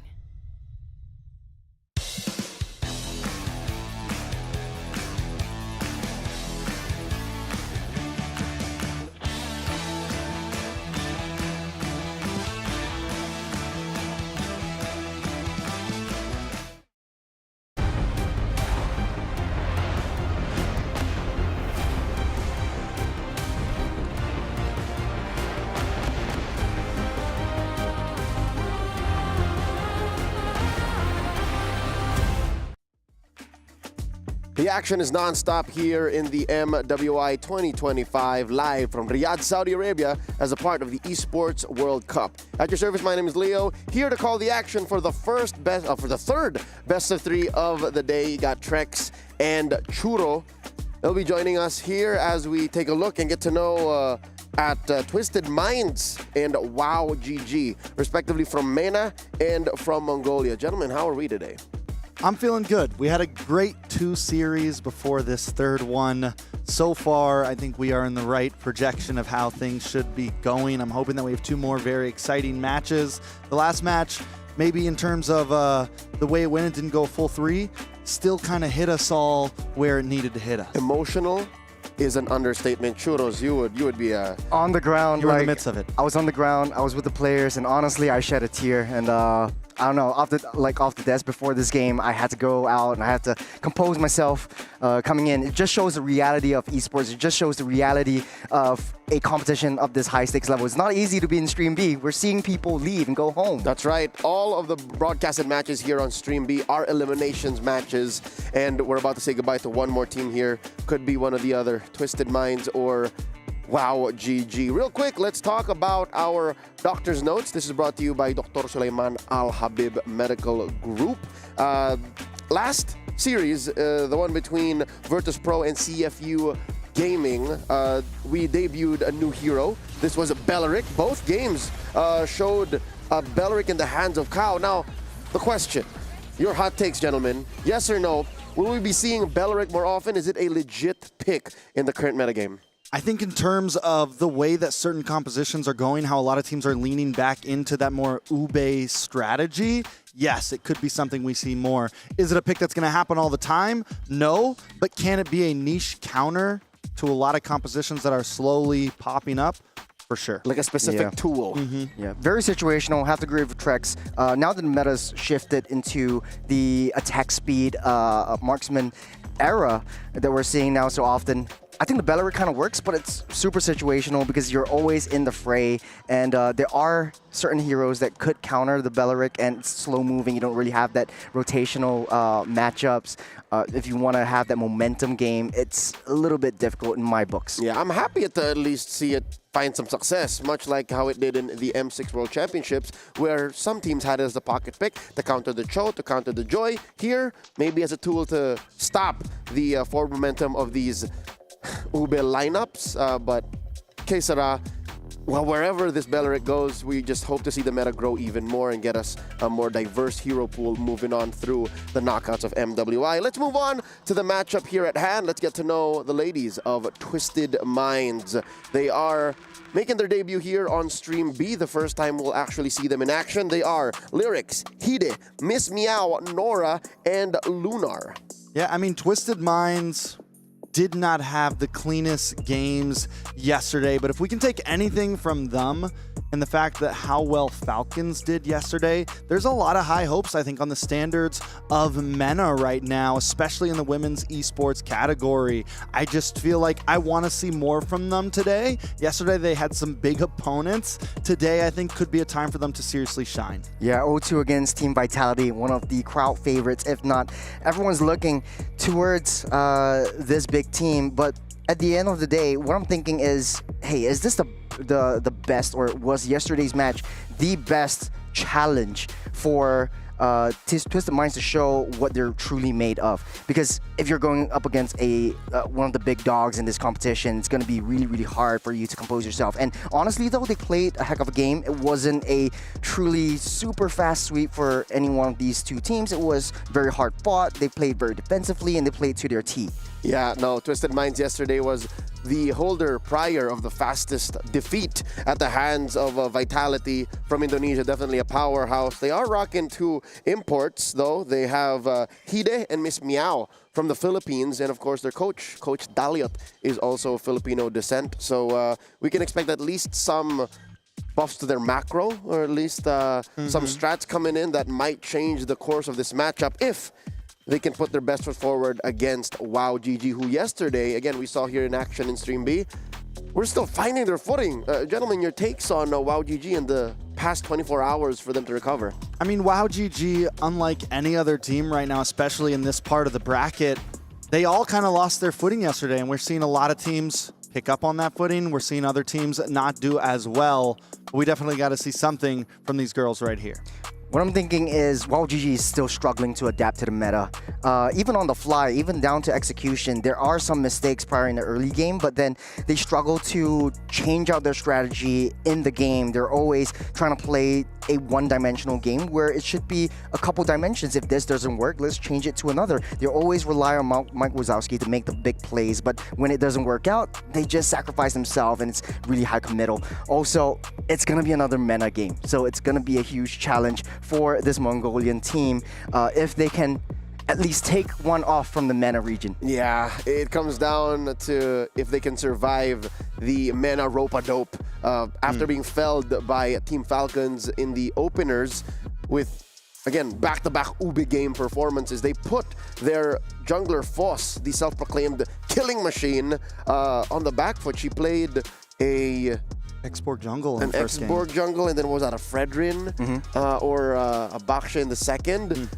Neither really did well against the Falcons draft. So now, I hate to say it, but my eyes are on her. I want to see them give her something that she can work with. A Lancelot, a Ling, a Hayabusa. It comes down to their coaches, Coach Bebex and their analyst, Non Axon, a former competitor of theirs, a rival of theirs, here to arm these ladies of WoW GG with heroes in a draft that they could use. Yeah, I mean, with how wide the meta is right now and how many different compositions you can bring in, I see very often so far that draft is extremely important. It's easy to get caught off too far, to go a little bit too past the point of no return. And what's going to be important for WoW GG coming into the series is going to be that draft. Yesterday, we saw that Exborg pick against the Ube strat, but it was forced to be into the jungle, and it just wasn't something that worked out. So what we need to see from WoW GG, for me at least, yeah, maybe put Foss on something aggressive. Maybe just come into this a little more level-headed. We're seeing the teams that stick to the basics work out. Yeah, no. We've already seen Suyo get a modicum of success. Maybe put that into the hands of Foss.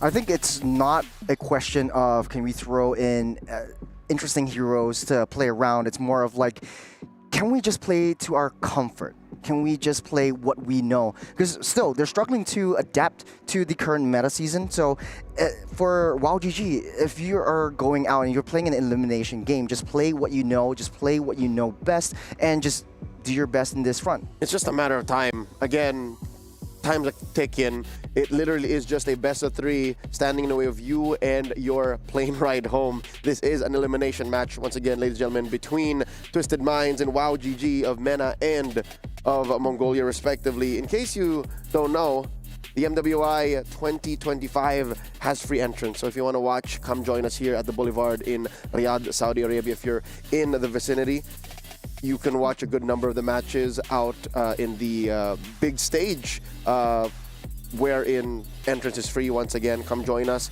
But if not, hey, welcome to Stream B, wherever you're watching from, at home or on the road, at work. We wouldn't have it any other way. Thank you very much for spending time with us and staying tuned to, again, these teams that we could be watching in action for the very last time. We will be watching at least one of them in action for the very last time, at least here at MWI. And yeah, I mean, it hits hard, but as I was saying, I mean, both these teams took some hard losses yesterday. You know, some of the previous teams that we've seen today at least had some moments where we kind of had our eyes on them like, oh, Vertus Pro, we felt like they could turn it around. Neither of these teams really had that moment for me yesterday, and that's what we're going to need to see today. You know, I think it continues to be a story of how well can you regroup, how well can you recheck yourselves and get your heads in the game. Yeah, Twisted Minds yesterday went about 15 minutes in game number 2 against Vitality. So at least they had an upward trajectory. They went from that 9 minutes, 38 seconds game trying to debut a Faramis. So at least we know that there's some prep or a back pocket pick like that. And then their game 2 was a Suyo game. There you go. See, so they have a Suyo. The question is now, how does WoW GG answer to that? WoW GG, just a quick reminder, they drafted a double marksman lineup in the Kimmy and Granger, Kimmy and Carry game number 2. But still, I think it's just really a disjointed effort. I wish there was more to them coming together. Again, Trex, you're looking for that recovery from them, their reset, the rebound mode. Churros, any thoughts on how you think they can do that? Yesterday, it was a question of fool me once, shame on me, fool me twice, shame on you. They were defeated twice by the Ube strategy. Oh no, I think it's the other way around. Fool me once, shame on you. Fool me once, shame on you. Fool me twice, shame on me. Yes. That's right. So That's it's where on we go. them. It's on them. It's really on them. They're struggling to adapt to how their teams want to play. It's their inner demons that they have to quell. Ladies and gentlemen, welcome to game number 1. Twisted Minds on the play. Wow, GG answering back. I'll leave you in the very capable hands of Trex and Churros. All right, so jumping into this draft, we talked about how Wow GG was unable to handle the Ube strategy yesterday, and they fell at the hands of another MENA/African team, however you want to put it, but either way, they fell to the hands of that. Twisted Minds maybe be able to take a couple pages of that book. Another thing to point out is Twisted Minds got the worst out of the way yesterday. Yes, they took some bad losses, but it was against one of the favorites of this event, so maybe we just didn't have the opportunity to see what they could really bring to the field. Taking a look at the bands, Uranus, Matilda taken out from the side of Twisted Minds, and Basha and Kalea on the side of Wow GG. The question is, for me, should Wow GG be afraid or intimidated that Twisted Minds is going to bring back that Ube strategy? Do you think that they're prepared to handle something like that if it comes out from Twisted Minds? Bear in mind that Twisted Minds and Team Falcons were in the same region, so they understand each other's play styles and how they want to draft around all of this. Wow GG will solidify the last band first phase of the bans with that Kimmy. So what's opened up is potentially the Badang that we've seen in first pick prio quite often. You've also have the resurgence of a couple of assassin picks. The mages, Jusin, Farsa, very high prio. I know, Trex, you love the Farsa pick. Yeah, I think it's a very solid pick. I mean, a lot's open right now in terms of marksmen, in terms of mages. All 3 power mages are on the field right now. It's a pretty open draft overall, and this is how we've seen so many different first ban phases from every single matchup. I feel like each time we approach it, there's small tweaks here and there, and I'm wondering how much that's going to come together as we move into the end. There is that Badang pick over for Twisted Minds right up front. Wow GG now on the gun to fire back with 2 picks of their own. Maybe the Farza paired up with something else. Farza Hayabusa, Farza Fred, something along those lines. Farza Gatot, but instead the CC and the Gatot right up front. I do like the adjustments coming in from Wow GG. They understand that, okay, now that my mage is not picked yet, let's solidify a winning lane in the EXP side. What Wow GG likes to play around is the aggressive front. And we've seen that in yesterday's game against Team Falcons. Unfortunately, though, it wasn't fast enough to adjust to the momentum that Team Falcons had with the Ube strategy. Once they get grouped together as 5, that's where Wow GG suffers. So what the adjustment is bringing out that CC to ensure that you clear out the early to mid game in the EXP side and try to get that early game rotation. Try to build that momentum from a snowball into a huge avalanche. The response from Twisted Minds coming out with the Jusin and the Fredrin as well. I do like the zone potential that Twisted Mind has. It's a very one-dimensional play, very going with the Fist Crag and come in with the Energy Eruption from the Fredrin, and then Jusin goes in from the backline. Remember, we've seen a lot of Jusin-Angela combos. I think an Angela would be an interesting pick over here because the Badang could still be flexed into the EXP side. Yeah, so Twisted Minds locks down their mid trio immediately. I think it's a solid way to approach the draft. You don't have to worry anymore about that. Now it's just down to gold lane and EXP on the side of Wow GG. The Farza is locked in.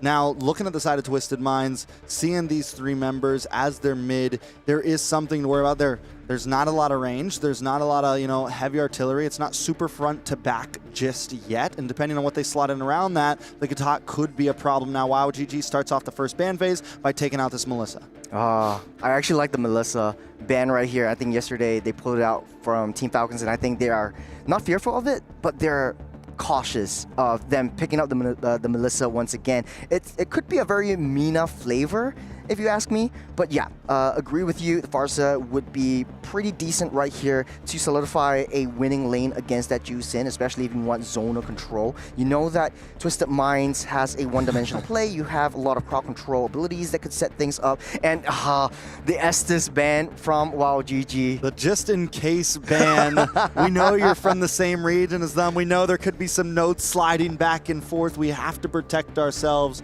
We ban out the Estes here. And the thing is even with the Melissa ban, now the Moskov ban on the side of Twisted Minds, they get the first pick here, and I got a feeling it could end up being that marksman up front. Honestly, Granger's still open.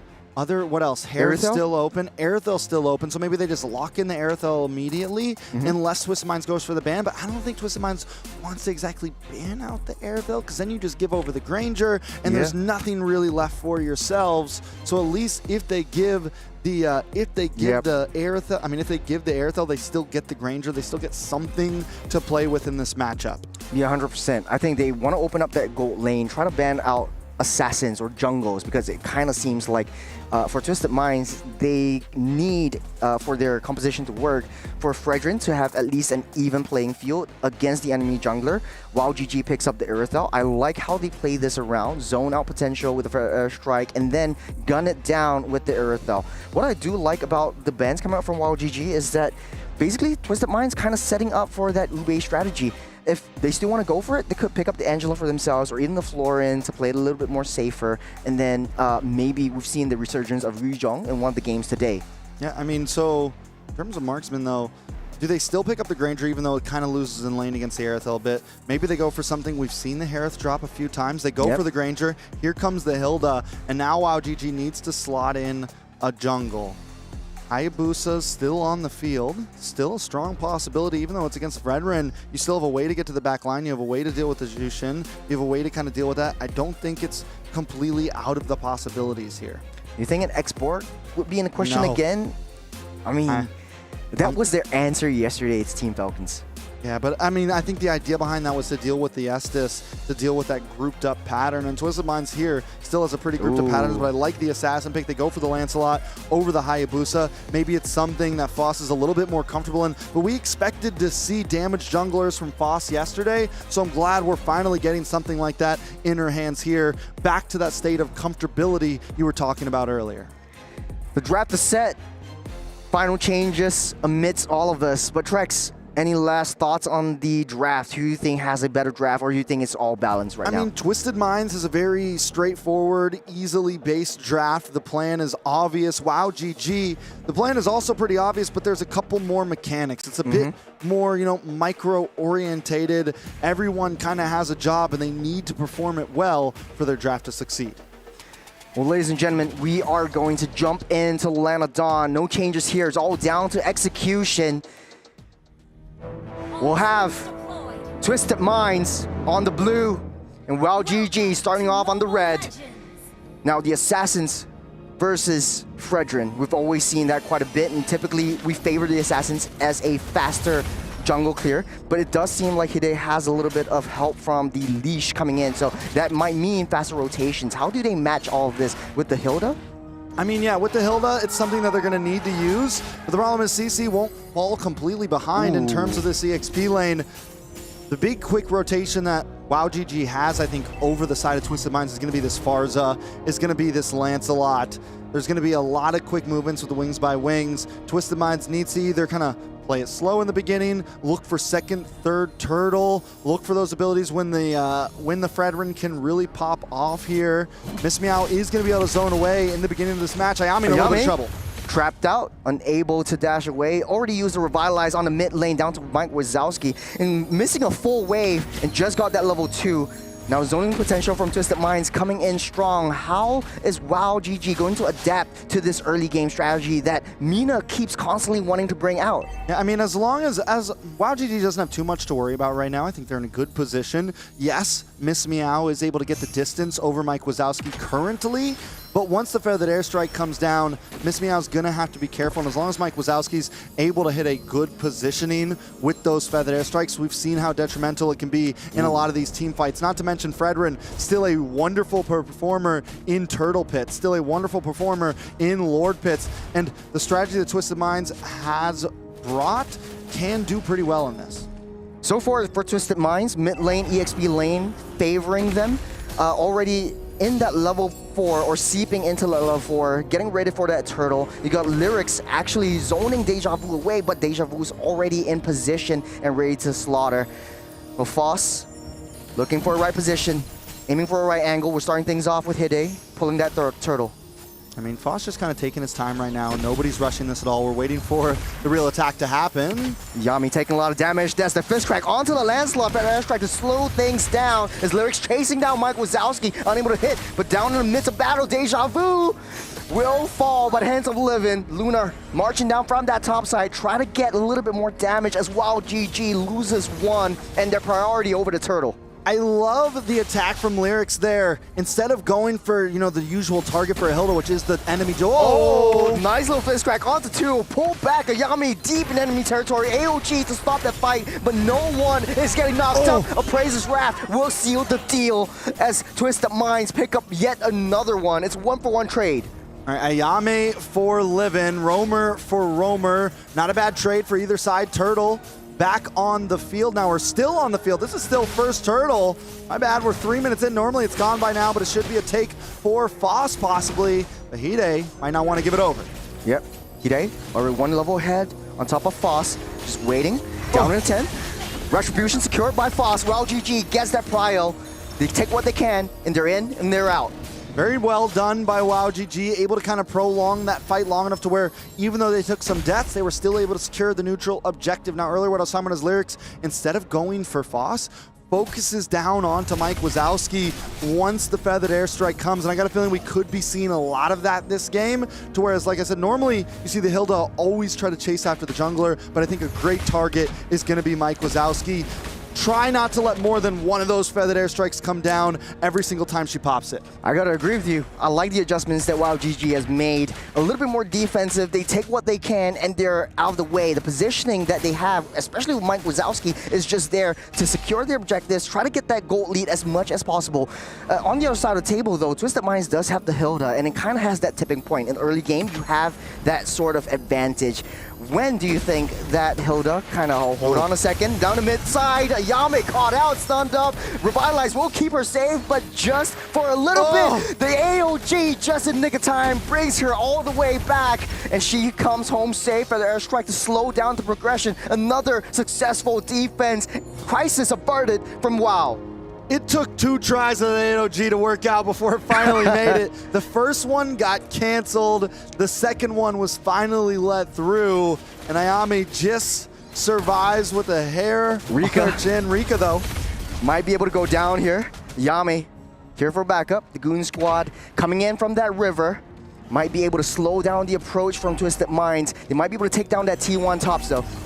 Ooh, Mike Wazowski knows Lyrics is constantly chasing her. But on the boss side, Foss able to take a tower for tower, making this not look like it's going in either team's favor just yet. Good trade, but it does look like they want to slow WoW GG down from entering that turtle pit. Does look like Foss is actually making a beeline towards that turtle, but he's all alone. I love the way that Foss was playing that bot lane. Yeah. Very clean. Foss able to dash through, going to be okay. And this is what WoW GG needs to take advantage of. Having something like the Fredrin, your team's going to want to group up. WoW GG, if they play the map, they have an advantage. Starting things off with the AOG. Knocks back Hide. Praises Wrath won't deal too much as 2-man fist cracked onto the wall for airstrike in a nice safe position. Foss again, another turtle secured, but gets taken down by Lyrics. Ayame onto Hide, taking down 2, taking down 1. Ayame is left all alone. Rika's here for backup, but might be enough. Ayame again toying with death and gets out safe. A 3-for-1. Spoke too soon. Make it a 4-for-1 trade. WoW GG takes too many shots to the face, all for the price of 1 turtle. It's only a 1K gold lead right now for Twisted Minds, but we're seeing the possibilities they can bring. I was just about to praise Mike Wazowski holding on to that feathered airstrike to the last second, but she still ended up going down. Let's take a look at the replay. This is a little bit after the AOG, and watch Mike Wazowski comes down to the boss side, waits for it, helps secure the turtle for Foss. Foss is unable to get away, but at this point, they're too deep. The rest of the team falls as well, and up in the top right corner, Lunar secures the kill. There was no escape for anybody, and I want to watch for Lunar because Lunar decides to come back. No, I'm gonna go for this. No, I'm gonna do this, and still ends up getting the kill. Lunar starting to look like she's getting online. Locked in and ready to go. 2-0-1 for this Granger. It's only going to go up if WowGG does nothing to catch that Granger. And the issue with WowGG's draft is more of like they don't really have any high reliable crowd controls. You have the AOG, yeah, but like it's a flip of a coin. You can't really hone down on one hero hit. Livin on that back line, trying to get towards Deja Vu is Livin. Curtain call will lock them in place. The airstrike will push them away. They save that T2 for now. Look at the bottom side though. Foss getting busy. Foss is not going to stop. That is, I mean, that's the idea. That's the strategy. That's what you're going to have to continue to do to alleviate pressure elsewhere on the map. Foss is going to stay playing this bot side, stay playing. Oh! Underneath the turret, Mike Wazowski gets blown up to smithereens. Meow will be the next to fall. It's a 1-to-1 trade yet again. Blow for blow, tit for tat. They might be able to wait out for this Lord now. It's 8 minutes. I mean, even though Twisted Minds is making the flashy plays right now, WowGG is still very much in this game.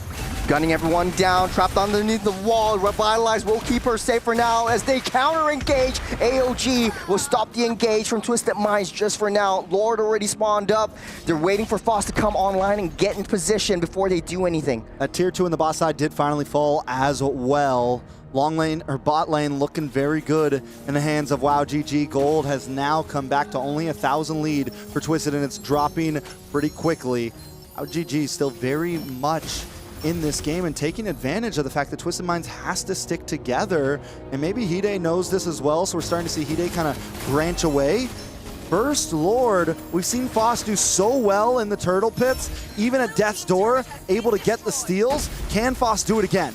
Lyrics already zoning out Foss. Might not be able to get into the Lord pit in time. A Priz Wrap already committed though. Hide secures the Lord for themselves as Foss running for the hills and back to safety. All they can do is play on that defense. Twisted Minds doesn't seem like they want to go for any other kills, but Lunar is coming online. Look at that damage that Death Rhapsody is actually dealing. Lyrics did such a good job at keeping Foss away from that Lord as long as possible. They know that Foss does well there. They know every time we come into these fights, it seems like they know the objective on how to support it. Ayame. Revitalize already popped up. A little bit of a no-no from there as Twisted Minds. They take what they can, testing a little bit more damage. Better airstrike to stop everything in place. Leonard goes deep into the turret, and she falls. Huge sacrifice. It might be a turnaround for WowGG. AOG onto Lunar, though. The Goon Squad is targeting onto Lunar as Lyrics tries to stop the engage. They are on her. The Thorn Rose will finish up that job as WowGG trying to find ways to come back. Foss with a double. Can she do it here? Making up for a triple, but Lyrics is a tough big girl to take down. That's a triple for Foss. Where was this Foss yesterday? Why would they put her in export jungle? This girl is a monster right now, just puncturing through the back line time after time. Let's watch it from the beginning now real quick. Nope, this is a replay of their reactions. No, here it is. So Foss gets the kill on to Hide, chases him down. Just does not stop at all. Good positioning from Ayame to slow the approach from Lyrics, starting things off and down onto that back line. I like the target prioritization now. The adjustments coming up from WowGG is more targeted towards a key player, and they know that they need to take Lunar down before the Sky Piercer stacks get out of control. I mean, it's definitely going to start getting out of control majorly. But I got to say, WowGG now with a 2,000 gold lead. That is huge. The gold has substantially shifted, and the thing that adds up on top of that is even when WowGG was losing, they were still causing a lot of pressure on the map. That bot lane is looking rough right now. They broke through the mid-tier 3. The map is very much in their favor. Watch out for Ayame. She saved AOG yet again, bring her out to safety, but I like the fact that you pointed out pressure. Yesterday, WoW GG was just playing turtled, huddled up underneath their base, underneath all the turrets, playing really, really scared. But now Foss has a lot more mobility with the Lancelot. She can do so much more around that map. Look at that top side, already balanced out. She might be able to push that in before the Lord comes out in the next 30. And this is what I mean when I say the meta's in a place where so many different compositions can work. No team is, you know, nailed down into forced to play one type of thing. And right now we have a Fredrin and a Lancelot on the field, and both have performed well. Both have performed well in the event so far in all of MWI. And that just goes to show what is possible right now to all of these girls. What is limitless in terms of draft, in terms of composition, and WoW GG just performing the way they need to. And it seems like it's been very much so sometimes performance over draft. Foss tries to go in for Livin. Nice fist crack to push them all away, but from the back line, Lyrics tries to go on to Mike Wazowski. Thick girl, taking all that damage, getting that tickles, and getting out of the way. The Lord is spawned up. They're getting into position right now. Yame tries to taunt Hide, try to get that damage in. Feather Airstrike to push them all away. AOG will not hit the mark as Rika finds a target onto Lunar, taking down the Granger. And they sound the alarm, sound the horns as WoW GG wants to fight their way through. We'll watch for Lyrics. Lyrics in the tri-bush, maybe not the best spot overall. Not gonna be able to do much damage to Deja Vu. Lyrics to 1v2. She'll be able to take all that damage as WoW GG needs to find a way to quickly burst this down before Lunar actually comes up. It's Twisted Minds just buying time for Lunar to spawn back up. You know, and it feels like the Bedang right now, even when the fist cracks do land, WoW GG's just able to answer it so well. She hasn't been able to get any major targets. Mike Wazowski's always been at a decent position. Rika, 1-0-3 right now, always able to kite around. Probably one of the best games we've seen on Aerithal in a while. A lot of teams haven't been able to perform as well as others with this hero, and Rika just really being one of the game changers here. And speaking of Rika, she is always well protected on that back line, already getting that power spike. 1-0-3, difficult to get, and always finding the right flanks onto the right targets. The only issue is for the side of WoW GG, Deja Vu doesn't really seem to have a lot of value. Yeah, she wants to try to go towards that back line, try to get away the damage dealers from that main skirmish area, and try to push them all away, try to play a front-to-back composition. Now, this is where things get spicy. They see Farsa down on the bottom side. Twisted Minds might be able to pull the alarm now. All right, so both teams still taking their time. WoW GG with a 3K gold lead. Willing to dance, right? They don't want to push the envelope. Both teams know what's on the line. This is a death match, a best of 3 where somebody's going to go home. And this is the type of Mobile Legends we like to see. You don't need to rush it. You don't need to jump in exactly. And even though WoW GG has his 3K gold lead, there's still a lot of play potential on the side of Twisted Minds to turn a fight around. Lyrics will take a lot of damage, but Foss, risky play, but big risk, big reward as Foss gets out of the way. Deja Vu taking a lot of damage, Vengeance already popped up. Hide doesn't have the Praise's Wrath, goes down by the hands of Foss, gets in for that re-engage as Lyrics falls as well. 2 down for Twisted Minds. Does look like WoW GG making a beeline towards that Lord. They might be able to blitz this down. WoW GG layered that attack so well. Foss starts it off, and you think that Foss is like exactly going in to get kills? No. I'm going in to shred you down a bit. Out every then the AOG thing. comes in, and then Rika comes in with the heavy crossbow to clean things up. Very well done by the side of WoW GG. Now, WoW GG needs to play it safe. Yame is half health. Lord will spawn up in the next second. Marching down that bottom side. What's the play for Twisted Minds? Will they be able to overturn this? They don't really have necessary good high ground. I mean, they do have the ability to play passive here. Like it or not, Granger can do some decent damage to the Lord. They do have, when it comes down to that bottleneck of trying to get into the base, it will still be tough. The big problem, once again, is Mike Wazowski is going to be able to kind of just siege down here and push them away from these base towers and not give them the opportunity to defend. Lord already pushing down on that bottom side, T3. Mike Wazowski taking a huge brunt of the damage from the Feather Airstrike AOG to stop the approach and try to take down that T3. But Deja Vu's down low. They try to go in deep. Foss down in deep with offensive execution. And Thought Rose to seal the deal. That's 3 members down. While GG focusing on the throne and finally able to take down Mena. Not yet. The base finally does, Charles. I thought maybe we'd have the big turnaround there for a second. Maybe. Possibly. But wow, GG. I think a lot of us came into this match thinking that it was definitely in the favor of the opposing team, but wow, GG took a little time. Foss finally comes online. Rika finally comes online, and they played some amazing MLBB there. Look, Foss is in her element. She looks so comfortable with the assassin. She looks so comfortable with the Lancelot. The way she baits everyone out, the way that she dives in, it was all calculated. It was so clinical that the way she played it.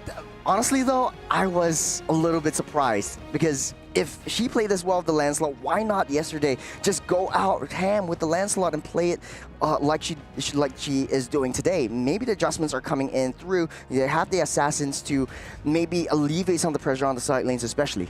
I think yesterday there just wasn't the opportunity for it. I think they went for something a little different, and they got shot down because of that Estus, right? And this time they were a bit more prepared. They just banned it, even though there was no guarantee that it was going to get picked up. They had a feeling, and they didn't want to risk it at all. Leo, back with us. How are we feeling about that match? Since yesterday, I was looking for Foss's Assassins, man. Game 1, went there. Game 2, I can't believe they didn't pull it out. But here, finally, with a Lancelot in her hands, I told y'all she was a killing machine. She told us she was a killing machine. And now we see it. It wasn't all just talk. And now at the cusp of elimination, Twisted Minds, isn't this more painful that they were in control of the first half and then suddenly let go? I mean, yeah, it was. I think there was always the opportunity there. They were in control for a bit there, but once, I mean, look at Foss even here. This is only 3 minutes in, and we could see what Foss could do on this hero. And as you said, I mean, what was going on yesterday for them not to put this into her hands? It wasn't, honestly, it wasn't a really, really clean game for either side.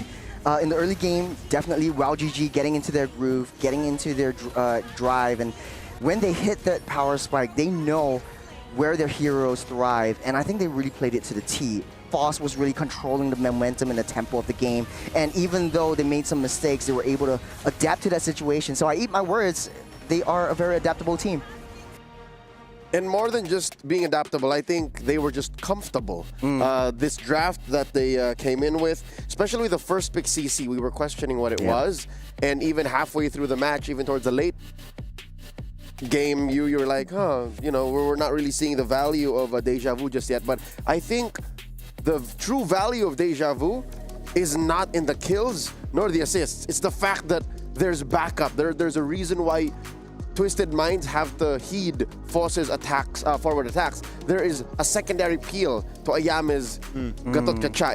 It's not just because there's no real payoff, but the possibility of payoff alone makes the CC in the hands of Deja Vu such a great pick. 7 to 15. You'll see here, she got quite a handful of assists, like 7 assists on Deja Vu. I mean, she picks up the Hunter Strike as well to make sure that she's able to move around in these team fights a bit.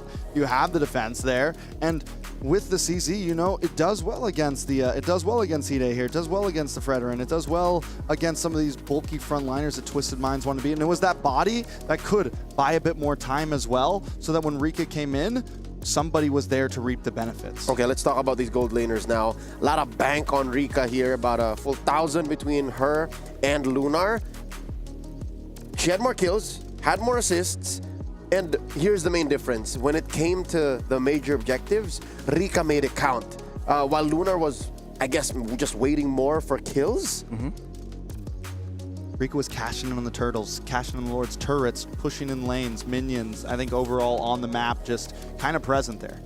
To be honest, though, I think Lunar played a good game in the early part, but WowGG was able to identify where her positioning always is. I remember in the middle of the cast, I was saying, like, man, the Sky Piercer stacks are going to grow. They're going to skyrocket out of control. They didn't. And they didn't. It didn't. Because WowGG adapted to the situation. Foss knew the main target was getting that Granger and taking her out before things really go south. Yeah, she had solid damage per minute. She was dealing the damage, it's just it wasn't resulting to much. Like, they couldn't finish the job. Lyrics took a lot of damage to be able to make that happen, but at the end of the day, 764 gold per minute on Foss.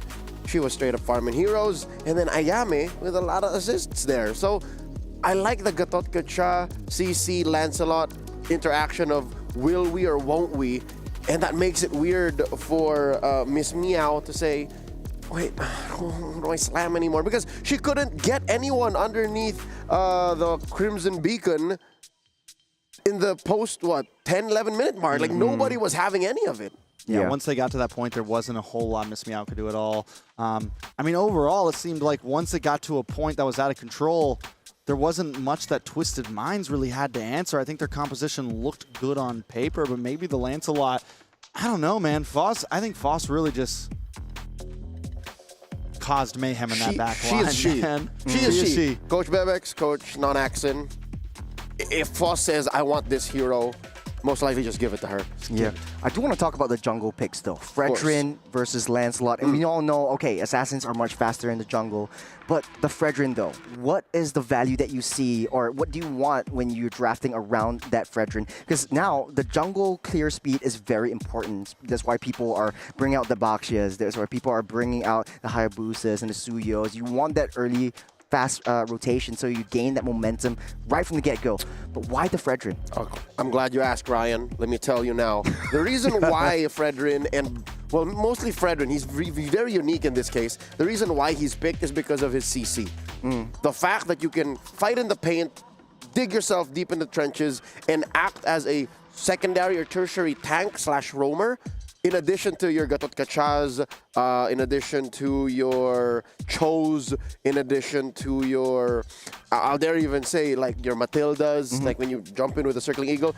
What the Fredrin does is, all right, look at me. I'm going to taunt y'all, poof. And then I'm going to hit y'all with the Appraiser's Wrath, poof. I'm going to hit you with my passive. After every skill, his next attack is a big knock-up. So that's what the Fredrin brings to the table. But given the combo, especially when they got full control, wow, GG, they denied the Fredrin that because of all the CC and the peeling from Ayame, from Deja Vu, and then the damage from Mike Wazowski, from Rika, not to mention Foss wreaking havoc in the backline. They couldn't do anything. I think the Fredrin is still a very solid pick, but the problem with this composition that we have is not, I think it's more to lean towards the Badang and the Hilda, two heroes that want to dive as well, and that leaves Miss Meow and Lunar in the back as free pickings for Foss. We saw it early on in that first fight highlight. We see Livin go for the big dive onto the tower, and nobody's there to protect Meow and Lunar. Yes, I don't think that Fredrin's going to always lose against the Lancelot. I think both picks are very viable in today's meta, but you have to build the comp around them. And this is what we saw some of yesterday's games. We see the Fredrin get picked up, but we see this dive comp happen. And yeah, the Assassins are going to thrive against those more physical, fightery, tanky dive comps because they're just going to pick off your back lane. Yeah, it's a matter of space. It's a matter of what this Fredrin is doing to answer to the Lancelot's movements, and more often than not, you're seeing it's too late. Once Foss has gone in and out of the fight, Hide is just standing there with like this much HP. It's like, all right, what am I gonna do? Like, I've been chasing y'all and I've been taking a lot of damage for free with nothing to clap back with. So that's what the Fredrin costs. You know, if you're talking about what the Fredrin brings, there's also an innate cost to it, a liability. Yeah, I have something to throw over you guys as well. Okay. Because 10 junglers, we've seen the resurgence of all of that. We have the Baxias, the Barats came out yesterday, the Fredrins. But they are primarily frontliners. Sure. You want to throw their bodies in, and within big objective takes, you typically sacrifice the tanks. And the tanks go down, you don't really have the retribution. What's the play there? And that is always in my mind, like when teams like to use a really passive draft, and that's what I like to call it when you have a tank jungler. Like, it doesn't really work out, especially in that late game. The ideal situation was like what Trek said, you have Lyrics just pushing everyone back, especially with the Hilda, and just denying their opponents, assassin junglers, from getting even too remotely close to the main objective takes. It's possible that maybe they got the wrong gold laner. Looking at maybe the not way, Granger. Yeah. Looking at the way Twisted Minds played, maybe they wanted the Irithel. I'm looking at the way that they're playing, right? When they're split up like that, again, you're talking about the lack of protection for the back line. They're just split up. Like, there's no real rhyme or reason to it. But if you split up an Irithel and she runs away, she's still kiting, she's still firing at you, even as she retreats, that works out. So I understand how heavy it is for Lunar now to just go, I can't fight this, I'm out of here. Pop, pop, pop. I think one more big point to bring out is in those types of compositions, the Fredrin, where he really thrives is going to be those objectives, right? Yes. It's where in those turtle pits and those lord pits, you don't always want to try to force fights. Back in that sustained meta where those tank junglers were a thing, you weren't forcing fights around the map. You were waiting for turtle, you were waiting for second turtle, you were waiting for third turtle, you were waiting for first lord. Which they got. That's exactly. Yeah. Well, Foss did steal a few turtles there, actually. No, but Yeah, the first Lord. two. But the Lord, yes. Yep. But even then, even when Foss was stealing those turtles, they were still winning out in those pits because that's at the point where you are all together. We're not diving under any towers. We're not risking our back line. Yep. It is a 5v5 at that point. She is the lion. She is the line. Exactly. So I think if you're going to come into that composition, that's what you need to do. You need to know your times on when you're going to have the advantages in these fights. Ladies and gentlemen, game number 2 is upon us. The draft is ready. Let's see if WowGG can put the nail in the coffin and finally eliminate Twisted Minds, or are we going all the way? Will the hometown heroines of Twisted Minds force a game 3? It's time for Churros and Trex to take over. So WowGG has found their footing. They found the money in Foss. Come back into that assassin pick. I think that's definitely the right idea. It's always not easy to come back from a loss, especially since it's an elimination game. You lose this one, you're out. The pressure is on, especially for Twisted Minds. Now, the question is, do you play what you're super comfortable in? I think for Twisted Minds, the tank jungler, the Fredrin, wasn't working. 0-4 and 5. Yes, Hide was able to soak up a lot of damage. Hide was able to get those objective takes in crucial moments, but at the end of the day, with a super highly burst composition coming out from WowGG, Fredrin just wasn't tanky enough. It was just a stickman that WowGG was fighting against. So going into the draft, taking out the Kalea, the Kimi, taking out the Uranus, and the Matilda. Yeah, I mean, overall bans, I think it's going to be more about what happens after this. WowGG, do they go for something similar to last game? I don't think they have to switch anything up. And again, I don't think Twisted Minds, I don't think the Fredrin was a bad idea. I will hold and stand tall on that. It's about what they put around it. And if they're going to go up against that assassin pick, everyone needs to be a bit more on the same page, not have too much distance between each other. Like, Falcons Vega Mena, they did it correctly yesterday. When they picked those tank picks, they had the Estus with them. They had something to kind of hold everything together. Maybe they planned, maybe Twisted Minds planned to lock that in the second phase. It got banned out. But either way, even with it getting banned out, they could have still picked something a little bit closer to home, something that's not too front to back. Because if you're going to go for the dives, you need everyone else to dive in with you.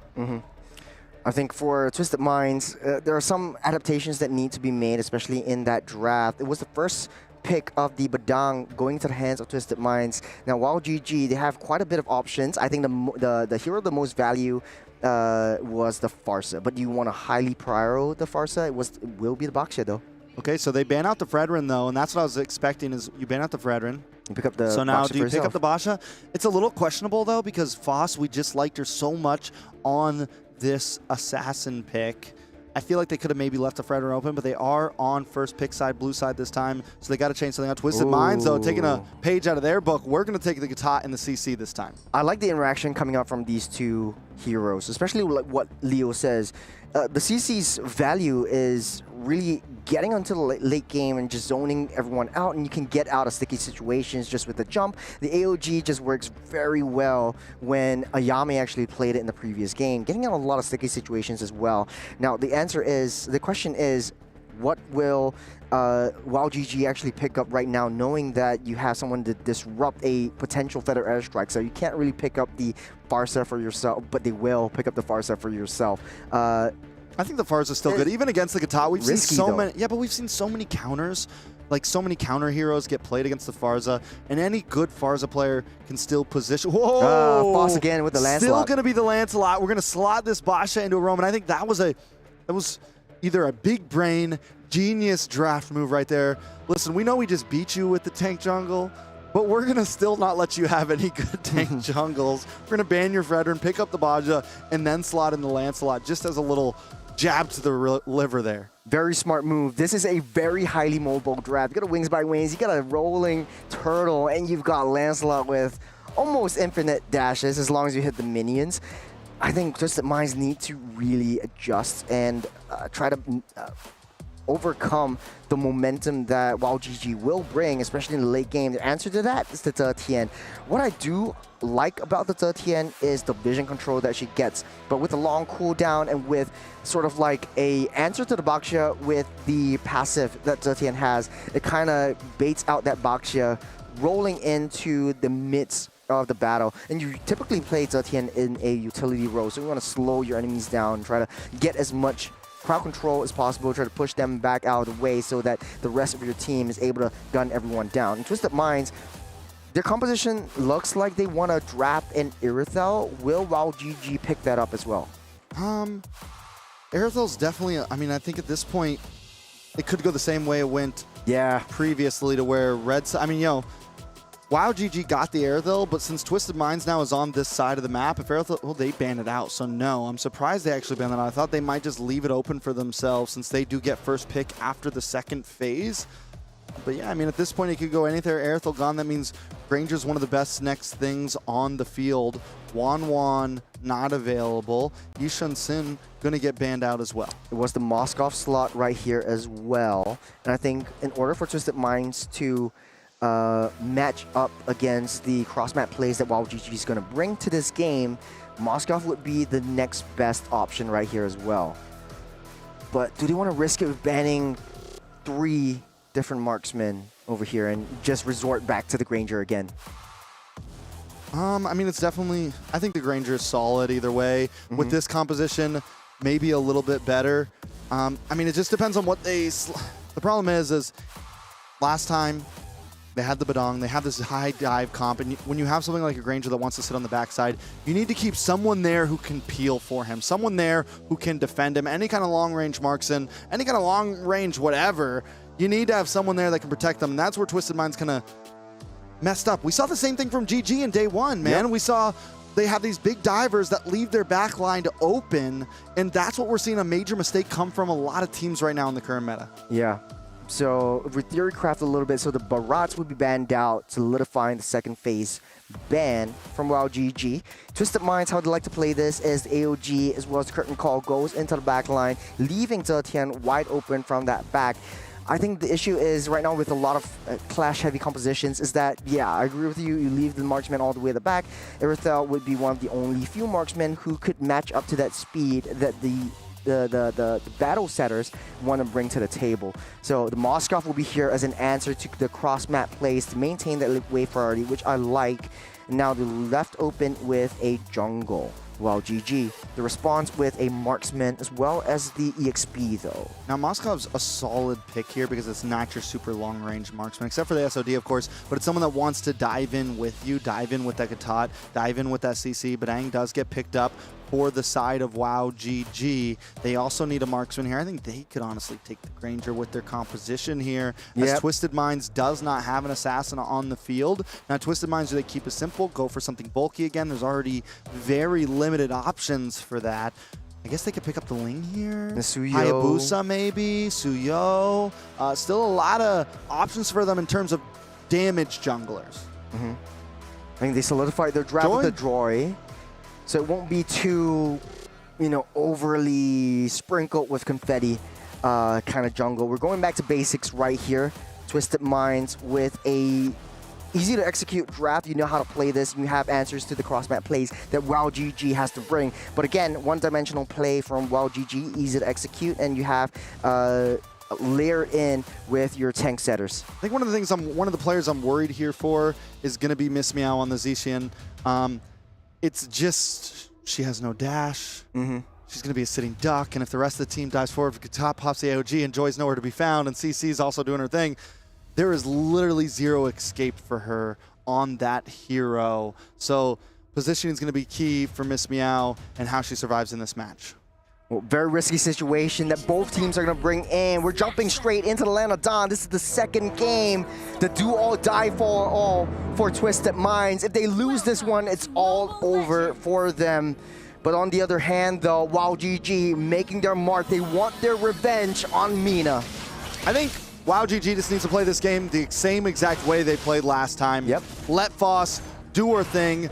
be the killing machine that she told us she was. Get into that back line, target down on a Miss Meow, target down on a Lunar. Now, Lunar is going to be a slightly different topic this time because last game, it was not a Moskov you were chasing after. And if Lunar has the micro mechanics to do it, you can try to find that outplay on Foss if Foss goes too deep.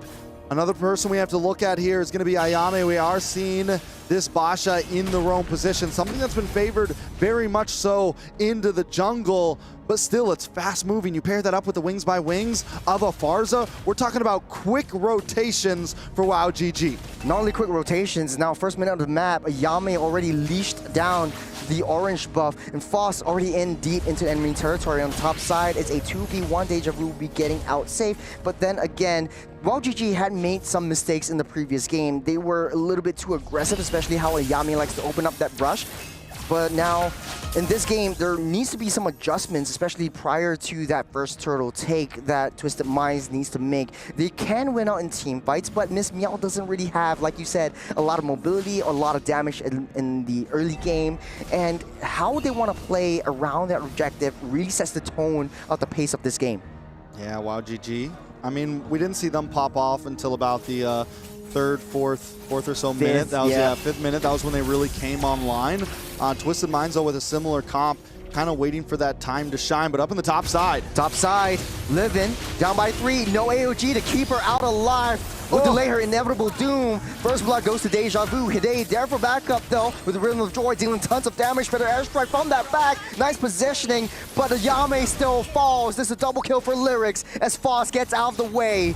The turtle will be favored by Twisted Minds. And Mike Wazowski unable to really connect onto too many with that feathered airstrike. I mean, it was a well-fought. I thought it was going to be the big game changer, but in the end, Twisted Minds are able to outstep it, come back in, and still secure 2. So well done by WoW GG, but very much better well done by Twisted Minds. I was honestly doubting the power that Twisted Minds has in the early game because they don't really have a lot of depth damage, especially from Miss Meow. But landing that Fury off that Phoenix onto 3 on the top side though, hold on a second, they're trying to put Lyrics out of position so that they can contest for this objective.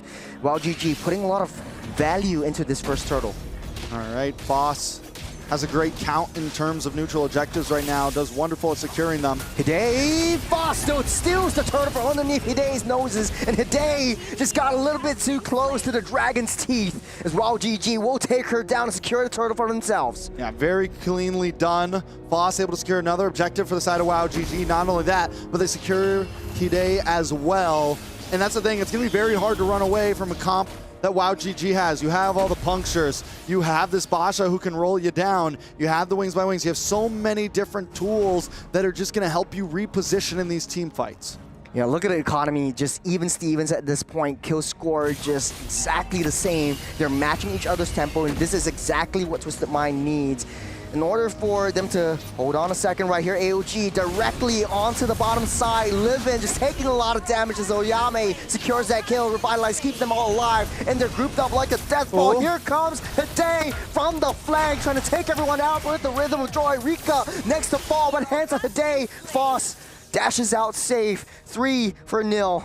Once again, Twisted Minds turn the fight around. WoW GG continues to look for these pickoffs, but Twisted Minds comes out on top in them. Taking a look at some of the items, Joy still waiting on that first. Same thing with Foss. Hunter Strike has been locked in for Rika. And on the other side, Corrosion Scythe locked in for Lunar. Things still pretty even on the board. It's a standstill game. It's a 2-0-1 for Lunar. That kills down the bottom side really push her up into priority, especially in the lane. So Rika has to claw her way back up. As WoW GG, they thrive in the late game when Foss really comes online. But now the changes that they made with the Moskov will be much harder in the late game. When you come even remotely close to this Moskov, you get shredded down to smithereens. So now Turtle spawns up in 7 seconds. They're zoning everyone out of the way. AOG to try to reach all of them, taunting up. The fair airstrike will do not a lot of damage as Livin just walks out safe. A lot of key resources already used up by WoW GG as Twisted Minds tries to secure this turtle. And Deja Vu still doesn't have retribution. It's 6 seconds. They need to try to buy a little bit of time. I mean, Foss still doesn't have their retribution. Now it's finally up. They have claimed position over this turtle. Twisted Minds decides to back off. Smart move. Twisted Minds want to reset that turtle, but wow, GG just take into position. Speaking of position, though, Hide diving in from the backline once again. Miss Meow playing with death. Foss doesn't get the kill and goes down to Graveyard herself. This time, Twisted Minds is doing a much better job at keeping things tight and not letting Foss just have her way with their team. Every time she comes in, she's unable to secure the final blow, and then she gets chased down and taken out. Twisted Minds have turned that standstill game into a 1K gold lead. They haven't secured any turtles on top of that, but they are securing map space and kills. What I like about both these two teams is that they are very methodical in getting these turrets taken down. Now Twisted Minds up in terms of kills, but it's still pretty much into the mid game at any one point of time. Like we see in the first game, while GG can overturn the situation. They just need to buy some time for Foss to really come online, for Rika to have that damage burst. But the longer they wait, Lunar is slowly pushing down all that side waves and maintaining that lane priority. So the major objectives coming in, especially that Lord, will be so much harder for Wild to take down. All right, Foss in a bad spot. Twisted Minds, how much are they going to commit to trying to get this kill? Take a look at the top side, though. Wow, GG should be able to close in on this turret as so many resources of Twisted Minds are down on the bot, all 5 members. And Foss should actually be able to clear this wave and maybe even save this tower from being taken. It's a 2v1. Thorn Rose Keeper is safe, able to dash out. Hide tries to dive in underneath the turret. Foss trying to outplay. She might be able to buy some time before she eventually falls, but their team is actually pushing through on that top. I mean, Foss does all of that and still, I mean, I think that was totally worth it. You save the tier 3 on the bottom and your team is able to secure 2 objectives up top. Twisted Minds at least find something in all of that, most likely taking this tower? No, still unable to take it. We're coming down to 3rd turtle. That was a huge play for WoW GG. Huge play from WoW GG. Able to save that T1. Will do a lot. Hide secures that turtle, living trapped in between the walk and the hard place. AOG lands, both popping a flicker. Mike Wazowski goes down, but hands of Lyrics make it 2 as Lunar will take Deja Vu out. The rolling Boxia won't be able to get out of the way, so Yami takes too much damage. Miss Meow will secure that kill as Twisted Minds takes one after another, and they're having such a huge game this time around. I gotta say, Twisted Minds continues to win out in all of these team fights. It's a statement that WoW GG is still handling themselves so well on the map, and it's the only thing really keeping them alive in this game currently. They're hanging on by a thread right now, looking for time, looking for that moment to turn things around, and Twisted Minds also knows the objective. I think Twisted Minds can maybe even push the envelope a little bit more because of just how well they're taking these big 5v5s. I think at this point, they could really just kind of look for some all-in moments at 66 seconds to the Lord. Twisted Minds has no reason to fear right now in terms of team fight capabilities. I have to agree with you. Twisted Minds has a lot of options. They could put Hide on the long lanes, Lunar on the other side of the map, and whenever there's a team fight onto Miss Meow, you could SOD in, join in the team fights, and get into position. You also have the vision play coming in from Miss Meow. That's the Fury of the Phoenix that will draw a little bit of intelligence onto the rest of where WoW GG is. 30 seconds until Lord spawns up. What's the play here for WoW GG to come back into this game? I think they're handling this the right way currently. There is a big deficit. They need some more time, but they are at least having some map control. They're letting Foss do her thing, either whether that's in the off lane somewhere and the rest of the team takes the tower, or whether she's the one who takes the tower. But they are approaching this the way they need to. They're not too far behind. 3.5k gold lead sounds like a lot, but I've seen teams come back from worse. Twisted Minds, on the other hand, yeah, just keep on playing the way you're playing. Keep on looking for these fights. Keep on, you know that you can win out in them. You have all the tools to do that. They don't need, maybe don't be too patient for Twisted Minds, because if they let this go too long, you're giving WoW GG the opportunity to find that comeback. It's like a seesaw. You see Moskov on one side of the map, and then you see Hide on one side of the map, and WoW GG is just reacting to all of this pushes from the lanes. Check it now, Lunar's on the bottom side already, 3-0-3, and this Moskov just farming the entire game. We're starting things off with that Lord as well. GG, 5 members are already in position. Twisted Minds, you want to try to find an angle to target onto the main damage dealers of the team, waiting for the Fred airstrike to fall. SOD already lands. AOG calls it down as Hide tries to find Ayami. Will be the next to fall. 2 members down for the side of Wild GG. As Twisted Minds, they find angles after angles. The SOD was just bait. Look at the bottom side. Moskov already taken down the T2. Yeah, I mean, the flicker in and the kill secured onto Foss. Lunar is just not having it today. 4-0-3. Lunar just a monster currently. And I liked it, yeah, the SOD, it was a possibility. We even saw the AOG land right where that shadow was, so giving Lunar the opportunity to make a choice there. Didn't need to, though. Took towers, so not only do they get the Lord, but they get some huge objectives on the bot side. Lord spawning up in the next couple seconds. Wild GG on the defensive. Lyrics just zoning everyone out of the way. You do have, or Twisted Minds, per se, has that vision play that Wild GG doesn't. Wild GG doesn't know where Twisted Minds is. I think they need to play it in their base. Just wait for the Lord to come in. Just give up that T2 and Twisted Minds. If they see their prey in the jungle, that's then when they'll strike. Athena's shield comes in for Ayame. I don't know if that's the best choice here. I was thinking maybe more inside of Radiant Armor. I don't know. Could be a little wrong about that. Feel free, anyone in the world, to connect me if I'm wrong. But Ayame does go for it. It gives you a little bit more survivability, I guess, in terms. You get that shield. On the side of WoW GG, they need to do something. Rika gets another item locked in as well. Lord connecting. Lord marching down the bottom side. AOG will start things rolling out. Phantom Execution and the Fear of the Phoenix. Miss Meow makes a huge play, stunning up all members of WoW GG. 3 goes down. They're looking for more as they take down that Lord. Mike Wazowski nowhere to be found as Rika falls as well. It's a full wipeout as Twisted Minds responds. And the score is settled. 1-1 right now. Could go either way. Just when anyone is counting Twisted Minds out, they pull it together, come in game number 2 and tie things up. Yesterday was a day full of sweeps. Today, we got some best of 3s on our plate to eat.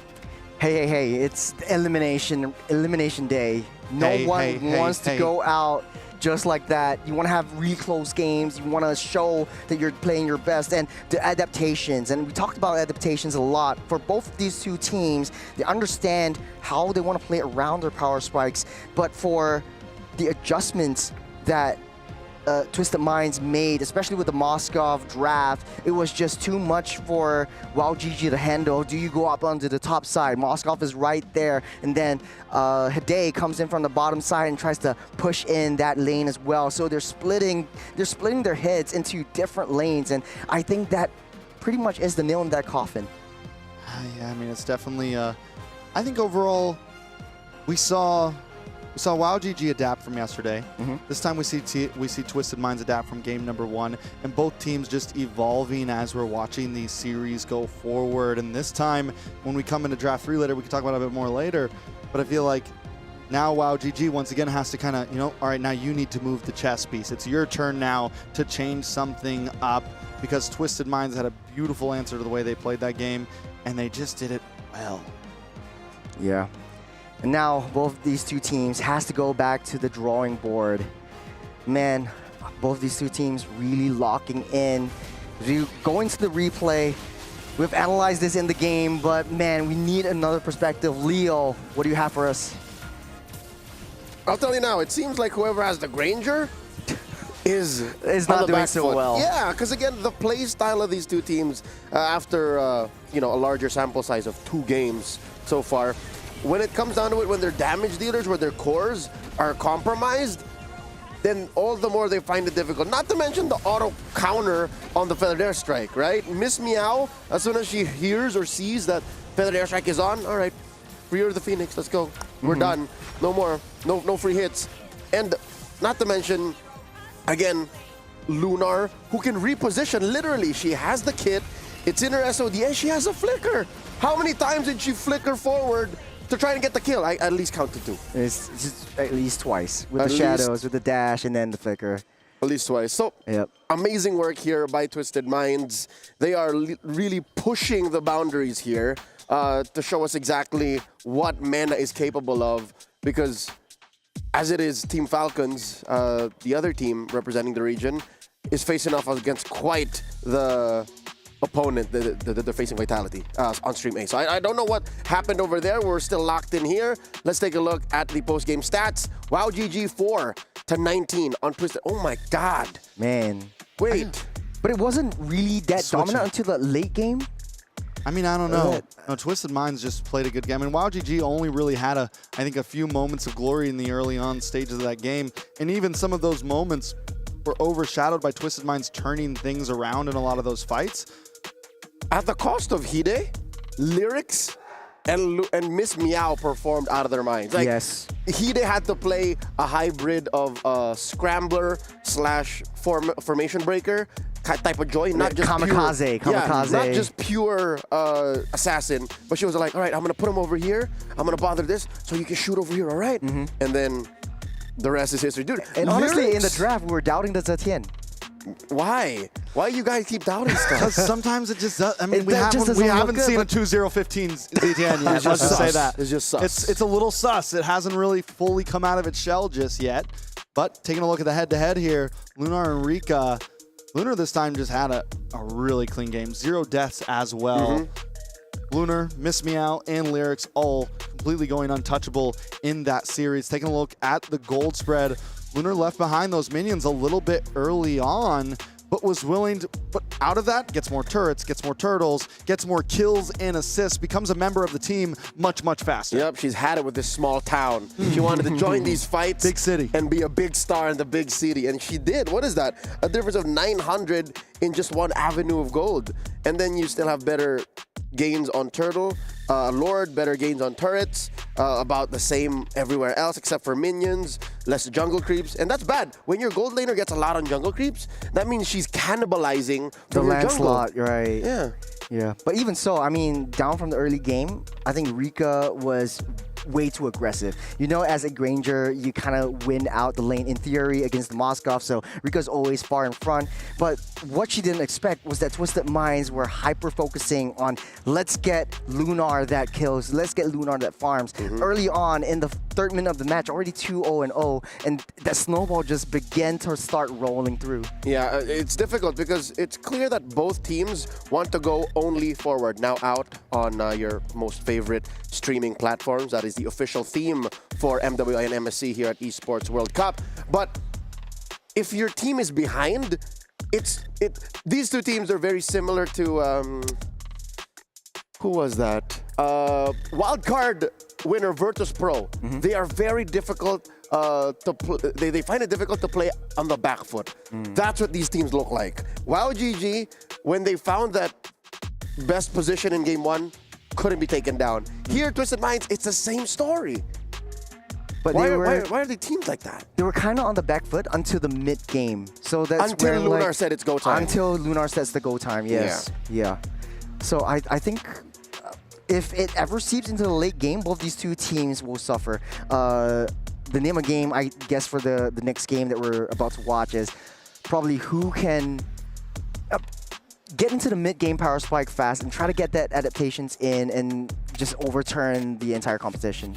I mean, I feel like both games were pretty one-sided ultimately. Like, each team kind of had a moment where the other team, I mean, it's a very small moment. Yeah, it was 50-50 for a while. For like 2 minutes, and then one team just went boom. So, I mean, at this point, do we see that again? Or are we finally going to have a real nail-biter down to the line? Because whether we like it or not, this is match point for both teams. This is end of the line for one of the teams, and something's got to shake up. You know why I think this is possibly the final form of WoW? Like, this is their best shape that they can be in, is because Foss is finally an assassin. What else can we expect from them? What else can we ask from them to adjust widely to try and shift the tides of battle, the scales of power here? Yeah. I got a question for both of you guys, and I'm also thinking, you had the Lancelot in the first 2 games. It worked out super well in the first game. What didn't go so well in the second game? It kind of seems like Foss was playing her game. And do you think it was maybe the team was struggling to like come back and try to match her speed and match her tempo into how she wants to play it? Or she thinks that she's way too deep in? Let's take a look at some of the replays for Foss. This is pretty much almost the Great Escape.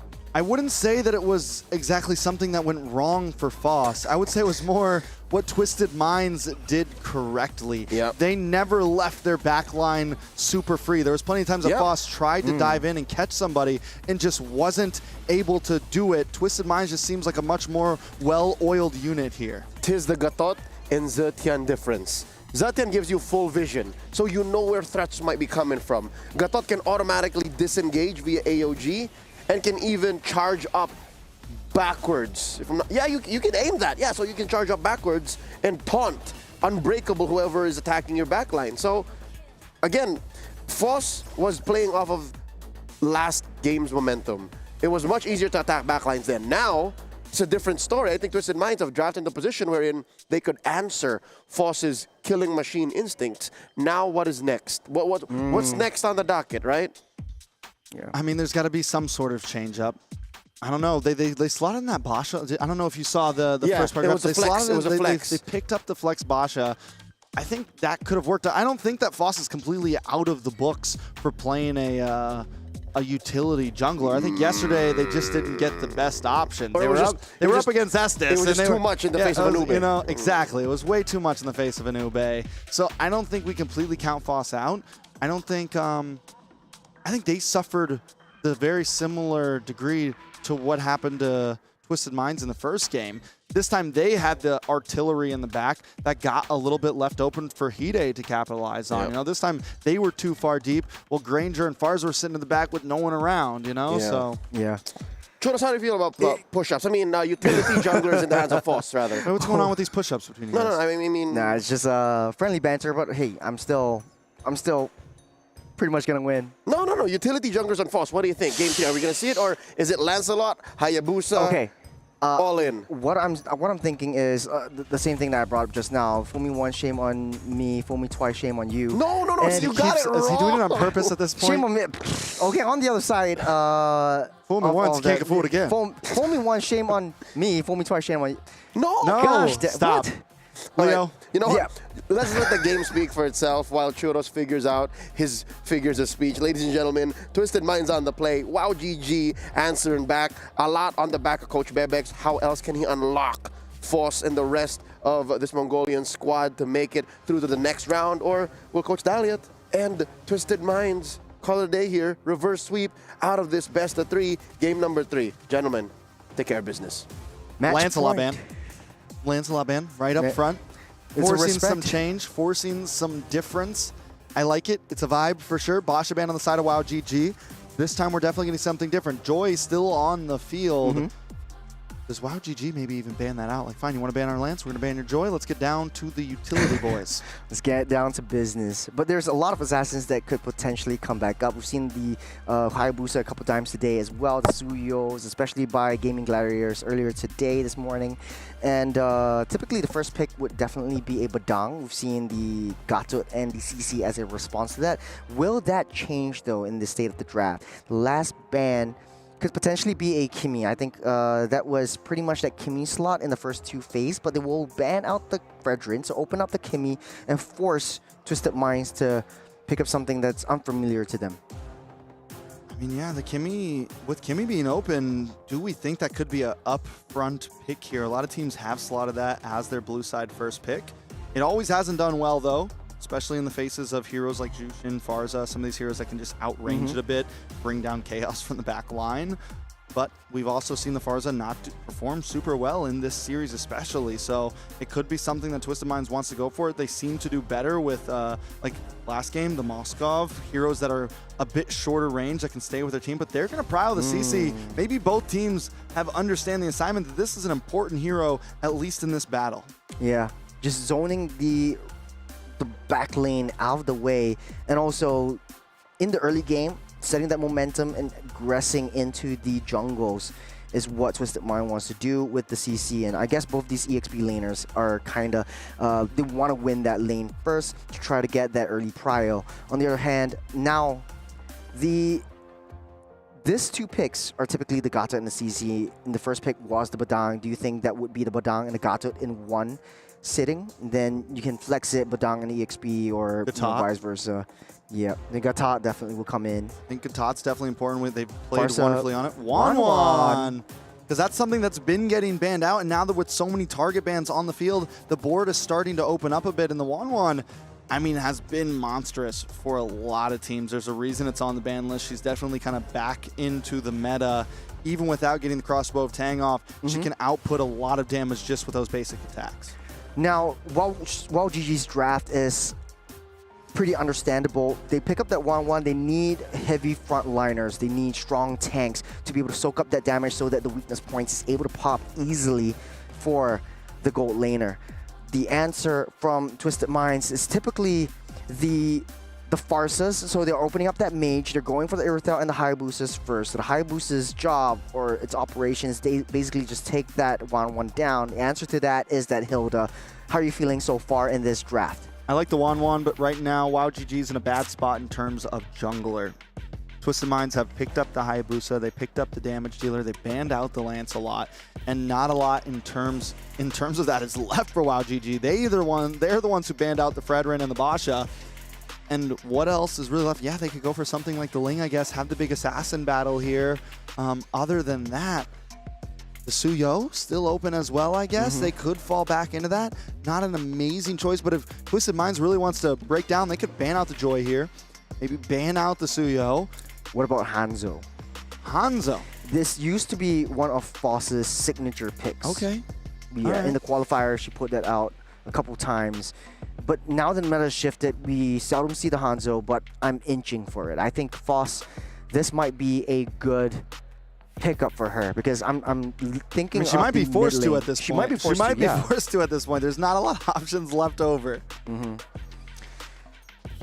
I think the Hilda actually enables the Hanzo to do that thing. You don't really have anyone to be as aggressive as a Hilda in the early game, so Hanzo could just farm up, take her time, and get that power spikes, and then it makes it so much easier and non-committal to get into the backline and take Irithel out, because we saw how Lunar played. Once she gets online, she's locked in and ready to go. She pulls the trigger, and the rest is history. So I think that might be a pretty good option. They choose to ban out both, or three mid laners.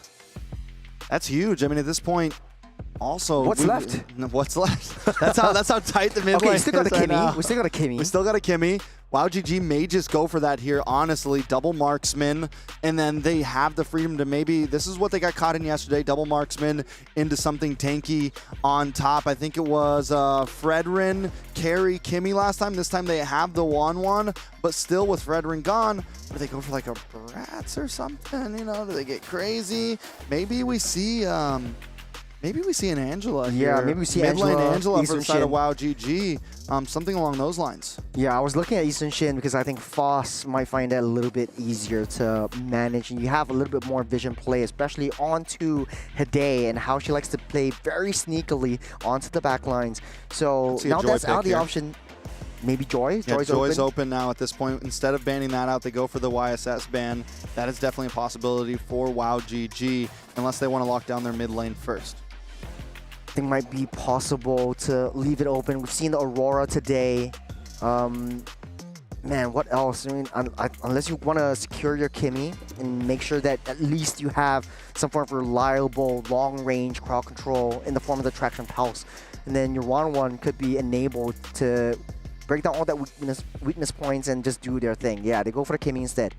Yeah, go for the Kimmy, and now you have the option to either put something bulky in front of that and just put all your eggs in the basket of the 1-1 and the Kimmy, or yeah, just go for something damaging for Foss. Like I said, the Joy is still open. It's a possibility. You have the Gatot who can kind of consistently run back. And the thing about the 1-1 is you don't have to worry as much about protecting her. She has a lot of good escapability. She's a lot harder to target down compared to other marksmen. So you still have the advantage of Hilda and Gatot as being these dive-centric heroes. And the side of Twisted Minds, though, still looking for a roamer and a mid laner as well.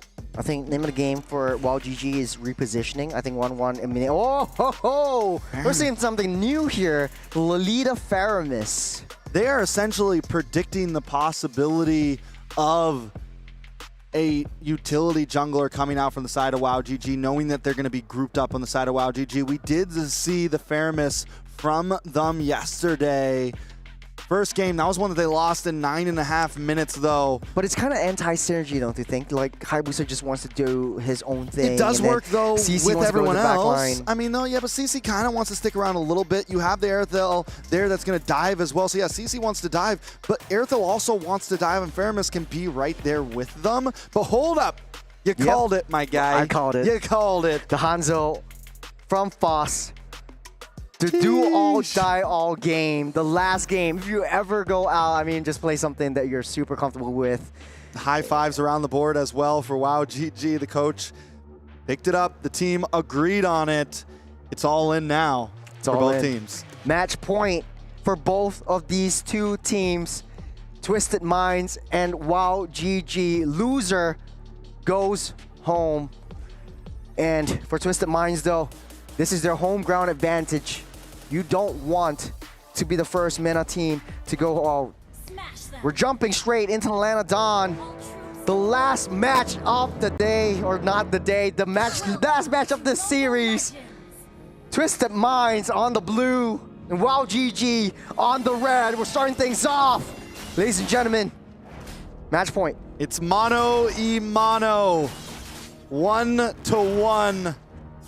Everything on the line between these two teams. Let's take a look at the composition now. With this Hanzo on the field, it changes a lot. So it makes things very, very interesting. Because here's the thing. Twisted Minds was ready for something very different, I feel like.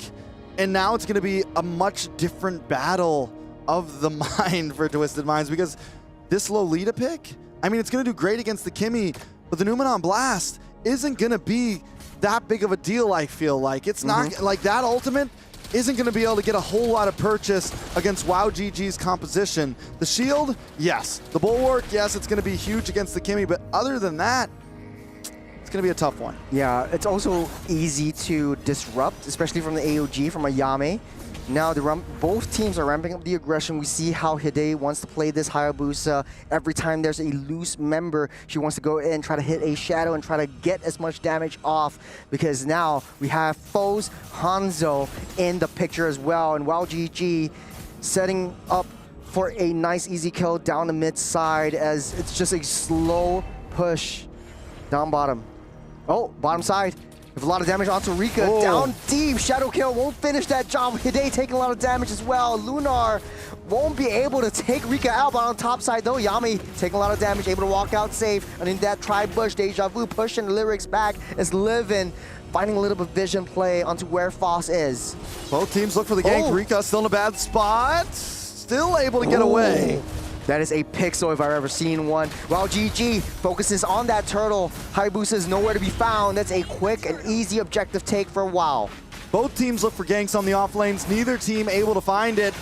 But Rika does at least give Hide enough of a hard time that he has to go back to base, and that's going to give an orange buff over to the side of Foss, which is huge. Taking a look at the items here, still nobody too far ahead. Nothing crazy out of the books here.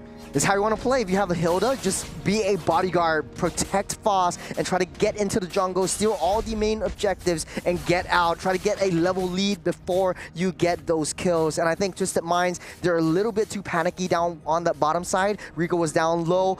Luna was taking the brunt of the turret damage. It didn't pan out well. But look at the top side, though. Lyrics proxying that wave, able to get out safe, but Foss already win that shadow. Snap and first blood goes to Foss. Signature hero, signature pick and round on mid side. Numenon Blast will not land as AOG will bring Yami out to safety.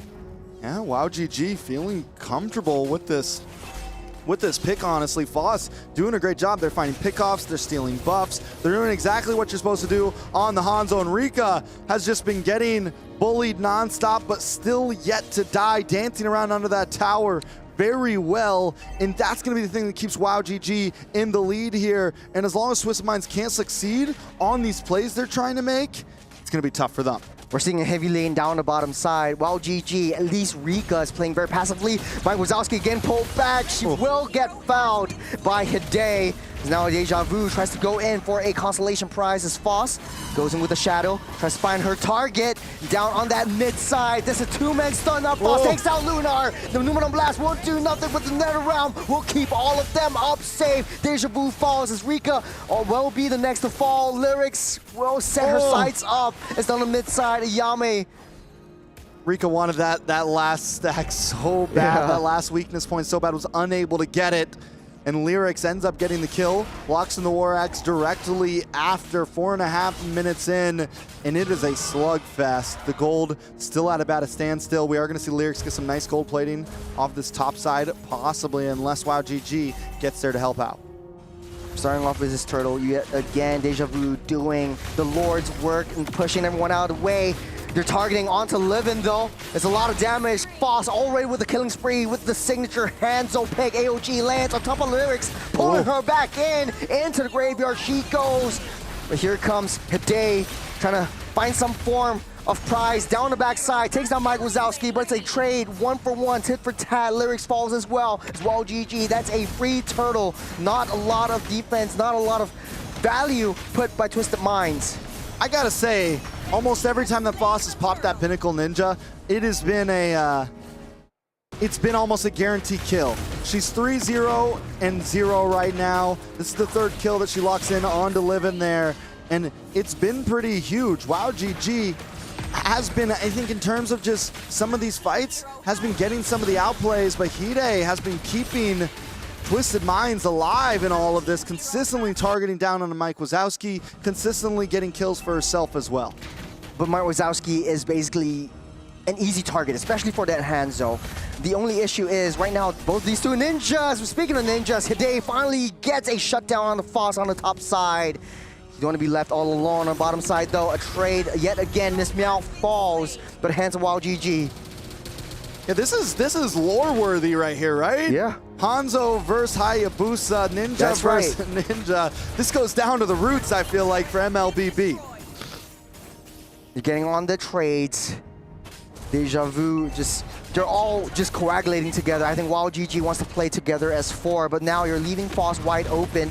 Numenum Blast and Traction Pulse will be ramped up. That's a disruption. Livin popping the Revitalize will keep Lunar up safe for now. Trying to find a flank and angle before the nether realm pause. Deja Vu taking a lot of damage. Lyrics will walk away, press away, say Pinnacle Ninja comes onto the back line. There's a hit, not enough damage. Lyrics will not be taken down as Hide from the backside. Just taking one after another. Foss almost falls. As Twisted Minds, they take what they can, and it's an even scoreline now. Now that's a perfect point to say, fool me once, shame on you. Fool me twice, shame on me. I don't think Hide is gonna let Foss keep getting away with that ultimate, because now it's hunting season, and we saw what Hide had to do. Here comes a possible conceal play, though. Oh, I don't think they will want to commit as of now. The turtle's already spawned up. Foss not in position right as of now. Twisted Minds just need a little bit more vision. Will be a free turtle over the side of Twisted Minds. WowGG tries to go for a re-engage. Here comes Foss, tries to get into the back line, but not enough damage. Will get taken down by Deja Vu. However, as Twisted Minds try to go on the counter re-engage as Luna takes down 1, make it 2, and Deja Vu running for the hills. WowGG had a great start with Foss just getting kills after kills, but Twisted Minds already coming back. This is the mid-game pivot point that we've been talking about pre-game. The problem is Hanzo's starting to look less and less as good as we go through this game. The damage isn't what it used to be, and the problem with that is we're only at 8 minutes. This is not the time for damage to be falling off, to whereas Hide on the Hayabusa, the damage is scaling upwards. It doesn't matter who he gets the shadow kill onto. He is shredding them down right now, and you add that up with the fact that Miss Meow can save Lunar at any point and help this dive push even farther. Yeah, I mean, it's a strong composition. Good stun up, another round just in the nick of time. AOG just to disrupt everyone else. Numenum Blast will not land, but WowGG taking lots of damage. They will take down 2 members of Twisted Minds though, but it's a Faramish. She'll be back up on the backside though. Hide almost finds her mark onto Foss with Retribution, slows her down before the shadow kill pops. Yeah, no shadow kill committed, and that could have been dangerous for the side of WowGG. And this is the thing, Hide's continuously looking for these flanks, continuously looking for these angles, and most She's of the so time, comfortable. Yeah, very comfortable. And this is where we want to see. I mean, both junglers now have slipped into this damage meta, and they are thriving in it.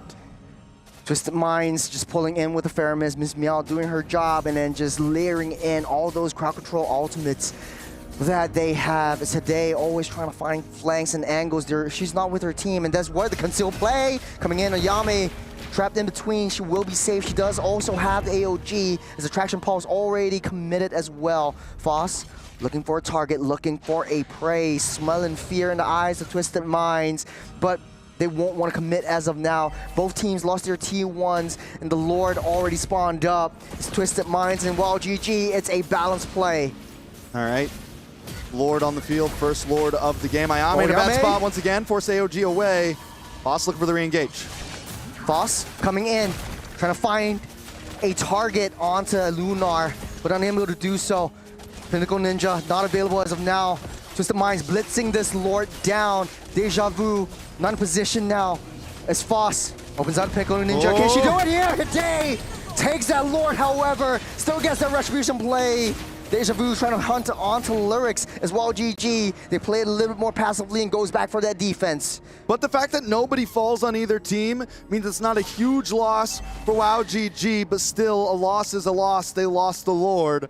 Now, speaking of this Hanzo, once again, Foss is just unable to even stick around. He pops the Pinnacle Ninja, he goes in, and he's instantly bursted and shredded down in the midst of it all. How do they even approach the rest of these fights with pretty much that damage dealer? It just feels like it's just not there anymore. Yeah, now I'm questioning the priority of that Wanwang first two-phase pick. It's like, right now you do need some form of heavy front line to be able to enable Rika to pop the crossbow of Tang. But right now, at this point, I don't remember seeing Rika actually popping or actually engaging into the fights and making big value, big impact right there. While GG making quick work of that Lord down the bottom side. Ayame desperately trying to keep that T2 mid side up and open. Foss tries to pick up what she can. Lyrics taking a lot of damage as Foss goes back to the main body. Hide, very close. Shadow kill will keep her up safe underneath that turret. One more hit, she might be falling. Rika actually secures that kill. This might be the window of opportunity for WoW GG to come back in through that game. Foss coming in with Pinnacle Ninja, finding onto the Lunar. They're living, will do. Rika already popped the Inspire. Rika's trying to get off the crossbow right now. Tang in, but Avengers will keep Lyrics up and safe. But buying some time for WoW GG to come back in. The damage is done. Lunar falls. Rika. WoW GG coming back for this engage yet again. This Lyrics will heal everything back up. They take what they can, and they're in and out burger. Wow, GG. Back in the game right here. Foss may have stepped back, but Rika is in the moment. We're seeing the damage finally start to build for this Wanwan. Taking a look at the items. The Claws have locked in, the Corrosion Scythe, the Windtalker, I mean, all around the board, the damage is there. And now, even more Wind of Nature in as well. I mean, at this point, Rika's comfortable. Rika's comfy. Actually has a small lead over Lunar. This could be something that turns the tables for the side of WoW GG. Just when I say the 1-1 doesn't have a lot of impact, just that one kill onto Hide just snowballs her to infinity and beyond. And now Twisted Minds has to watch Rika and how she actually snowballs through to that late game. 20 seconds till the Lord spawns up. Twisted Minds and WoW GG. This is still an even Stevens game. 2K gold is not too much. Hide will be able to get out safe with that. I spoke too soon! The traction pulse lands as Mike Wazowski will be able to take down Hide. 5 seconds until the Lord spawns up. WoW GG making a beeline for this Lord. Yeah, with 27s on the clock for today, this should be a guaranteed Lord for the side of WoW GG. But look at Twisted Minds positioning. Everyone in different bushes. Lyrics looking to try to get the play. Lyrics trapped on by 4. Rika taking a lot of damage already. It's a very risky play as Rika gets some mega for herself as Mike Wazowski leading the charge.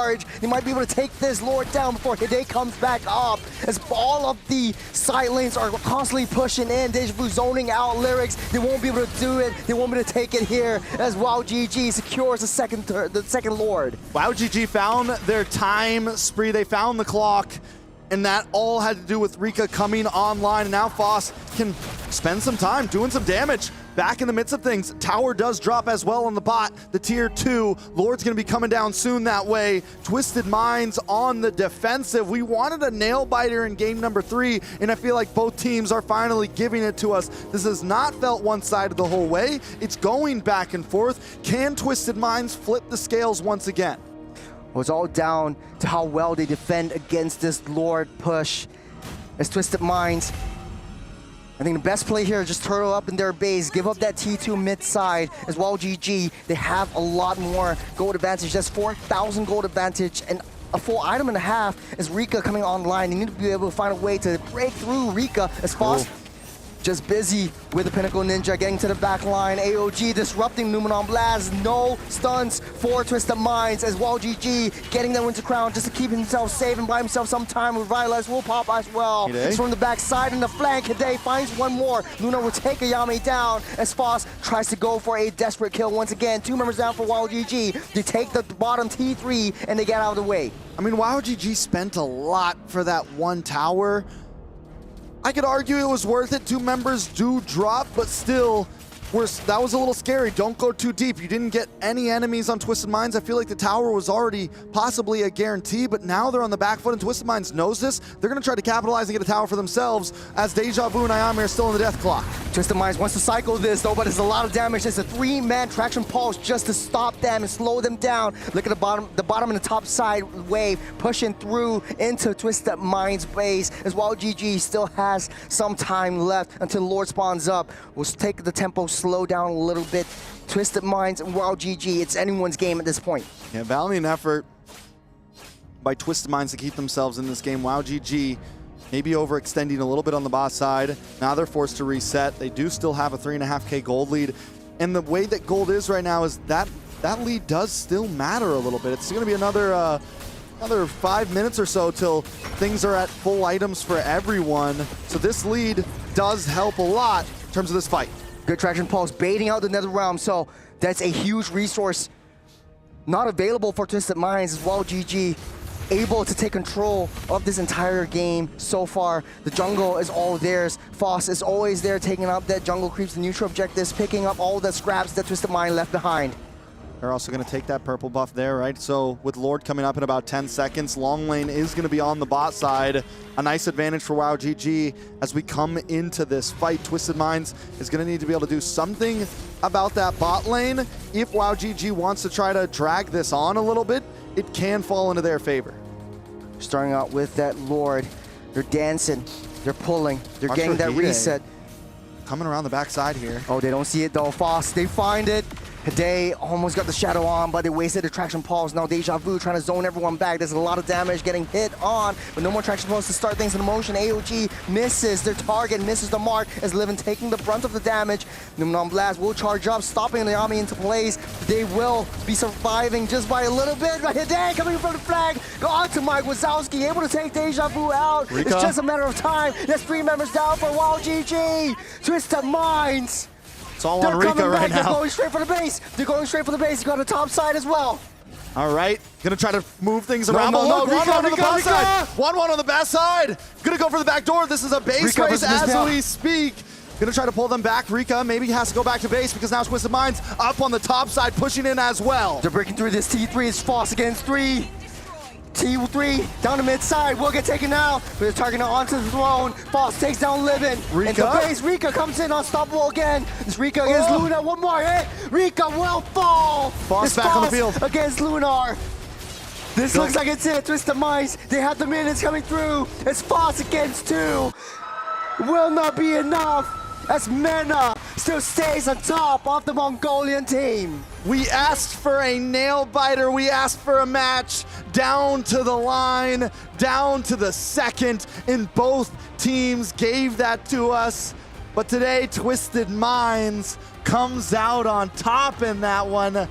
Man, we thought it would be a little anticlimactic, but it ended up being very climatic. It's more than climatic, honestly. Like that last moment, Wild GG had it in the bag. They were 4,000 or 5,000 gold lead on top. They had control of the Lord Pit. They had control of the entire game the whole time. Rika being unstoppable as well. But unfortunately though, Twisted Minds just played it one at a time. one kill at a time, slowly but surely seeping into their final victory. This is still MENA just securing their status on top of the Mongolian team. I gotta give it up to Hide, man. In some of those last fights, able to find those flanks, those moments to push Mike Wazowski back, to push the other members back, get those kills. Rika, though she played amazing, she was never gonna be able to carry that whole game on her shoulders by herself in the late game. And Hide knew that. Hide knew that if I can target down onto some of the other members, leave Rika on her own, she's not gonna be able to withstand against us. To be honest though, it was all about Hide, always on that flank. She's never in that big, messy team fight. And that last kill onto Foss, or that last kind of thing, I mean, man, we're talking a lot. I want to hear from players and their thoughts. Let's throw it over to the interview. We got Sadafa.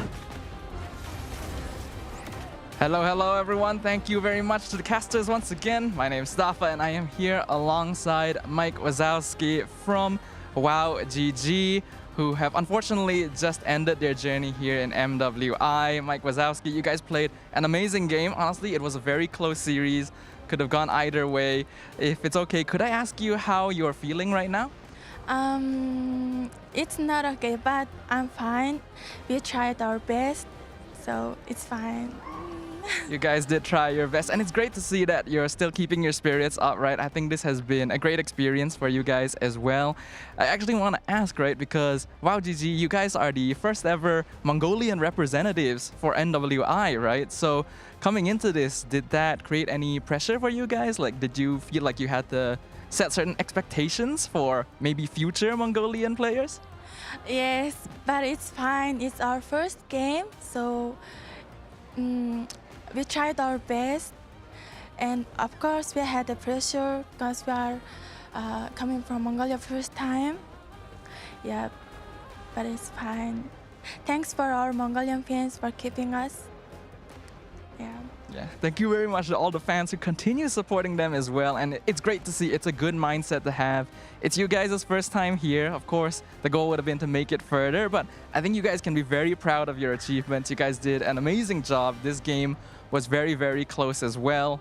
So now that you guys have ended your journey here in MWI, what are your plans for the future? Like what's next for WoW GG? We will come back. You guys will come back?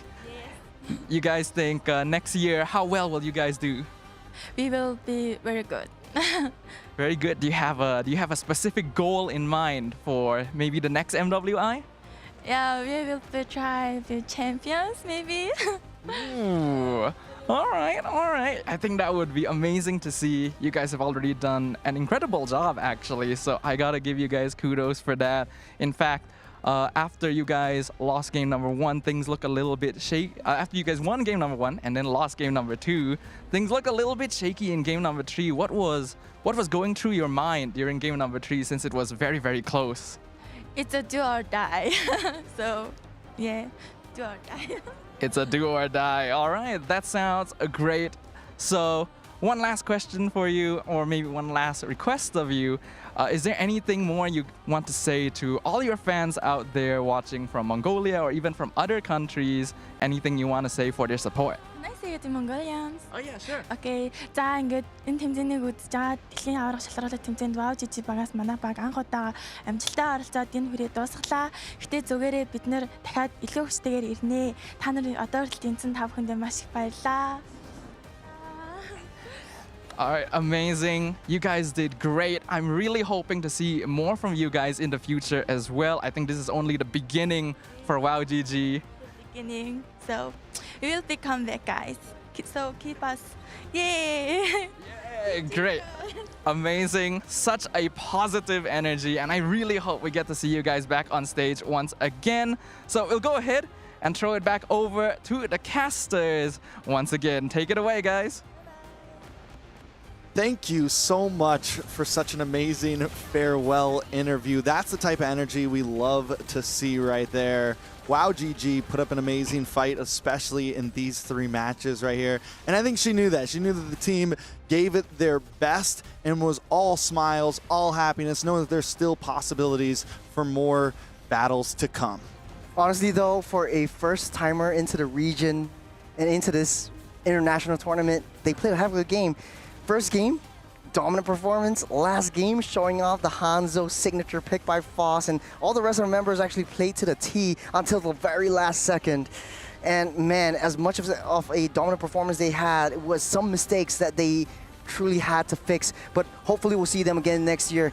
Leo, were you watching on the sidelines? Any different perspectives that you want to bring in? I was more than just watching on the sidelines. I was fully invested in this match, and I am utterly entertained, and I'm in love with Mike Wazowski's energy. Like, she's a sweetheart. Like, this makes me want to follow WoW GG now, and I will. All right, let's toss it back over to the interview on the floor for the winning team. All right, hello everyone once again. Staffa here alongside with Lunar from the side of Twisted Minds. Congratulations on your victory. It was a very hard fought, very close match. Like, how are you feeling right now? So nervous. We thought we were gonna lose that, especially because of the huge wave at bot. But yeah, thankfully it worked out. Yeah, thankfully it worked out indeed. But you know, I think it's also because you guys played super well. It was a very close match. Could have gone either way, but you guys managed to push it all the way into the end. So I gotta ask, right? You guys lost game number 1. What changed? What was the spark that happened between game 1 and game 2 that made you guys suddenly lock in?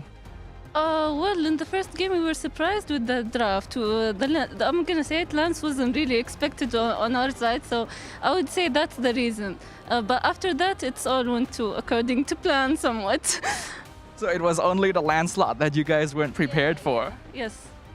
Okay. Well, once you guys figured that out, you guys were able to figure out how to win game number 2, and it looked pretty clean. But then in game number 3, right, you guys were leading quite a bit early, and then suddenly WoW GG started fighting back. What was the thought process at that time? Just like we tried to keep calm as best as we can, even though I wouldn't say we succeeded. But yeah, try to keep calm and like reset and come back into the game, and we did that. Yay! Yay, indeed. That's always the goal, right? You gotta keep calm, reset, make sure that your head is in the game every single time so that you guys can make it all the way through. And that's exactly what happened. You guys were able to finish up the series in the end. So congratulations for that. Now, as Twisted Minds, right, you guys are the local representatives as well, so that means you guys have a lot of fans watching you here, a lot of support. Do you think that's a good thing? Does it push you to do better, or would it be maybe a little bit distracting sometimes? No, not distracting at all. We all appreciate it. It's something that we're really grateful for, that we have people who support us here locally. And yeah, it's really a pleasure for us to have someone supporting us.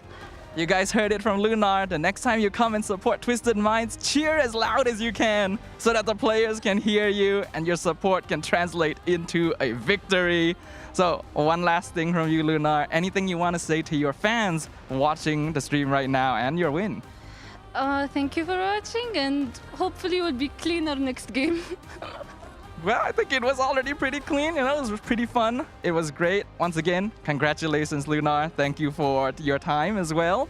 So I hope that you guys will have good luck in your next game as well. And once again, let us throw it back over to the caster desk to finish up the rest of the details. Guys, take it away.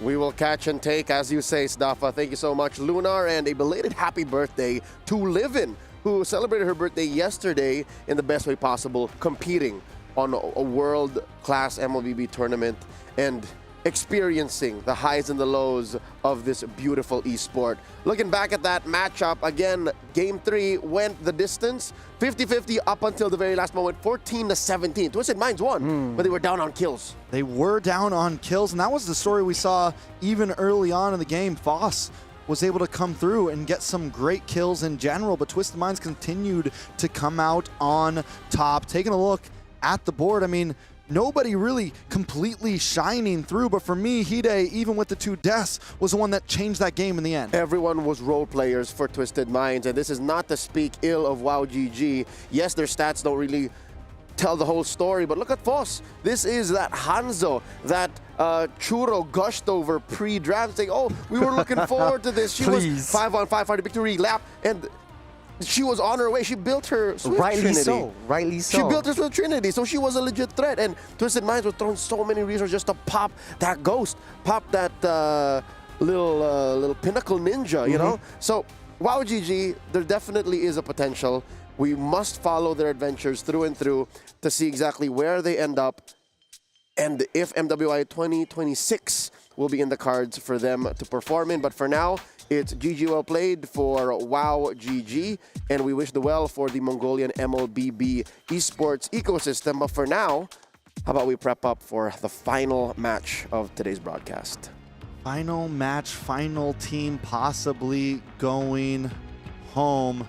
Very excited for it myself. We got here Rising Rage from the ECA facing off against DMX Girls. This is the ECA versus Latam. We'll be right back after a short break. When we come back, it's that best of 3. We'll see you when we get around.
Welcome back to the Stream B of the MLBB Women's Invitational 2025, live from Riyadh, Saudi Arabia, as a part of the Esports World Cup. At your service, my name is Leo, here with Sdafa and Churros, calling the action, the final best of 3.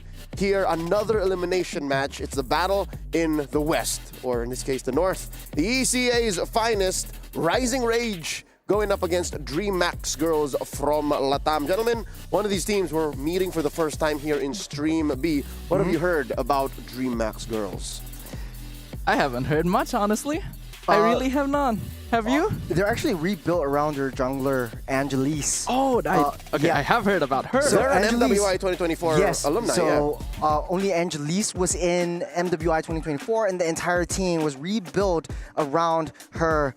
In this case, we have Day, Lucy, Angelise, Pick Me High, Blasky, and Camise. I don't know if I'm butchering one. I think that's Black's Kitty. Black's Kitty. That's Black's Kitty. Black's Kitty. Yeah, we can see it right there. So this is a squad that comes from a very well-developed region. Last year, it wasn't as good for DreamHack's girls. Again, they are a returning squad. One of the few, actually, from last year, because that's right. Some of the teams that have had players and representing their countries changed banners, but DreamHack's girls stand strong. This is a team that honestly has been through quite a lot throughout their journey before MWI, although they were able to win out the LATAM MWI qualifiers by winning 3-1 against Alpha 7 Female. They apparently struggled in the beginning because they were dropped to the lower bracket instantly by Influence Rage before climbing all the way back up. This is honestly the best team that LATAM is able to produce, especially around the captain, Angelise. I've heard great things about her as well, especially the hero picks. But, you know, after yesterday's loss against Onyx Philippines, Onyx Pertiwi from Indonesia. Yes. I think it's not the best kind of measure of their speed, because some of them, they're just getting adjusted to the international stage. It's their first time on the big stage and the global scene, so adjusting to the meta. And I've seen some of their plays before. They have kind of, I wouldn't say weird picks, but like the cleanse coming out and stuff like that. So will we see that this time around? I'll do you one better.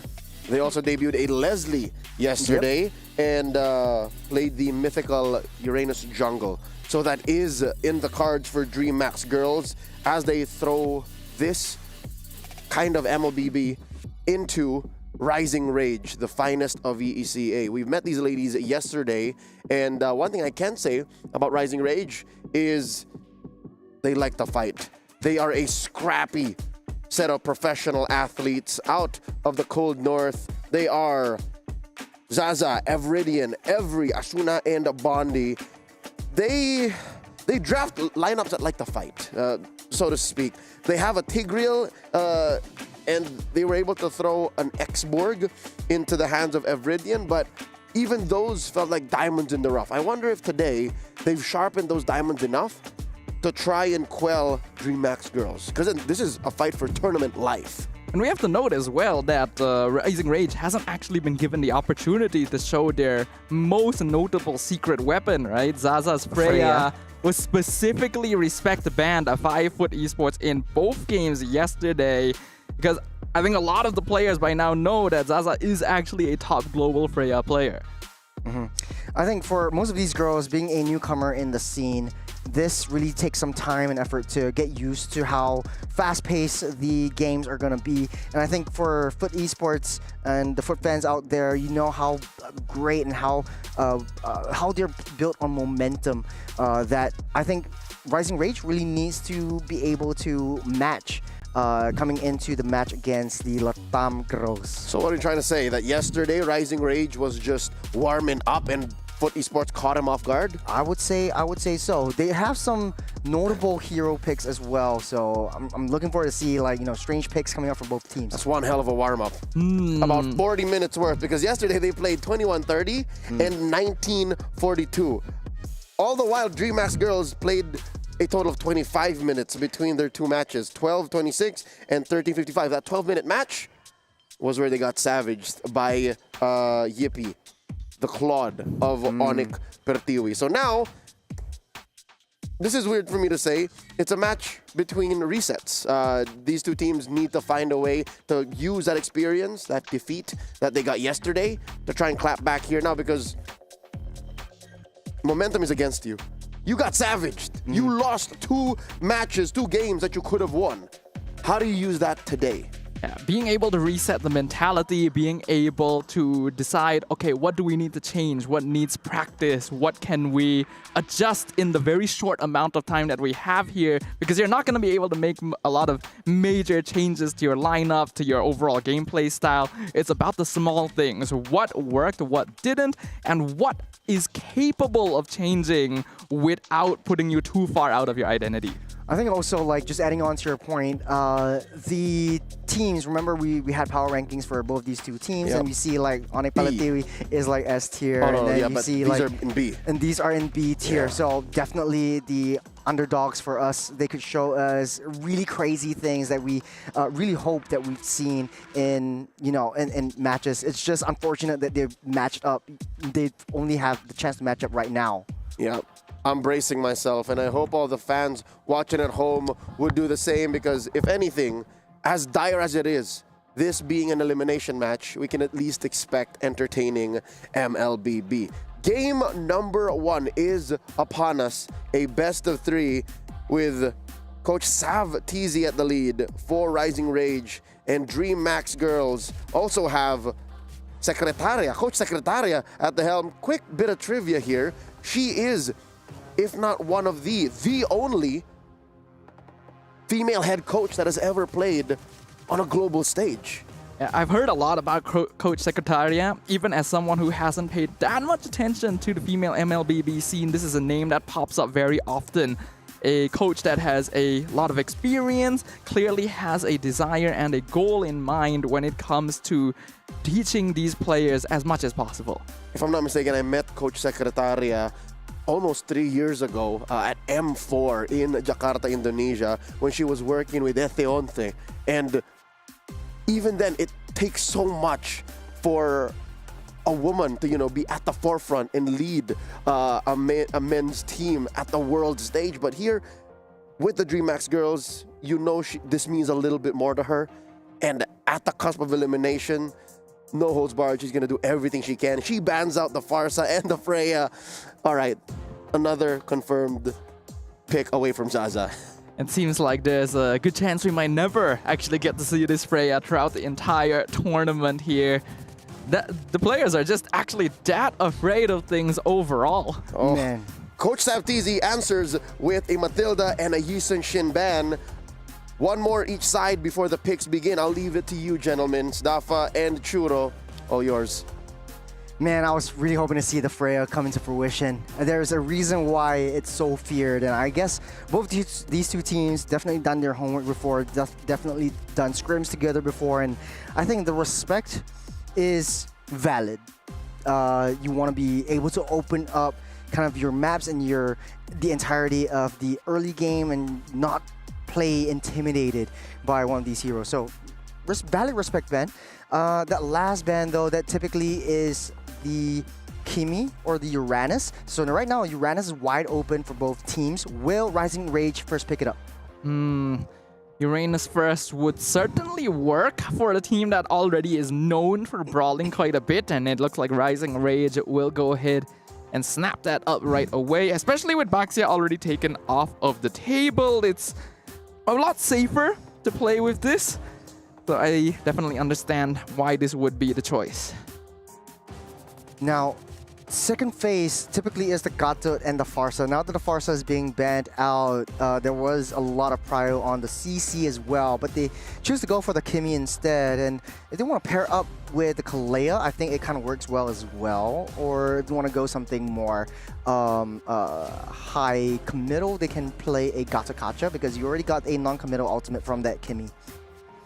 Yeah, I can see that being the case. Ooh. Prio Xborg. How does that work? So they want to use the Xborg to target onto Uranus. You think it is a viable option? We didn't see that actually being useful yesterday against the Ube strategy that Team Falcon's Mina actually pulled out. It's a very strange choice to go for Xborg this early on. Besides the appearance of Xborg yesterday versus the Estes Ube, we actually also saw Rising Rage play it. It was put on Everdian, as the jungle Xborg didn't exactly go their way. Yes, it does counter the Uranus on paper, but it's also not something you would need to pick up so early. You'd usually want to show it later when you've already seen multiple tanky front lines on your opponent. Not to mention that if this ends up being an EXP Xborg, I feel like you're revealing your cards a bit too early. Typically in the first phase pick, you want to be able to secure heroes and deny it from your opponents. And right now, the Kalea is already picked up by the side of Rising Rage. I don't know whether the Xborg is that high of a value target. We'll have to see in the execution where it actually goes, be it in the EXP lane or in the jungle. And after yesterday's understanding of how Xbox like to operate, yes, he deals out massive amounts of damage, but in the late game, their solution or their answer to that is that carry pick to target onto the 2 tanks that Rising Rage is already bringing out. I can see where you're coming from there, but we came into this series with the concept that both these teams are very likely to pick up slightly different heroes from the meta we typically expect, and they are already kind of doing that. Xborg and Carry having such high priority early on when you typically wouldn't be worried about them being banned out is an interesting choice. Right now, jumping over to the second phase ban, Valentina getting banned out by the side of DMX. We haven't seen Valentina that much open because I think right now just the current meta just doesn't call for a Valentina. Yes, you do have a decent amount of burst damage from your combos with your first and second skill, but then again, the IMU that kind of is valid, but might not bring a lot of value to the team. This is the first Kufra ban that we've seen on the screen. It's surprising that it's the first Kufra ban, actually. Considering how many high mobility heroes are in the meta right now, you would think we'd see more of it. But here, because Rising Rage have the 1-1, it's pretty obvious why they decide to go for it specifically. And well, DreamHack has already shown that they're willing to bring up a slightly off-meta pick, so it's just something Rising Rage doesn't want to have to deal with.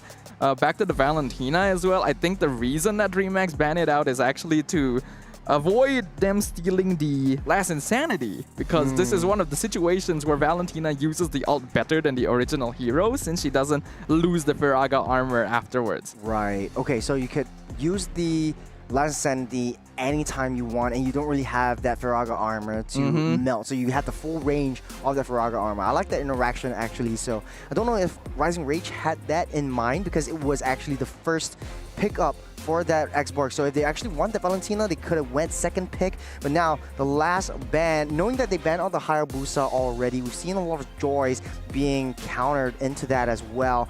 That might be in the question unless they want to go something a little bit more held back. They could always go for the Fredrin. At least you have someone to tank for you. But then now you have to deal with the carry. So man, if you go into late game carry, that is really intimidating. Scary.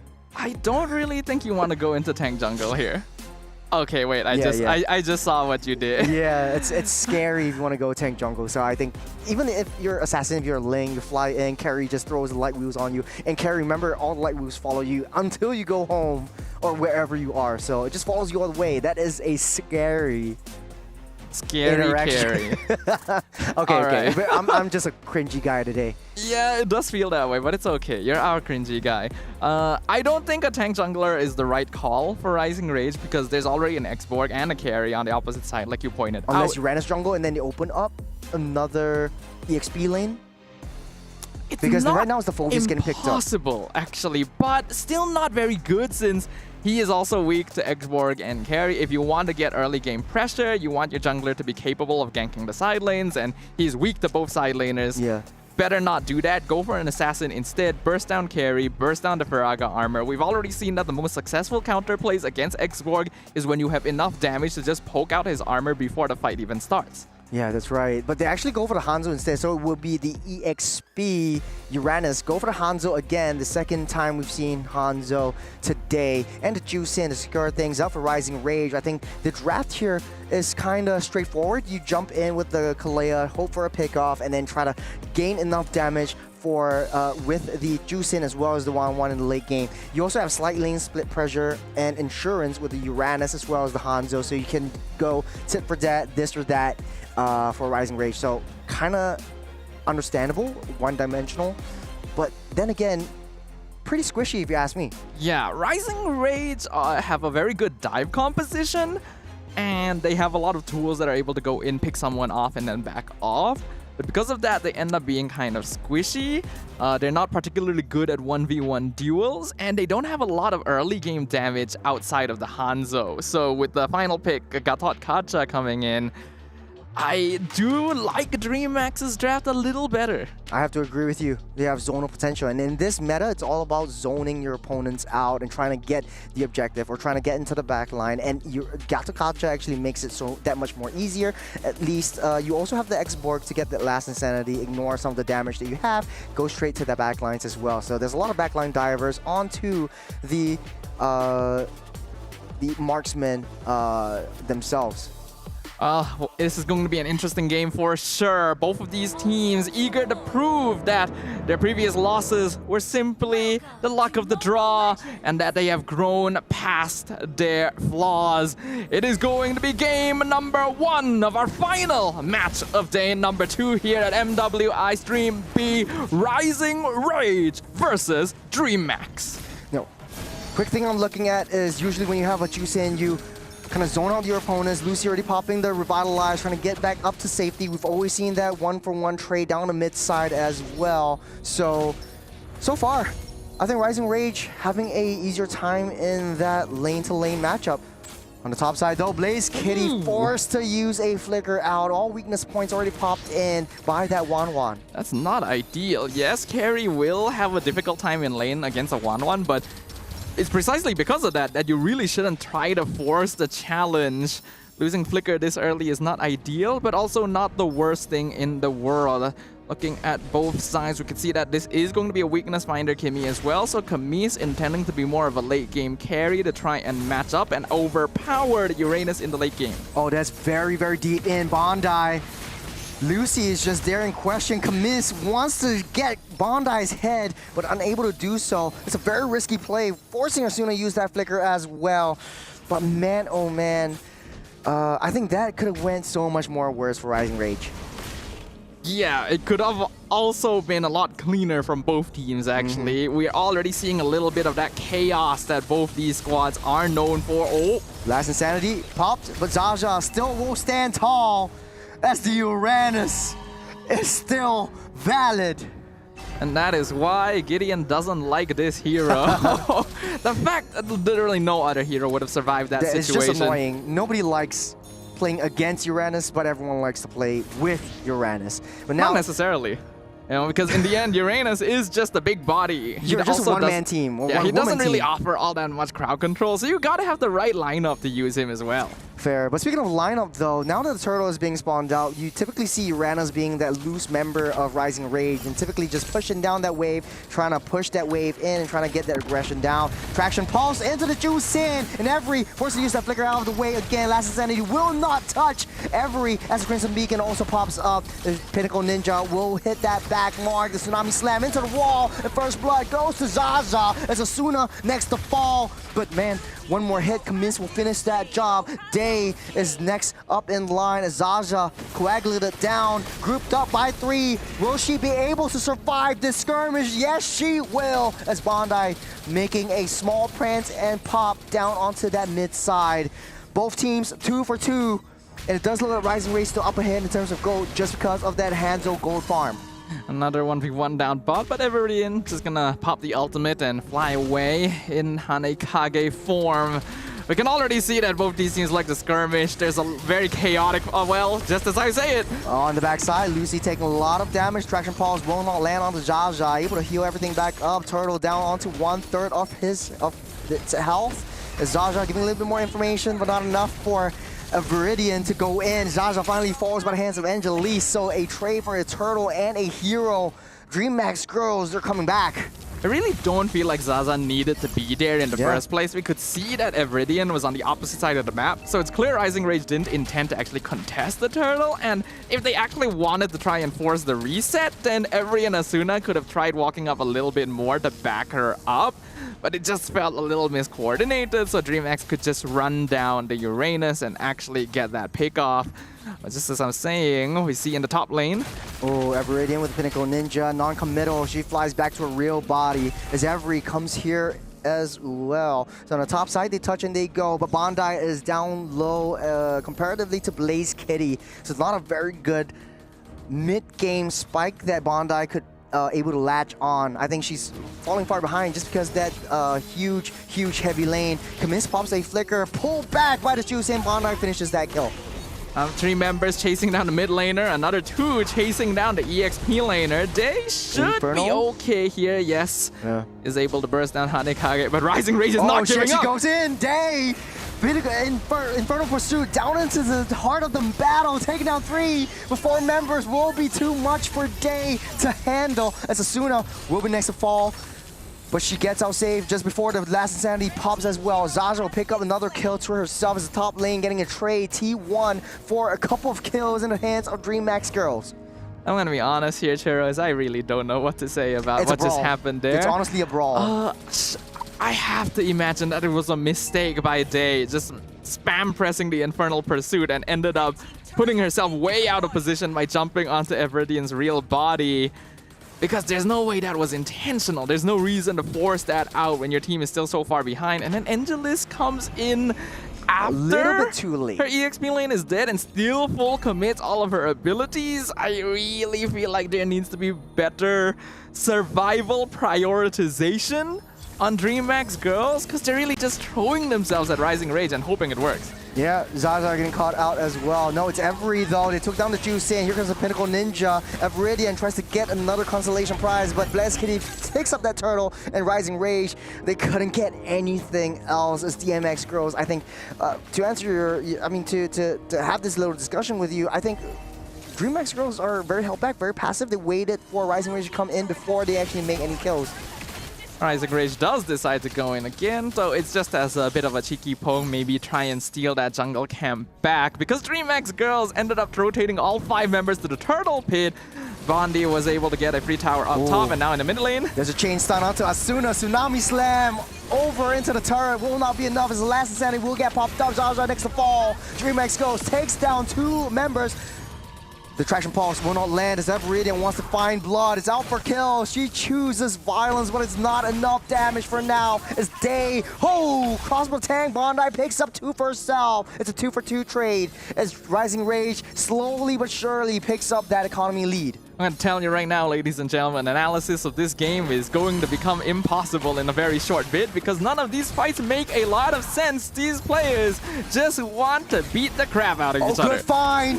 Everidian falls by the hands of Angelise, waiting for that right body. Good prediction right there as well. 3 members onto Angelise's behind. She might not be able to survive this as Rising Rage will take revenge for the kill onto Everidian.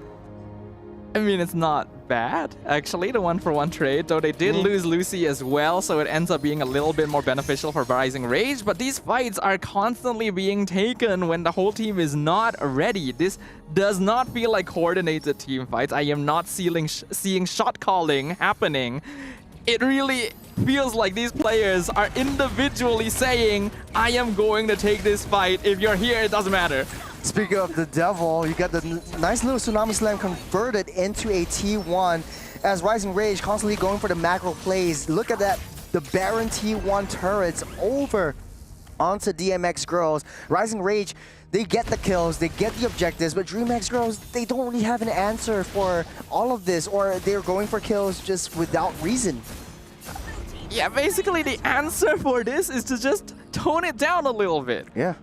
Take a step back, look at the map with a bit more of a bird's eye view, decide where you need to attack rather than just constantly either grouping up for a 5-man gank or not really doing anything on the map, right? It's very strange. I'm not really seeing a rotational logic. 4-member gang onto Angelise. Last Insanity, a last-ditch effort to get out of the way, getting that boost in, but AOG lands and taunted in. Zaza taking too much damage, will fall, got a little bit too close to the sun. Both these teams are something else, Chiros. I'll just say that, you know? Rising Rage actually did a pretty good job of pressuring there, but then Zaza walked up too far forward. DreamHack girls actually had their players close enough to back up this time, so they end up taking kill. We are 9 minutes into the game, and we already have 18 total kills. Rising Rage still slightly in the lead, because DreamHack girls have been playing a little bit more Renegade so far. Bondi actually coming in a little bit too close, trying to pop all the weakness points. Has the crossbow tang ready. That's 1 kill, but 2. Camise able to flicker out of the way as Angelise. We're gonna get pulled back. Forever Armor popped. Next to fall, Bondi picks up 2. 7-0-1 for this 1-1. And you see Rising Rage, I was saying they have a macro game. Yes, they're taking on turrets, but the way that Jaja plays this Uranus is sort of like that body guard kind of thing where Bondi is right there, Uranus just soaks up that damage to try to pose it back from you, but like you said, doesn't have a lot of CC, so if you're playing with Uranus, would you rather do this or would you rather try to push the situation, especially in the long lanes, and try to get that priority? It just so happens though that in this game, Uranus actually works surprisingly well because it gives Rising Rage a lot of space to play with. You don't really need a lot of crowd control when DreamHack themselves are throwing their bodies at you. And that's allowing Bondi to pick up very easy kills and crossbow of tank stacks. So DreamHack goes again. Needs to tone it down a little bit. That previous fight in the... Oh, never mind. They're not listening to you with the AOG landing down. All members collapsing onto Asuna. It's Havoc right here. DreamHack's gonna split up the team fight. Blast Kitty takes down Every. Zaza's next to fall, and their target prioritization comes in strong. They're not listening to you at all. And somehow it's working. Okay, so the difference between this fight and all the previous fights that they've taken is that they are actually running down Rising Rage as a 5-man. They're actually ignoring Zaza, not letting her make space. Tsunami Slam onto Lucy, but able to split up that fight. DreamHack Girls picks up that Lord, but Bondi getting that legendary status with the crossbow tag. Takes down 1, takes down 2. That's a maniac for Bondi. As Rising Rage overturns this situation. DreamHack Girls just wasted all their resources, Sadafa. I have nothing but shocking confusion in my eyes right now, but very well done to Bondi on this 1-1. 11-0-1. Honestly, I was about to judge Rising Rage for deciding to take that fight when they're clearly at a number disadvantage, but nope. Bondi takes to the skies, picks up a maniac. And I feel like my analysis is just all going out the window. To be honest, that was a very easy pop. Lucy was right in the mix, pulled back by Every, and she just runs circles around that That's what I said earlier, isn't it? Yeah, and then it was just a free crossbow tang. So very easy for her to pick it up. Now we know how Rising Rage likes to play around Bondi, which is carrying this game. 11-0-1, the highest scores, and still a perfect game so far. Already full builds, just left 1. And that is like 4,000 gold ahead of DreamHack Girls. I was scared of the carry, but now carry's just way too far behind. You got Traction Pulse onto Zaza, but they're just pushing the situation down the bottom side. They're trying to find consolation prizes with Blast Kitty taking down the T2 bot. Well, some macro play is definitely a good idea here for DreamHack Girls. It's good to see that they are going for some structures across the map. If they can pull some bodies over as well, they can actually try and force the fight, but Evridian was more than enough in order to clear up that push in the bot lane. Looking at the gold distribution right now, very heavy gold lead from minions, jungle creeps, and of course from kills and assists. Nearly a 2,000 difference thanks to the maniac that Bondi has been able to pick up before this, and of course not dying yet throughout the entire game. The goal for DreamHack right now is to find a way to catch this 1-1, but it's a bit difficult for them to do so when they don't have enough solid crowd control. Yeah, not a lot of solid and reliable crowd controls. The Gacha really needs to be able to sort of like zone everyone out with the AOG, but hold on a second, there's a concealed play. They find Camise, that's a jump in the pop. She will fall as Camise gets taken down. Day finds herself in a bad position as well as a 3-man collapse onto that as well. As DreamHack Girls, they're losing their minds, they're losing their players, and they're losing their composure. Why were they there? Like, Camise would have seen them coming. Yes, there's a good chance she wouldn't have been able to escape anyway, but she still had her skill 1. She still had a flicker. She could have at least bought some time. And then after that happened, Day was on the other side of the river for some reason. I really do not understand the logic of this team's positioning, because sometimes they actually take fights really, really well. Yeah. But other times, it's that. Honestly, just now what I saw was red on the blue side and blue on the red side. They were like swapping positions, and that was where Rising Rage was able to capitalize on that. They had no means of escape, and they're so far ahead. They got that Lord, and right now DMX goes back on that defense. The only silver lining is they kind of have decent wave clear on that high ground. Lucy, take a lot of damage. Pinnacle Ninja will not hit. The AOG lands just in the nick of time, but Tsunami Slam into the wall. Asuna will still stay alive. Traction Pulse touches no one to Dafa. Day takes a brunt of the damage. Winter Crown will bide some time. Camis will fall. The Lancer will pull her in. And another crossbow tang as Bondi picks up another one for herself. I feel like there were still some really weird micro mechanics happening there. The Tsunami Slam could have been pulled in a different direction, and that meant that the Flicker wouldn't have gotten Blaze Kitty out. But it's fine, because Rising Rage is still in control. They haven't lost any bodies just yet. It is a 3v5 defense. Any other team would normally take this chance to slow it down. 13 seconds, Lucy fell. Bondi taking another one. They're targeting that throne. Rising Rage has enough of that. They're taking it home. First game, Rising Rage.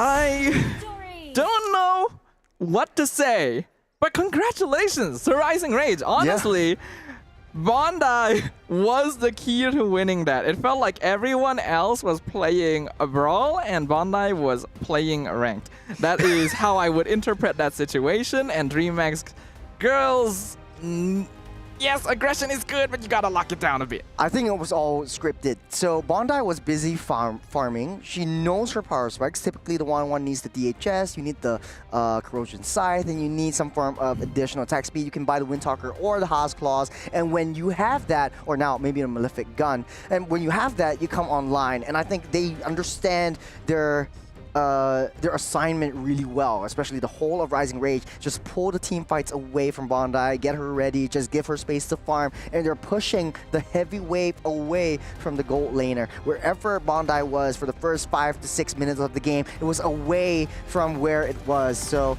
man, I just need another perspective on this. Let's bring back Leo to see what he thinks. I'm also flummoxed by some of the choices made by both teams, to be honest. But at the end of the day, it's more about Rising Rage. Their mistakes were less punishable, and they always stayed on top of things.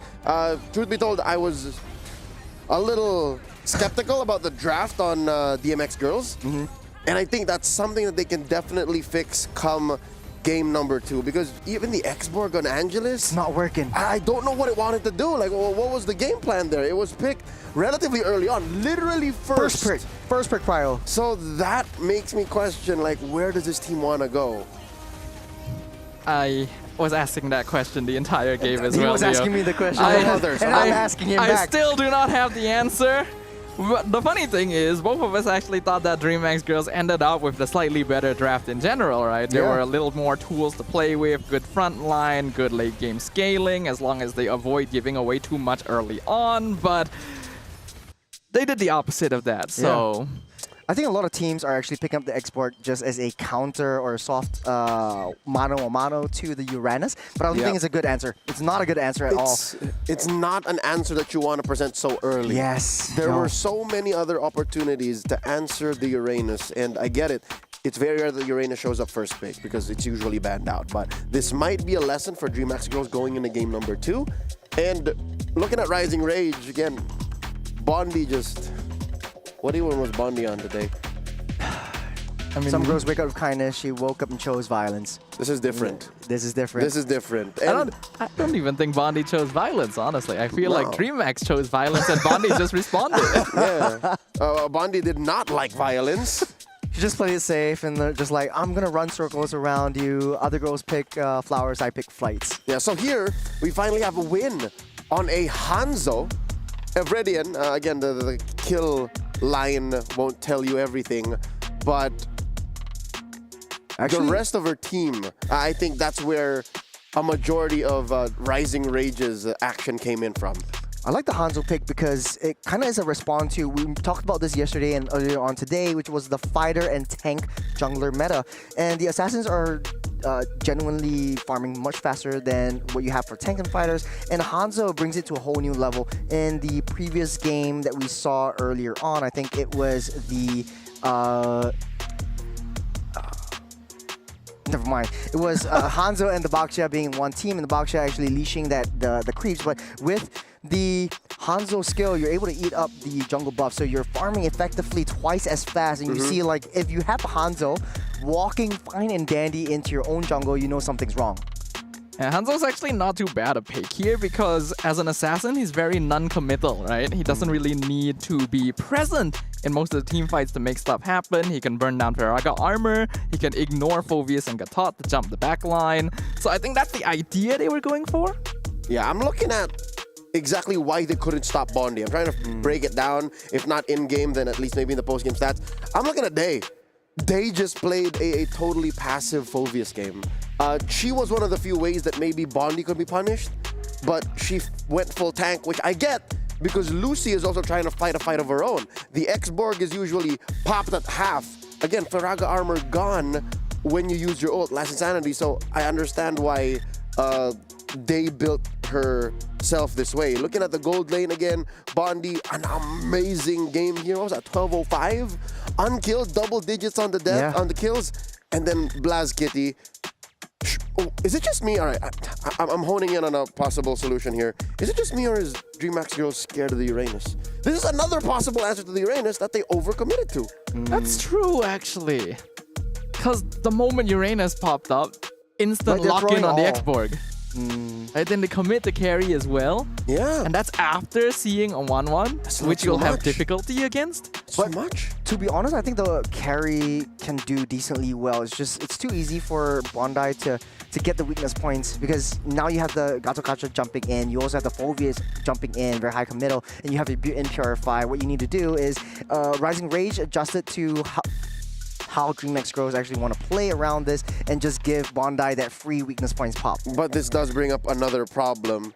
Who's going to hold the line? How does the carry keep wailing away? How does the carry use her kit when both of your front liners, I'm looking at the Gatot and the Phoveus, are up front? Well, we usually see the Gatot being able to, back off, but they're already down one front liner. The X-Borg, you can't expect to do that much either. So Rising Rage definitely skirted through that. They seeped through the seams of DreamHack's draft, and they are now at match point, doubling them in kill score, taking everything away when it comes to honoring 4 key players. Lucy took so much damage. What's the play here? Are we just going to be as simple and as straightforward as fix the draft? No. It is not that, but that is something that they also need to do.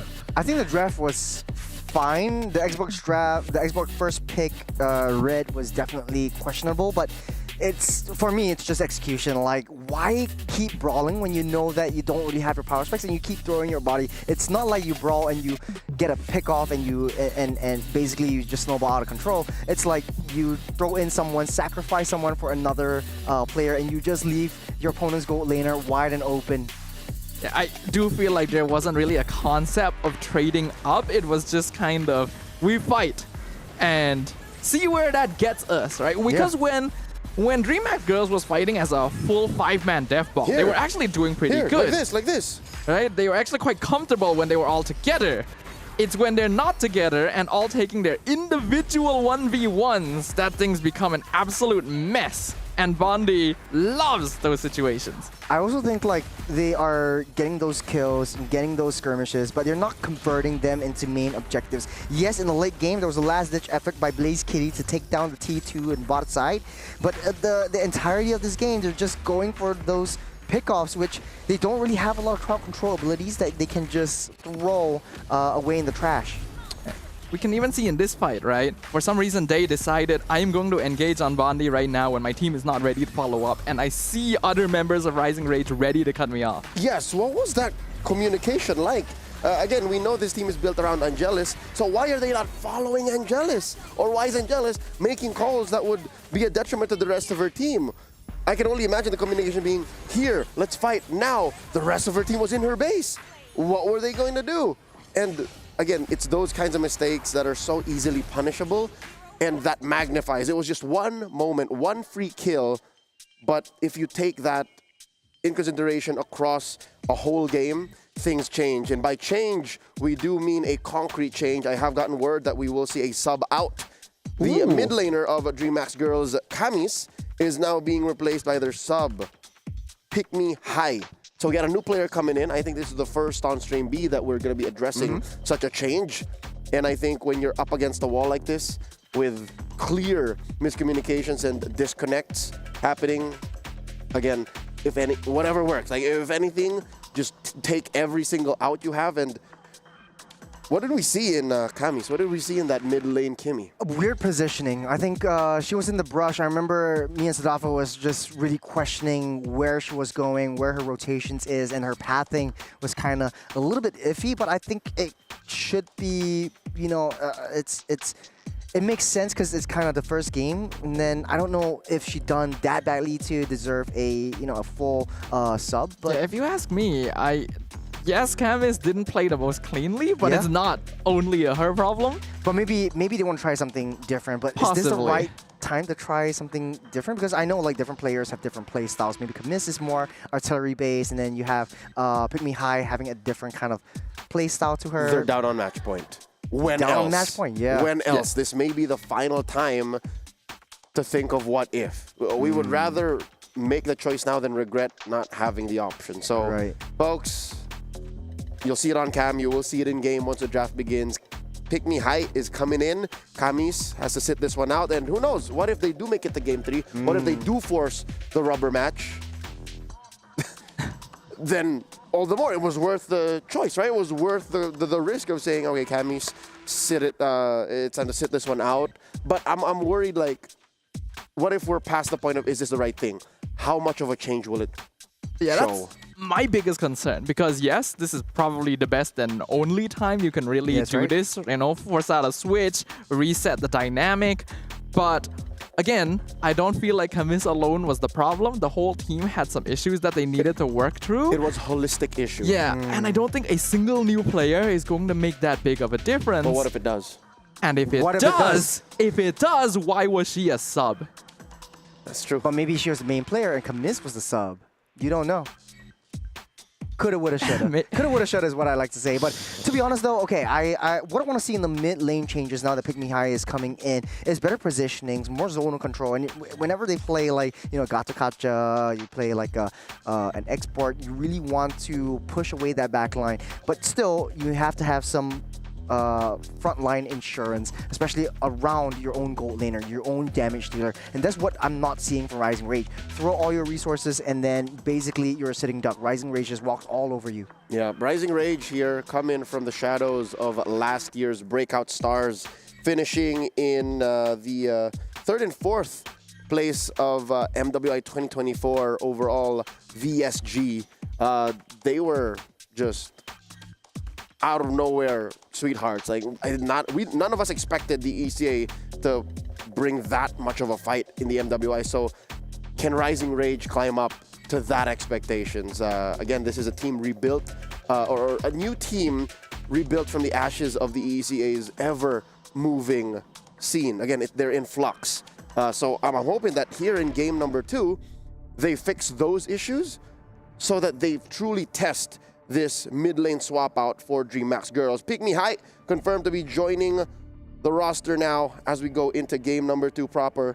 The analyst for DreamHack Girls, Gabro, assisting Coach Secretaria, playing a game of chess against Coach Sav Teasy. Let's get into it. Gentlemen, all you. Thank you very much, Leo. And we already see a very obvious pick right here. The first pick, Zetian. Right, so that is instantly Pick Me High's hero. The fact that they've locked it in this early is a bit concerning. Is Pick Me High so good at the hero that you would want it as a first pick? Or is that just a comfort that you really want to prioritize? I think it's better to just understand, okay, if she is too good in this hero and it's the elimination round, I'd rather not risk it. So let's just ban out the Freya anyways. The Farsa being banned out, Isun Shin taken out by the side of DMX. You got Rising Rage taking out Wan, Baksha, and the Uranus, which is weird because wasn't Bandai the one who you know, was more comfortable on the 1-1 in the previous game? Now you don't want to change anymore. You have the Minotaur getting its debut right here for the side of DreamHack. There's also there's a different dimension that they're bringing to the table. Yuzhong as well. Minotaur. Okay. Very different man. Churros, I am being overwhelmed here, sir. Get it together, Sadafa. I am overwhelmed by the underwhelmingness of this situation. That puts me in place. Like, get it together, man.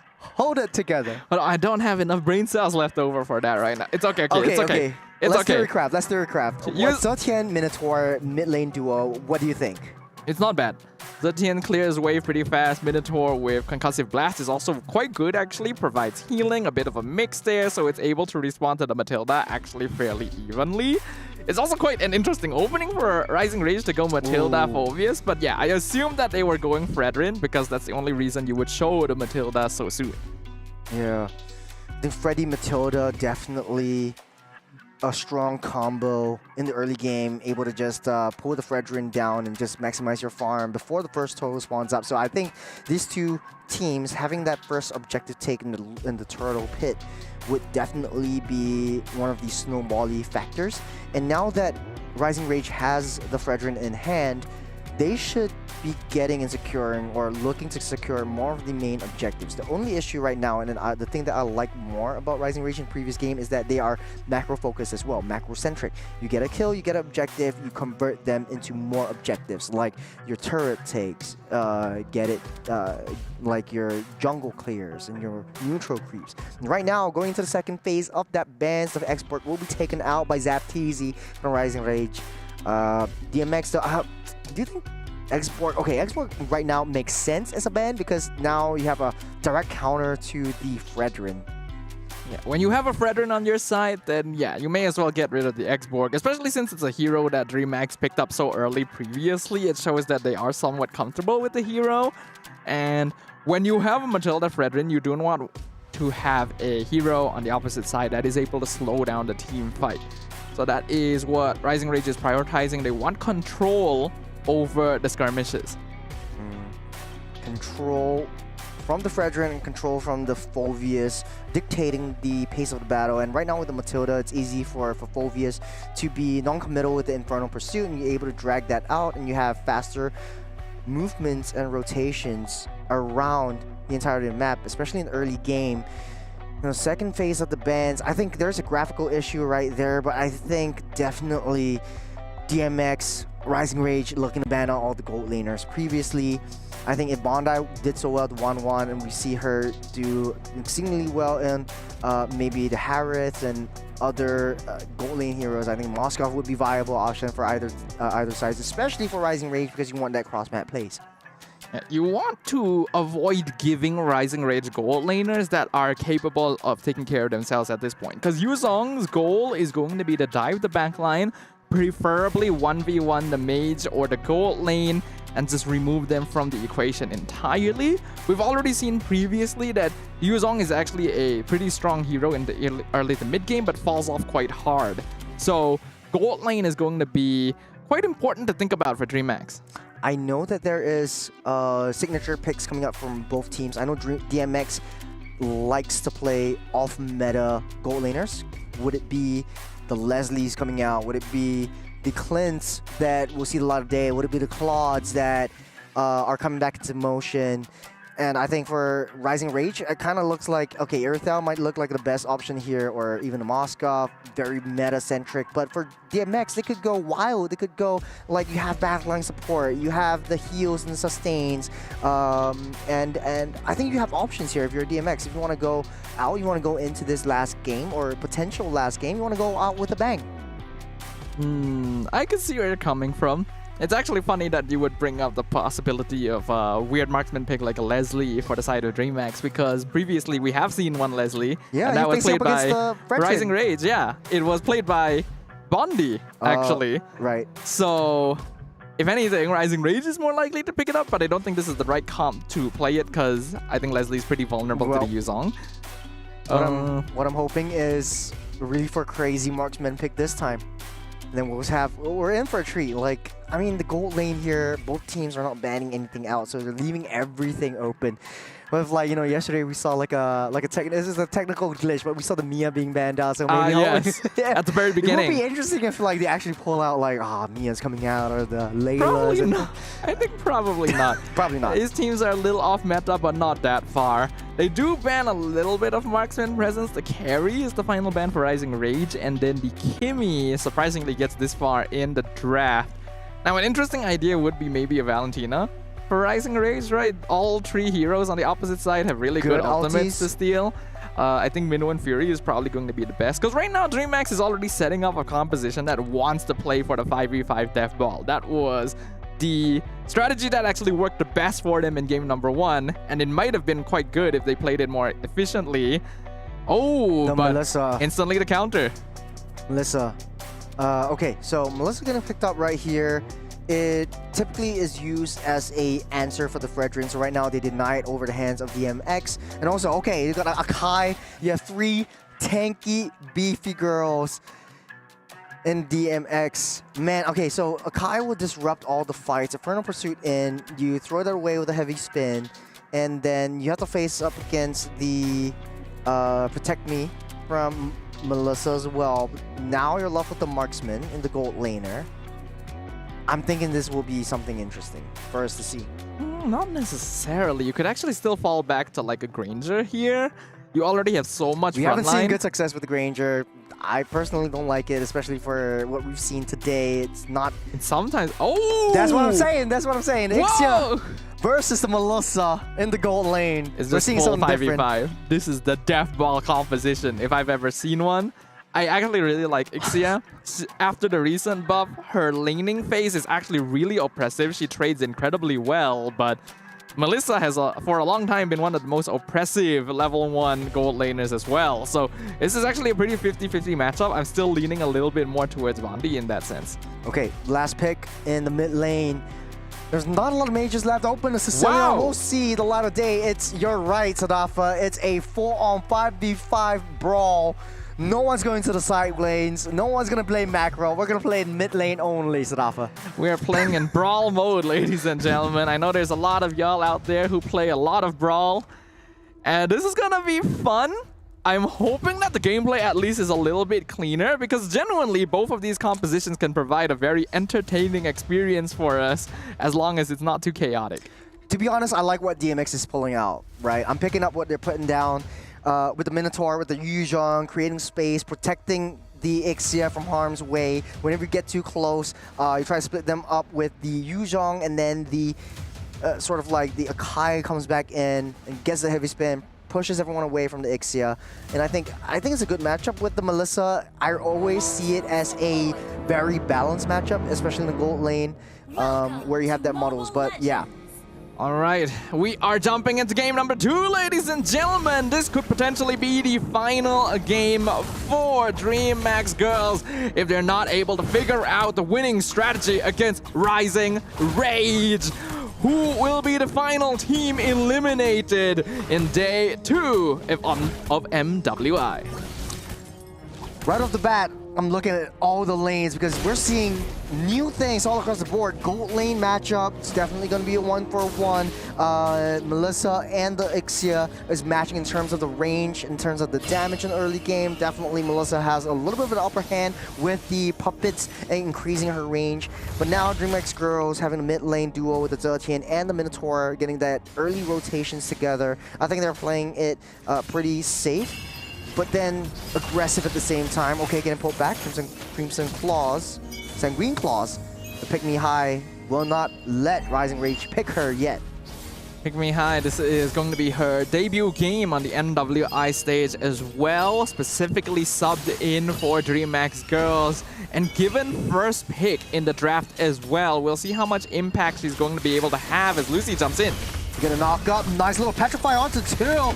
Everaridian take a lot of damage, but that's where the Matilda comes in handy dandy. Jaja used the flicker to get out of the way. We saw the heavy spin already used up by Angelise, but will not get any nice little prizes yet. 4 members of DreamHack diving behind the tier 1 before the 2-minute mark is already very unusual, but at the very least it is coordinated, right? It's not as scattered as it was in game number 1, and I'm hoping that that trend continues, because that really was the biggest issue for them. I think in gold lane there's a bit of 1v1 happening as well. Yep, I think they're touching and going. All eyes on that turtle. DreamHack's girls already pulling everyone in. Sanguine Claws close, Angeline close.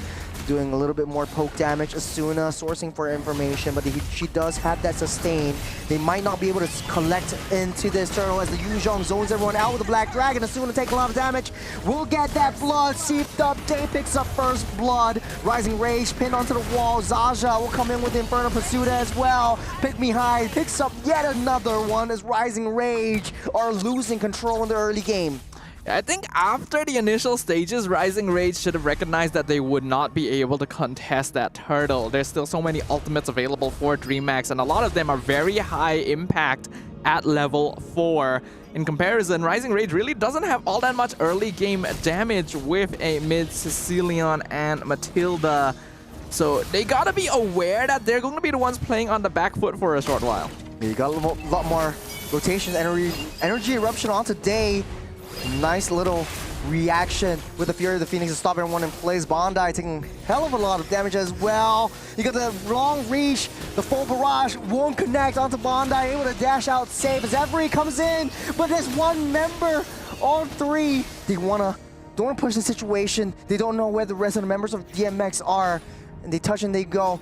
Yet again, DMX, they're trading all of this for turrets. They're trying to take the fights and they're trying to convert them into objectives. The adjustment that we need, we're seeing. Yeah, DreamHack girls have drafted a lineup that specifically allows them to keep running at Rising Rage in the first few minutes, and they're doing a good job of it so far. Minoan Fury knocks everyone up. Purple buff goes over the hands of Angelise. Pick Me High picks up Asuna for a kill. Nice energy eruption onto 3. Heavy spin will lock Everready onto place 4. Barrage comes out, dealing a lot of damage, but the Appraiser's Wrath will seal the deal. Every picks up Blaze Kitty and Angelise. One more hit, she will fall as Every waiting for the cooldown to stop. There's one more hit and Angelise will fall, but they don't want to reach for it. They're giving the kills over to Bondi. That sure took a while, but Rising Rage were able to bite back there. Really doing a good job of spacing out of their cooldown. DreamHack girls unfortunately got a little bit too comfortable with their hero composition and just remained and tried to force the fight. I think Blast Kitty needed to cancel the full barrage in advance too. Good hit with the Fury of the Phoenix, but here comes the Black Dragon. Onto the back line they go. Bondi is the next one in target. Nice little petrify and a knock-up from Day, but she's healing everything back up. The puppet will deal a lot of damage, and he goes down together with Bondi, taking on the marksman. They're going with the heavy spin, but Angelise doesn't want to force that situation. DMX girls coming in, Minoan Fury won't connect onto anyone. Rising Rage protecting their turret as DMX girls opens up that opportunity to take that turtle for themselves. Girls, just because you have buttons doesn't mean you need to press them. Please hold on to your abilities a little bit smarter. DreamHack girls able to turn things around yet again because their composition is still stronger at this particular stage of the game. Rising Rage needs to avoid team fighting. I think they put themselves a little bit too far forward. They actually responded to okay, they responded to the Yuzong pretty well, actually, previously. If Bondi didn't walk up that far forward into range, they would have actually picked off Day with no counterattack. Yeah, I think that was a huge resource of the Circling Eagle getting utilized as well. DMX is still up ahead in terms of gold. It's very, very negligible, but it's still enough for them to get a advantage. Blaze Kitty taking a lot of damage from Bondi as well. Pick Me High next on a chopping block. Asuna wants to go in close but doesn't have that reach for now. Rising Rage should set their sights up from taking this turtle and go back playing passively. I don't want to get both these teams forcing that situation. It's a brawl match. Again, turtle goes over the hands of Viridian. But for the first time, one of these teams actually decides, okay, we are not going to contest the turtle now. We do not have the resources necessary. Though that's a good improvement from DreamHack girls. We can actually... Ooh, that's a lot of damage. The Bondi's dishing out. Down goes Lucy. Why? Yes, you want to protect the tower, but you wait 2 more seconds and your teammates would be there to help you? You're in range of the puppet. She basically just walked into the puppet. Day 1v2 down the bottom side, has the Black Dragon form, does have the Petrify as well, but she's actually going deep into the turrets, taking a lot of hits from that. So that's a waste of Black Dragon form as well. I don't think she'll be able to commit to this. That's a long cooldown that she has to wait again. On the top side though, Angelise from that back flank trying to find his way into Bondi. Does have the protecting bundles as well, but the puppets are dealing a little bit too much damage as the rest of the Goon Squad are here. DMX girls want to push this in Nice little true barrage, but doesn't hit onto anyone. They're still gonna try and force it though. The rest of Rising Ray is now joining them. No more resources. Rising Rage are coming in. Doing a lot of damage. Manoa and Fury knock up 2 members. Down and into they go. Heavy Spin will push everyone down into the turret's range. Every walk straight into the turret and doing that damage. Sure, anything to get that job done. But Rising Rage, they're just walking in one by one. Evridian still continuing the assault. Energy eruption catches out, but Day comes in from the side and catches Bondi at the Did you see that? The circling eagle landed directly on top of the Appraiser's Wrath. Unlucky, unlucky. Okay, all right. What just happened? It's just a deja vu of MPLMY. No, I'm just kidding. No, man. If MPLMY, whatever, I can't even talk anymore. We can see how this started. It was actually pretty smart of Rising Rage. Very smart. To try and re-engage this after many resources were gone. No skills. At this point, everyone's pushed out. A mage walking deep into the base. It's actually not the worst because they have Guiding Winds to pull them out. Here, Evridian tries to go for the re-engage, which actually isn't too bad, but no one is checking for Day. They don't remember the Yuzong exists. And then Day just comes in from the side, and then the Praiser's Wrath picks up another one. The full barrage is a little bit late.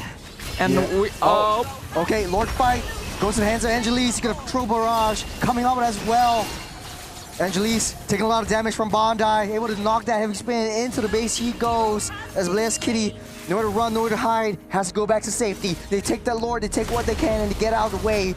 Right now, DMX Girls, they're struggling. They know that they need to take this objectives. They know they need to convert all these kills, but they just can't.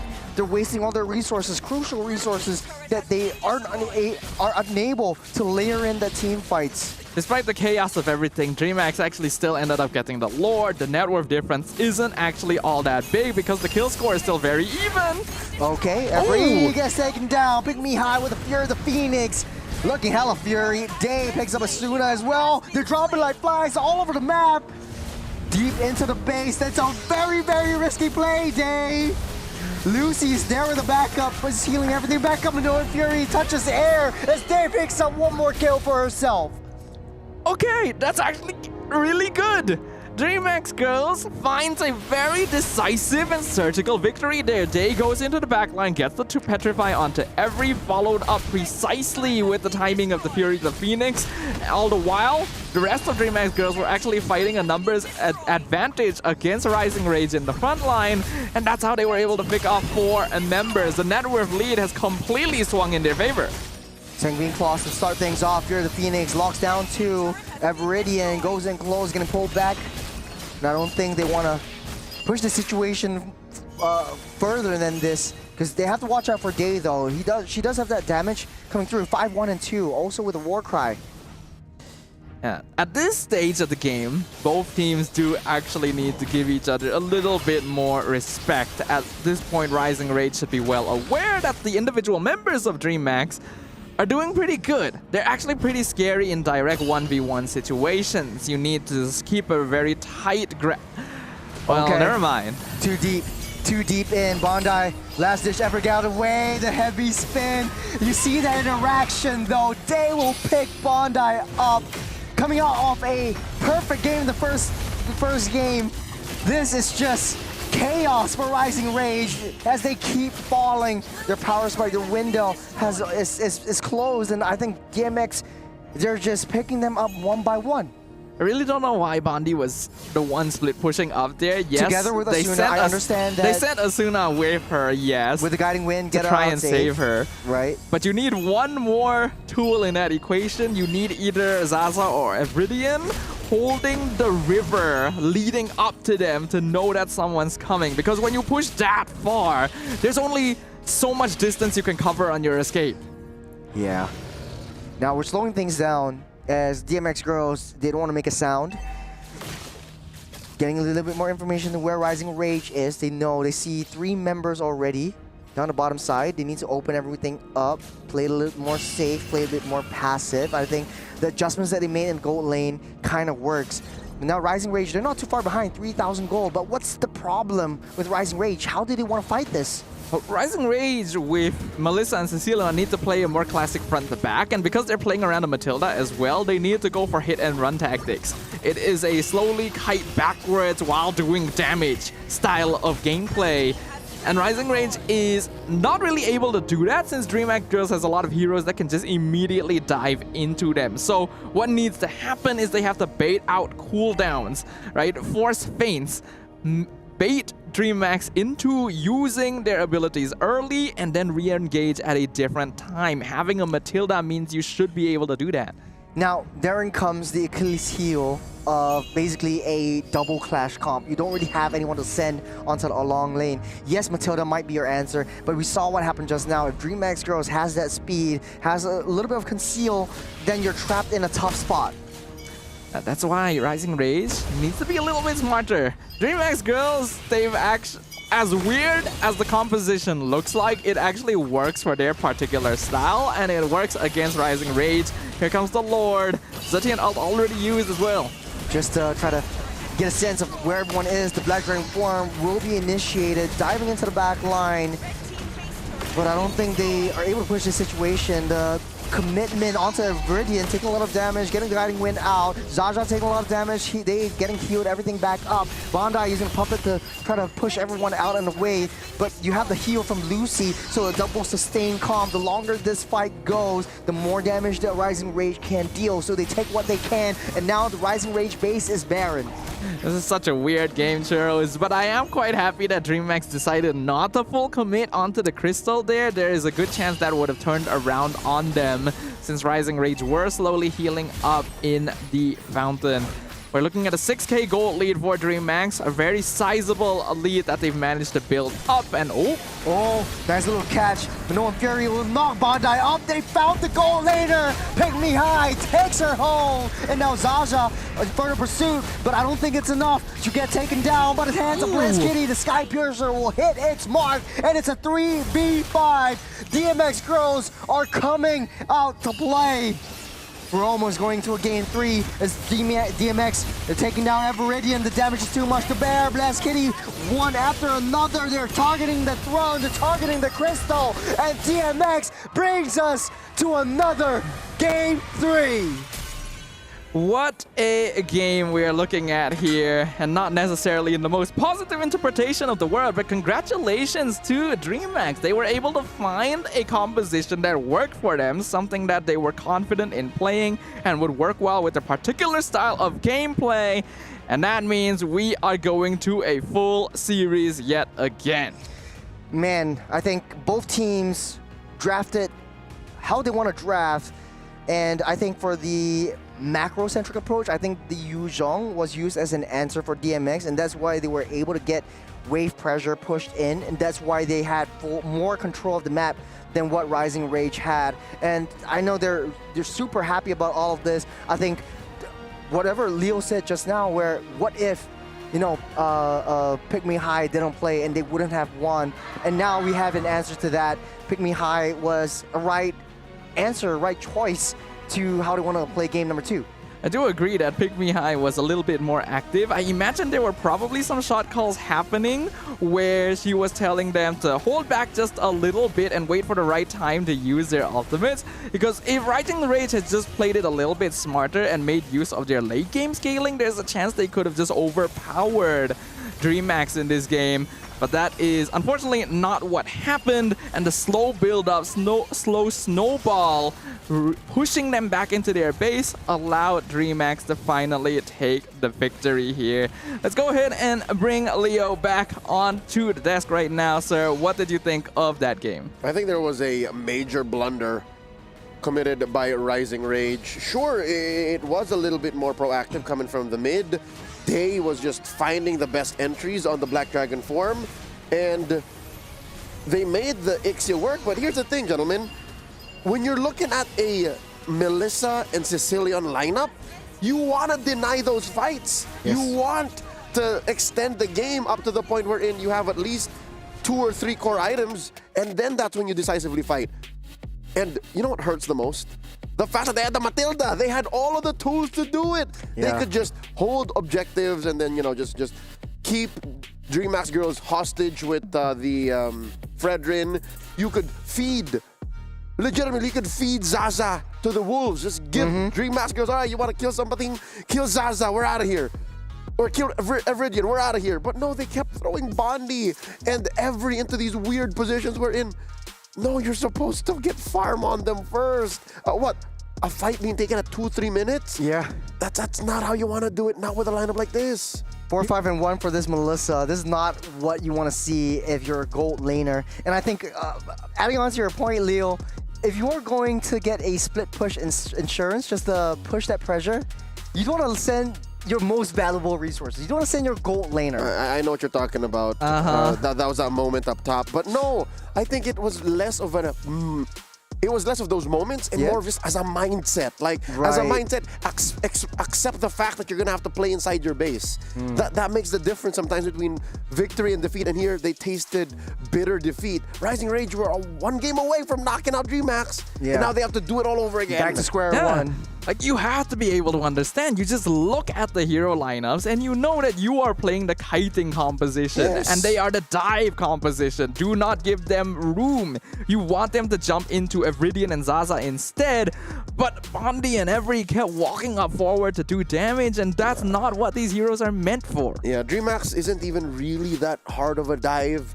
Like, the only ones who really dive here are Day and Angelus. And Angelus is more of a counter reaction. Like, all right, you're running away or you're going a certain way. This is what I'm gonna do. Look at the gold on these two gold laners. Blast Kitty blasted Bondi. Weirdly enough, she's the one who's less mobile. There's not a single dash in Ixia's kit. So it makes you wonder how bad really was Rising Rage's positioning for this to have happened. It was literally Rising Rage walking into the line of fire. Blast Kitty was, popping Glocks, bringing out the max, and I don't know what Bondi was thinking, bringing a doll to this whole affair. Yeah. To be honest, though, it wasn't really a super clean game for either side. It was just the setups that were adjusted by Day, just taking the huge brunt of the turret damage and setting up for a lot of the plays that Blaze Kitty could do. I've seen, like, in the early game, she might have hit a couple of true barrage shots that, or full shot barrage, full barrages that never seemed to hit its mark. So. Here's how bad it was. The highest GPM was the XP laner, was Day. So she was farming heroes. That just exacerbates the fact that Rising Rage were literally throwing themselves to the wolves. Yeah, I'm not surprised that Day has the highest GPM because she's the only one that's actually positively affecting her the map in some way. You have a Cecilion and you are not farming. I feel like if Rising Rage wanted to actually try and fight this, you should not have went Cecilion. I'm actually okay with a lot of the rest of the draft, but this was not the right mid laner to go for if you intend to respond in this way. Yeah, no, it was the right mid laner, I reckon, because Every knows how to play it. It's just she did not know how to play it to the tempo that DreamHacks was allowing her to. Actually, I think like on the other side of the table, I don't think she was playing to the tempo that Rising Rage was allowing her to. Every single fight that was taken, Rising Rage just wanted to force the situation. They want to be in that fight. They want to be in that clash, and they want to get a kill. Exactly. It wasn't very disciplined. So yeah. It's counterintuitive for a fast-paced game like MLBB to play that way. It's very against the momentum of a game to say, all right, I'm going to hold back. I will play defensively. I will hide underneath my turret, and I will wait for the 10, 11-minute mark. But here, look, they're picking fights, and I get it. You're looking at your opponent's life bars. They're very low, but they got mad punished. They got thrown under the turret, and they went too deep. And they're just walking into the turrets. Yeah, onto 4. So it's a 3v4. They lose the manpower advantage, but they're still walking direct headfirst into the turrets. There's a bit of tunnel vision happening because they should have been able to see as well that Day was clearing minions in the mid lane. Yeah. Right? You notice Yuzong is there and you're still diving. When you're this low, it is not worth it at that point. And then afterwards, there's still a consistent forcing of team fighting when it really isn't necessary. You have drafted a late game front to back on. You have a Matilda and Fredrin. It's so easy to force resources out from there first. They fell prey to their own rage. It's in the name. It's in the name. But to be able to move on to the next round, to survive this elimination match, they have to control that rage. How do they do that? I don't know. It's not up to me. It's up to their coach. So can Sav TZ get that into his girls? Can they get the talk in about controlling that rage and playing to a tempo that's acceptable to the draft they so decide? Because I'm not going to tell them the draft bad, because I think there's a very real way to make this draft work. It's just you got to play the right way too. It needs some finesse, basically, and I will say that both of these teams approach the game in a very specific way. They like to brawl, they like to win through team fighting. It's precisely because of that DreamHack girls changed up their draft to heroes that would facilitate this, whereas Rising Rage did the exact opposite and went for a farming draft and decided to fight with it. So if you're going to stick to this style, just pick the heroes that let you fight. All right, so here's what's going to happen. We're going to go into game 3. We're waiting for the draft. But before that, let's get to know the girls who just suddenly stole away the momentum from Rising Rage. Here's a little bit on DreamHack girls. Let's watch this.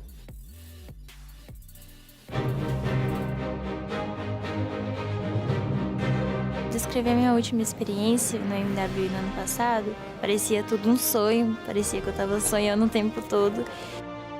E isso só me deu ainda mais forças para eu continuar no cenário para querer voltar. E eu pretendo voltar sempre. Em relação ao time ser construído de novo, no começo era bem intenso. E eu acredito que esse time tenha mais garra, né? Uma ajuda mais a outra. Então eu me sinto muito bem. Se tudo dando certo com todos os nossos planos, eu creio que nós vamos conseguir alcançar um top 3. Claro que tem aquela ansiedade, mas é uma ansiedade para querer jogar logo, sabe? Para poder já sentir aquele calor dos jogos lá no palco, de aparecer ao vivo e mostrar, né, o que a gente aprendeu ao longo desses meses. Que mais pessoas reconheçam a nossa carreira, nosso trabalho e que tragam mais visibilidade para o MWI, para o EWC e para o mundo geral de esports. We hear you and we see you, Angelus, and it's nice to throw back to your debut in MWI 2024, and now here you are stealing the thunder from out of Rising Rage, and again, it's match point. I don't want to say it's anybody's game. We always say that. It's one of those phrases that you just fall onto. But right now, I think the onus is on Rising Rage. They have this colossal responsibility to control their urges and to draft and play a certain way where it's their turn to make DreamHack uncomfortable. Because if we're just talking fighting, right? If we're just talking just straight up brawling, boxing in a back alley with bare knuckles, it's like DreamHack has the advantage. Little bit, but again, I think it actually just comes down to the hero drafts, right? Both of these teams are actually similar in more ways than they're different. So a lot of the same heroes are probably going to be contested, right? Heroes like Yuzong, which we thought was weird to be picked as early as they were in the draft, ended up working really well because that's exactly the style that both these teams lean towards in the first place. So hopefully a bit of a shift in the draft. And if they're not able to do so, hopefully adaptation in-game itself, because if you stick to one singular style the whole time, your journey here in MWI is still going to be very difficult. Yeah, I want to say it's not about the team fights. And yes, I know team fights are exciting and all that, but I want to see a bit more calculated clashes, calculated skirmishes that convert into these objectives and play the macro game, because right now it's just a full-on 5v5. Let's see if a refocus on the macro will get the team the dub here. Final game in this best of 3. Only one of them moved forward through the brackets and the other has to say goodbye. It's Rising Rage from the ECA facing off against DreamHack girls from Latam. Staff and Churros, it's all you. It is all us. It's all these ladies on the stage right now to decide who will be the one to move on to the next round. And unfortunately, looks like all the way until the end, we are not going to get the chance to see Zaza's famed Freya. Every single team that is faced up against Rising Rage will specifically get rid of this hero first. Yeah, I think just leaving that one spot for that Freya. I think for the previous round, where I don't think that there's any hero that was very high priority, but they do ban out the Matilda. They don't want to risk it onto DMX's draft and roster. So right now, okay, taking out the Matilda, the Kalea, and the Baxia for the side of Rising Rage, it opens up opportunities for the Uranus once again. But even if they pick the Uranus, I feel like they need to be able to think of a different way to approach how they want to play that Uranus. Well, hopefully they'll be able to come up with that soon, because that's exactly what Rising Rage has locked in for their first pick. Once again, understandable, since the Baxia was banned out, it was pretty clear that they were going to go in this direction. Now in game number 1, DreamHack overcompensated when they saw this hero, revealed the Xborg straight away, followed up with a carry in the second phase. That is really not necessary. This is a hero that can be handled in other means. I don't think Xborg is a right answer for this. I think maybe Farsa is right open. Maybe force a Farsa, but they want to go back to basics, picking up the Fredrin and the Yuzhong once again. 2 out of 5 heroes that they played before sees a lot of day once again. So right now, Farsa is wide open. If Rising Rage picks that up, they do have some sort of zonal priority. But right now, facing up against the Yuzhong, it doesn't seem like the obvious answer. What's left in mid-side, maybe the Kimi could be a good response for this too. The carry will be picked up by Rising Rage. It's just very passive or defensive pick for themselves. I think it's okay to go for carry here, since she already works particularly well against both Fredrin and Yuzhong. Oh, wait. But you could have actually gone 1-1, right? She's actually wide open. And Bondi won game 1 very handedly with her. I'm kind of surprised they didn't go for it. I think they want to go for a different strat, because right here, they're picking up the Kufra, and an obvious response to Fredrin, if you want to go a bit more crazy, could be the Valir or even the Veil. And then you want to go Clash? Let's go Clash. I'll push you back, and then you get that repositioning, and you get that fight in space in within the jungle regions. Yeah, Burst Mages would be pretty good if you're just going for a direct brawl sort of composition. I think Kufra is already not too bad a pick here. It's a way for them to somewhat handle the Yuzhong, but at the same time, it's not the most effective way of handling the Yuzhong as well. Wow, okay, there we go. There's the Lilia. Control space, really good at forcing chaotic fights. Yeah, I do like the Lilia and the Fredrin combo because you slow everyone down, Fredrin goes in again, gets the energy eruption, and chain CCs to infinity and beyond. I think this duo actually works super well in the metas before, and I'm surprised that people oftentimes forget the Lilia. Maybe because now with a lot of mobility and a lot of dashes, this Lilia doesn't seem viable, but maybe DMX might find a way to make it work. They ban out the Vexana in response. Rising Rage will respect out that Minotaur. So what's open? Would you risk another ban on the gold lane or open everything up? Gold lane is pretty open at this point. For DreamHack, they obviously don't need to ban gold laners, since they already see the carry on the opposite side, and I don't think there's that many gold laners that give carry a hard enough time that you would want to focus it hard when you only have one ban left over. I think Rising Rage can just full commit into getting rid of more teamfight heavy heroes. Maybe you could even get rid of the Akai if you're that particular concerned at this point.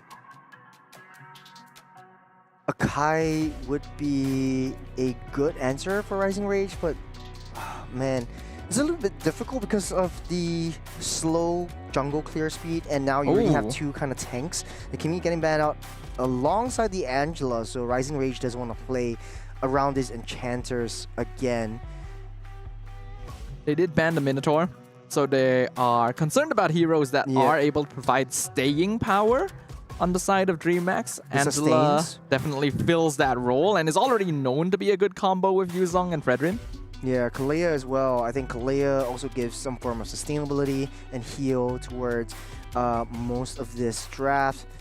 What could kind of work is maybe you want to tease the Rafaela, or you want to tease maybe the Florin, bring it out here, and then maybe just DMX beats Rising Rage out in terms of movement speed and speed mitigation.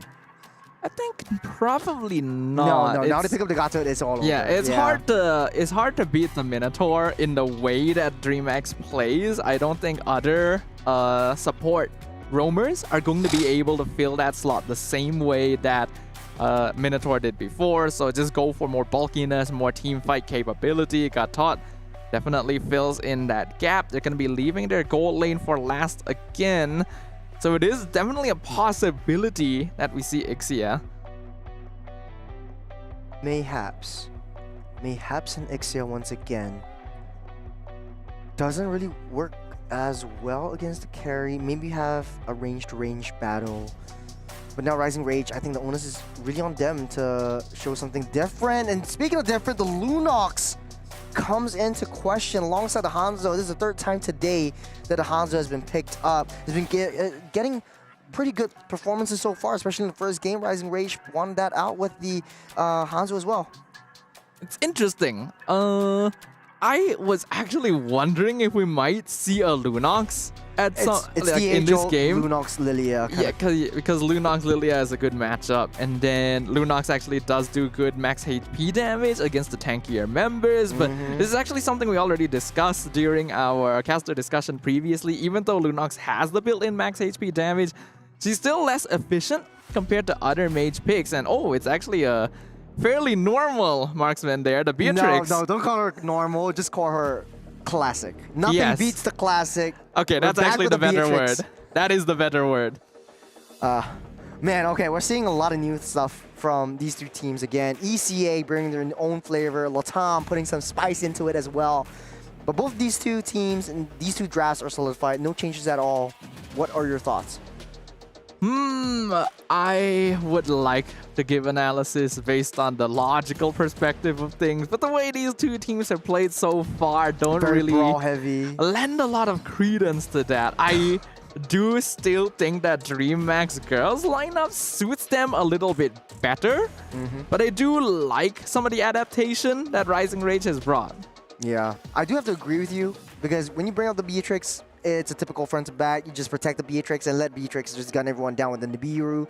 Once you hit the late game, it's all over. But ladies and gentlemen, this is the definitive last match of today. It is EECA up against Latam.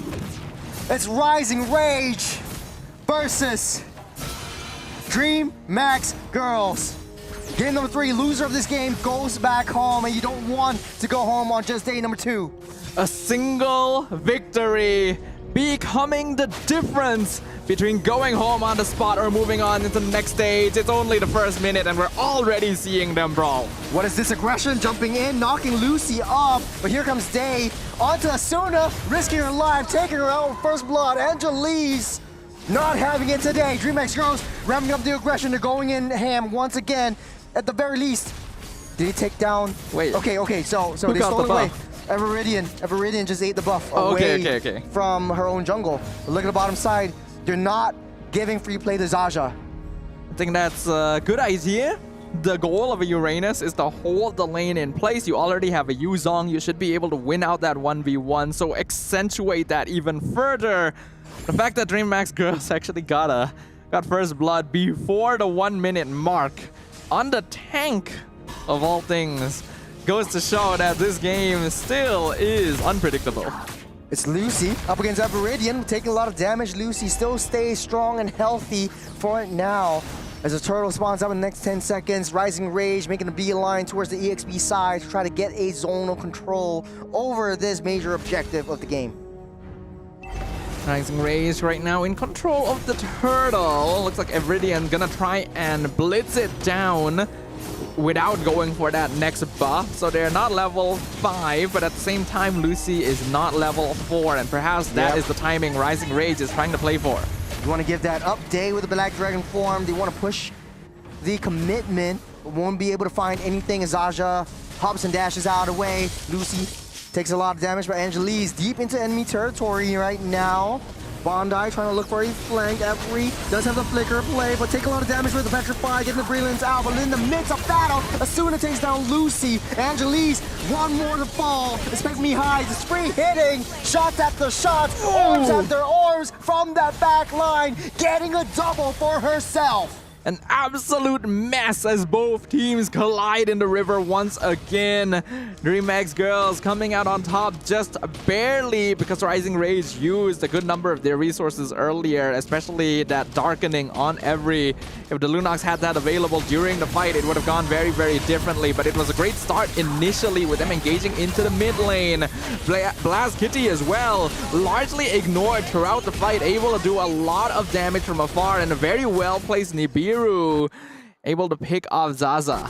Very, very greedy. How their playstyle is looking like. If you have very small slivers of health, they're forcing that situation. Exhibit A, Lucy goes down by the hands of Every. They see a kill, they force that situation, and they go for it. I definitely like the initiative. I like the aggression from Rising Rage. If all of their gangs were as clean as that. Oh, hold on! Oh, nice little zone from Pick Me High to push her into the hands of Angelise. Asuna getting stopped in her tracks. Bondi goes down by the hands of Angelise. Next to fall, Asuna able to flick her out of the way and back to safety. DreamHack girls really, really playing with death right here as they proxy that way. But look at the Goon Squad. They're coming in. They're targeting the purple buff. They want to fight onto Everidian. Unable to get that purple buff. And it goes over the hands of DreamHack girls. Rising Rage made a mistake walking up to the tower in the goal lane without checking the bushes first. Blast Kitty actually landed a really nice Bennett's Rage right onto Bondi, as well as Every in that situation, dropping them low before the fight even started. It's a very deep zone of potential. The jump by Asuna will not connect, but the AOG will though. Knocking everyone up, pushing everyone in. Day taking a lot of damage, but he's healing everything back up. A sacrificial play, but she's walking out of the way. The turtle goes to the hands of DreamHack girls, and Angelise is there for backup. They're still going on strong as Asuna comes in for the counter re-engage. It's DreamHack girls, they're still hanging on strong. Zaza takes up one, Blizz Kitty picks up yet another. One after one, trade after trade, blows after blows. It's a deja vu of game number 1 and 2. That was actually such a good Tyrant's Rage from Asuna. It caught like 4 members of DreamHack, but Rising Rage didn't have enough damage left. Bondi was farming the mid lane and now trying to take a 1v1 against Angela is probably not wise. But Everidian going to be able to pick off that mid-tier 1. Very important structure for opening up the map. As DMX is winning all these team fights, they need to find ways to convert them into objectives. Look at all the turrets on the side of Rising Rage. They're still standing strong, standing healthy, all at 100%. But DreamHack Heroes, they just lost their T1. This opens up the jungle for the rest of Rising Rage. Nice little jump, no Tyrant's Rage, forces the flicker. AOG to stop that tracks. Angelise, one more hit and he will fall, but not until they have to say anything about it. Walks out safe, 2-on-4 for this Fredrin, and still fine and dandy, strong and healthy. Game is a little bit more even. We can see that Asuna is quite comfortable on this hero in particular, able to engage and get things set up for the rest of Rising Rage, but they're not able to follow up quite as fast as they would like here. Petrify gonna be used on Hanekage as well as the Black Dragon form. I'm a little concerned for Day here. Yeah, Zaja's taking a bit of damage and they still stay strong. I think this is not really a counter, but it's a nice little head-to-head matchup. Taunt onto Asuna, Angelise goes deep, Bondi free hitting from the back. They don't really have a lot of front line to defend against the true damage, but they're giving Blaze Kitty that free hits down onto the turret. They might not be able to take this out now as Asuna tries to go in for that zone, trying to push everyone back. Asuna! Nice jump onto Blaze Kitty, force the flicker, hit, nice hit, and finish up from Everidian to secure that deal. What a catch from the Kufra right there. We literally just talked about it. We talked about how comfortable Asuna seemed to be with those engagements on this classic roam pick. AOG comes out kind of random from Lucy there. Turtle down low, Angelise will pick that up. Lucy down low, won't fall, but hands of Zaza. DreamHack girls take what they can and get out of the way. They're down one member and the rest will follow suit. Good passive play, but Lucy, unfortunately, in too deep. I don't think Lucy minds though. I do feel like the AOG could have been positioned a little cleaner to allow her a way out, but it still did the job. It allowed Angelis to secure the turtle and for DreamHack girls to still hold on to a slight goal lead. The Rising Rage finally splitting their resources a little bit more across the map, and that is helping with the gold injection they need. Asuna walking to the brush, Everidian tries to find its exit onto Day, but unable to get that damage down. Taking a lot of shots for herself as well. Asuna holding on to it, goes in on Angelis once again. There's the Black Dragon form all the way to the back line. Target onto Every. Is taking a lot of damage. Nice little brilliance to get that iframes to get out of the way. But DreamHack Zeros, they learn from their mistakes. They're taking down T1s down on mid side. Rising Rage. They want to push that situation onto Everidian. But take what they can and go again. It's a very passive play right now. We're seeing less brawls and more methodical plays. Yeah, it's definitely been more calculative, but from an objective viewpoint, it's still very brawly overall. Oh, Asuna with the Tyrant's Revenge right again. Bondi takes a kill down onto Angelise. AOG in the nick of time to take Lucy out of the way. But Blaze Kitty, the goal later goes down by the hands of Zaza as Rising Rage will try to force that momentum, force that tempo. Asuna again with the jump, but it won't convert that into kills. They need to be able to find a way to take down all these turrets on T1. Sadafa again, it looks like an even game. But Rising Rage has finally been able to reverse the goal a little bit. Asuna once again jumps in on Day. 1v4. Stopping her escape. She will fall slowly but surely. This Kufra pickup has been doing wonders for Rising Rage. Asuna really standing out as the potential MVP of this match already. Every single bit of space, every extended tempo from Rising Rage has been thanks to a great initiation from this Kufra.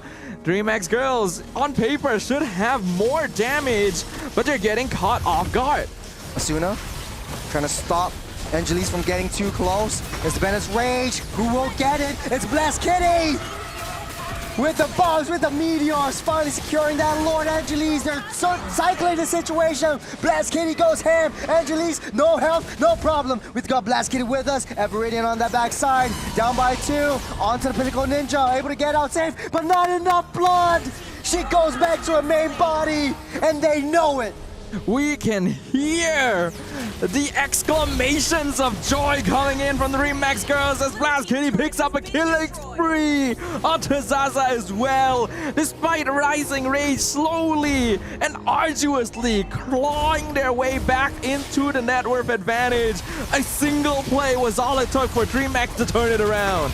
There's the Bennett's Rage, securing that Lord, and they're cycling every single one of the members. They build up that momentum. Look at it turn into an avalanche as Blast Kitty gunning everyone down. Brap, brap.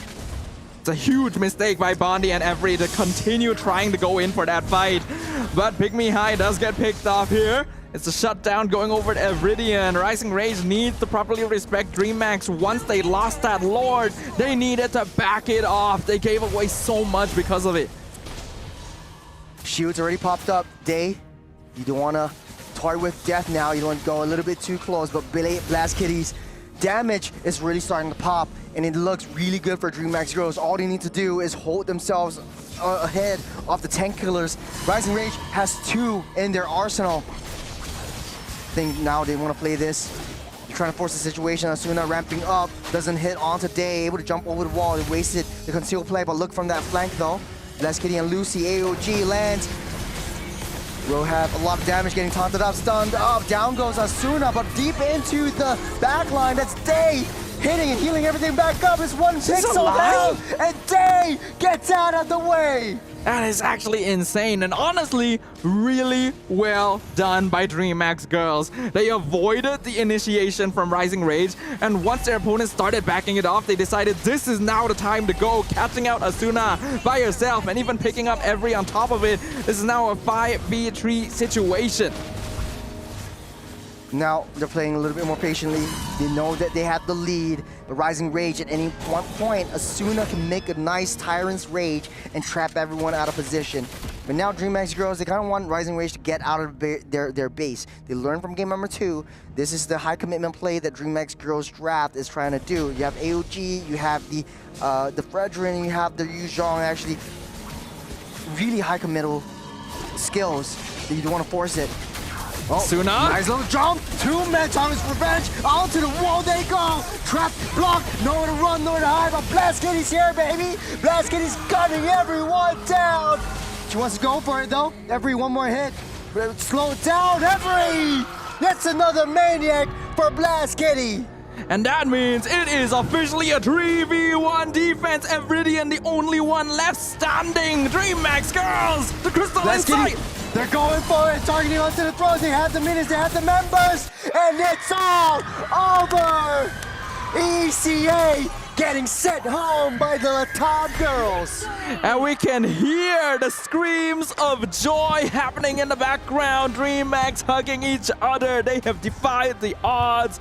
They have been able to find the victory they so desire. They will keep themselves in the competition. And unfortunately, that means the end of the road for Rising Rage. Emotions running high, and we heard Angelise saying in the video, we really want to make it into top 3. We've come a long way. I want to hear from their journey though. They've come in, rebuilt their squad around Angelise, and this is their first victory, but it's a huge milestone for them. A massive milestone, a massive achievement. The gameplay still definitely could have been cleaner, but DreamHack were the team that understood better the style they wanted to play, the preferences they had in the hero pickup and the lineup overall, and that is what allowed them to secure this series. I mean, the replays don't really matter at this point. It's really one of the last plays. Yes, they won, but it wasn't an easy matchup. Right from the get-go, they knew their power spikes. The first game, shaky start, and they adjusted to their victory in the very end. And the Latam girls coming in, the Latinas really struggling to find their groove, enabling themselves to get what they want in the later stage of this matchup. It's unfortunate because we really did see moments of brilliance from the Rising Rage squad. Asuna especially got some really, really good pickoffs overall. But with that, that is the end of their journey. We're going to be jumping into an interview very, very soon with both of these teams. Actually, we've got Trex down on the field. So I'll go ahead and let him find out what the details are. Trex, leave it to you.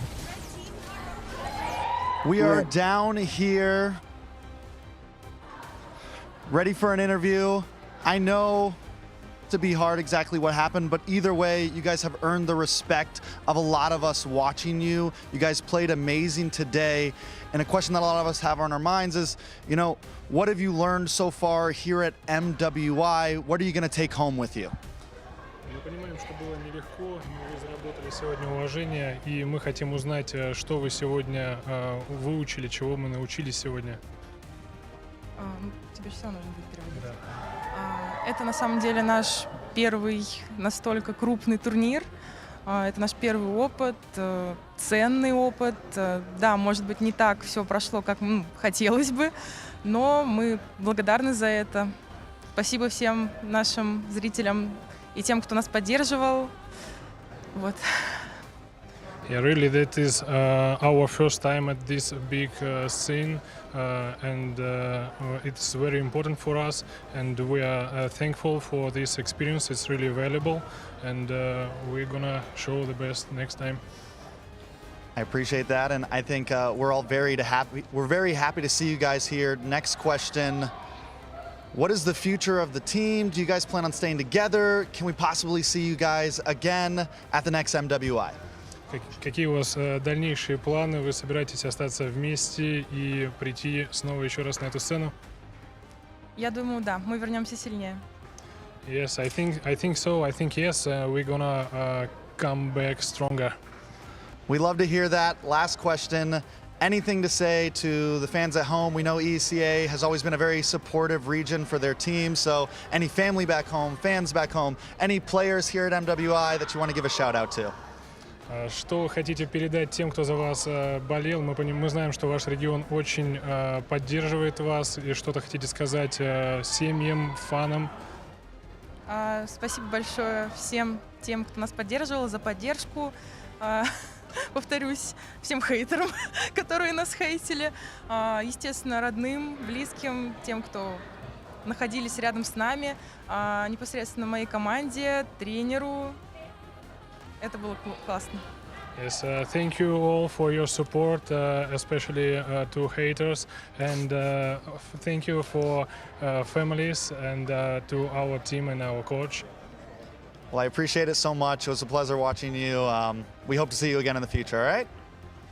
Thank you. back over to the casters. We'll see you guys soon.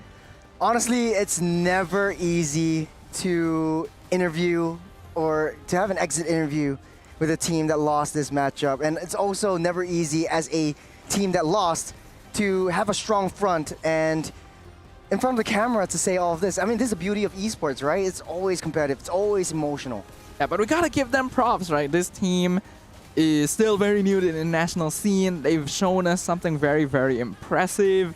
It's difficult, right? MWI has grown so much, every single team, every single region, bringing more of their A game with every subsequent tournament, that the level of gameplay is just getting higher every single time. You gotta be able to adapt on the fly, and in this case, I feel like Rising Rage was just a little bit short. Hey, it wasn't an easy win for DMX That's either. true. First game, we saw a lot of emotions from the other side of the stage, and I think Rising Rage were very happy, very proud of themselves. I think this was one of their first wins or in a game-to-game matchup as well. So props to them. They didn't give up without a fight. A fight. They really put up a fight. Like, there were so many good plays. There were so many brawls. Yeah, right? So many brawls, so many fights. But either way, we have another interview prepared. So once again, Trex, what do you have for us? Back here on the main stage, right here with us, we have Lucy from Dream Max Girls. You guys did an amazing job today. Now, yesterday, it was a rough day, and I have to know what clicked, what changed, you know, who hit the switch for you guys to play so well today and come out with this win? Lucy, primeiramente, a gente quer parabenizar você e o time inteiro. E o que aconteceu, qual foi o clique que deu em vocês, para vocês virem tão fortes assim nessa partida e ganhar desse jeito? Agradeço pelas palavras e a gente se reuniu a cada partida que acaba, a gente coloca a cabeça no lugar, tenta resetar o máximo possível e a gente se coloca para cima. A gente nunca pode duvidar do nosso potencial, a gente sabe que a gente consegue fazer isso e é isso, basicamente. Have to thank everyone. I'm very grateful for the support, and every time we finish a match, we reset our mindset, we come back stronger for the next one, and we try our best. And we do our best with the whole team. That's how we win that way. Well, that's what we like to hear. On to the next question. Tomorrow, we've got the scores in. You will be going up against Foot Esports, the same team that was just able to beat Rising Rage. Do you have any words for them? Anything you're preparing for? But mainly we want to know, is there anything you have to say to them before your match? Vocês vão jogar contra a Foot agora, que eliminou a Rising Stars. E vocês têm alguma coisa a dizer para eles? Como é que vocês estão para esse jogo? Nós estávamos estudando o time da FUT, eu acredito que elas são oponentes muito fortes, mas estamos sim preparadas para lidar com elas. We study foot a lot and we're well prepared to face them. It's going to be a nice match and best of luck. All right, keep it calm, keep it chill, nothing spicy. Anything to say to your fans back home? I don't think we've gotten to hear from you guys in an interview just yet. Anything to the fans, to friends, family, anyone you want to shout out? Você tem alguma coisa a dizer para sua família, para os seus fãs, para os seus amigos? O que você quer dizer para eles nesse momento? Eu quero agradecer todo mundo que torce por mim, pela DreamHack, agradecer minha família que sempre me apoia e também agradecer ao meu time, são companheiros de equipe incríveis, a minha coach, toda a staff. Eu amo muito vocês e sem vocês nada disso seria possível. I'm very thankful for my family, for all the support, for my team, for everyone, and I'm very grateful for my teammates and my coach that they could make everything happen. Well, I love to hear that, and we're excited to see you play tomorrow. Thank you so much for the interview. Congratulations once again. And we're going to throw it back over to our casters. You know, it's very brutal the way this competition format is. Even though they won one, they're still, they need to prepare for the next day because one loss is all it takes for everything to crumble for them. One more loss, and they're out of here. And to think they are going the roundabout way to take on those who failed their competitors tonight. Foot Esports is going to be next up on the docket for DreamHack Girls. I wonder how that's going to go because even Foot has quite the interesting draft. Yeah, Foot Esports was also a team that actually enjoyed brawling quite a bit. That's why their matchup against Rising Rage during day one, ended up with such high kill scores overall, which means that against DreamHack, which now I think we can arguably say is even more battle-oriented, that series is going to be worth watching. I think don't know what to expect from all of this because right now Latam is showing me something new. But let's take a look at the Group A statistics or the brackets so far on the match on the screen. That's right. Group A already has one team advancing to the playoffs. That is Team Vitality after sweeping Team Falcons, and that means they drop down to the lower bracket, the last chance to qualify as they face off against a familiar foe. It is Twisted Minds standing in their way for that last slot into the playoffs. Group B, on the other hand, should be interesting as well. That is confirmed to be a slot taken by Team Liquid. They're first up as they take down Navi MWI in a long haul match, best of 3, and that does drop Navi MWI to the lower bracket, going for a rematch. It is going to be the return of the Malaysia versus North America brawl as Navi MY gets the chance to face off against Gaming Gladiators once again. After GG's performance today, I get the feeling this is going to be a very different result, and we'll see how much both of these squads have improved over the course of today's competition. Group C, on the other hand, has another Filipino team taking to the stands, knocking out their opponents in the Terror Queens in another long series, but at least it's safe to say the status quo stays the same. The Filipino Navi PH, the champs, are first to punch their ticket. Man, it's going to be another revenge match. Vertus Pro up against Terror Queens. And hey, you know what? Vertus Pro knocked out her friend this morning. Maybe they can get their revenge. Maybe that might seem sweeter. I would love to talk about Sa a little more later on before we close up the show, but Group D, let's check in with them first. We have another powerhouse locking in their ticket to the knockouts, to the playoffs. That is Onik Pertiwi. They swept Foot Esports, dropping the Turkish squad down to the lower bracket. And we do have now Dream Max girls moving up. So confirmed in that last chance qualification match, it's Foot Esports versus Dream Max girls. We already talked about this matchup a little bit. It is going to be a true brawl, and both of these teams have had a chance to refine their gameplay across 2 days of MWI as well, so it's going to be even more intense overall. It does seem like Leo has mentioned, the status quo has remained largely intact. A lot of the favorites, the defending champions, teams that have dominated the female scene for a long time, have been the ones to clinch their spots first. Talking about domination, we have our Sony MVP. That is our player of the day. That's Sa of Vertus Pro. Not in a long time in my MLBB career have I seen a Zushin as brutal as hers in game number 2. Man, she was just dominating competition. I know for a fact that she didn't want to kill her friend, but you know, it's a competition anyway. It's brutal, it's savage, it's gotta be done. She wants to move on. She did say she wanted to solo kill Tagami, but she did more than just that. She did more than just that. Yeah, she solo killed everyone else as well. And that is just a demonstration of how much Vertus Pro has been able to learn from their day 1 defeat. It looks like a very different team. I think it's going to be very interesting matches happening tomorrow because a lot of these squads have had the chance to rematch former opponents and also meet new faces along the way. All right, with that said, we are coming to a close. Once again, ladies and gentlemen, thank you for joining us here today on Stream B of the MWI 2025 here at Esports World Cup, coming at you live from Riyadh, Saudi Arabia. On behalf of Trex, we have here on desk Churros and Sadafa. My name is Leo, at your service. Let's close off the show by checking out the highlights of the day. We'll see you tomorrow. Good night.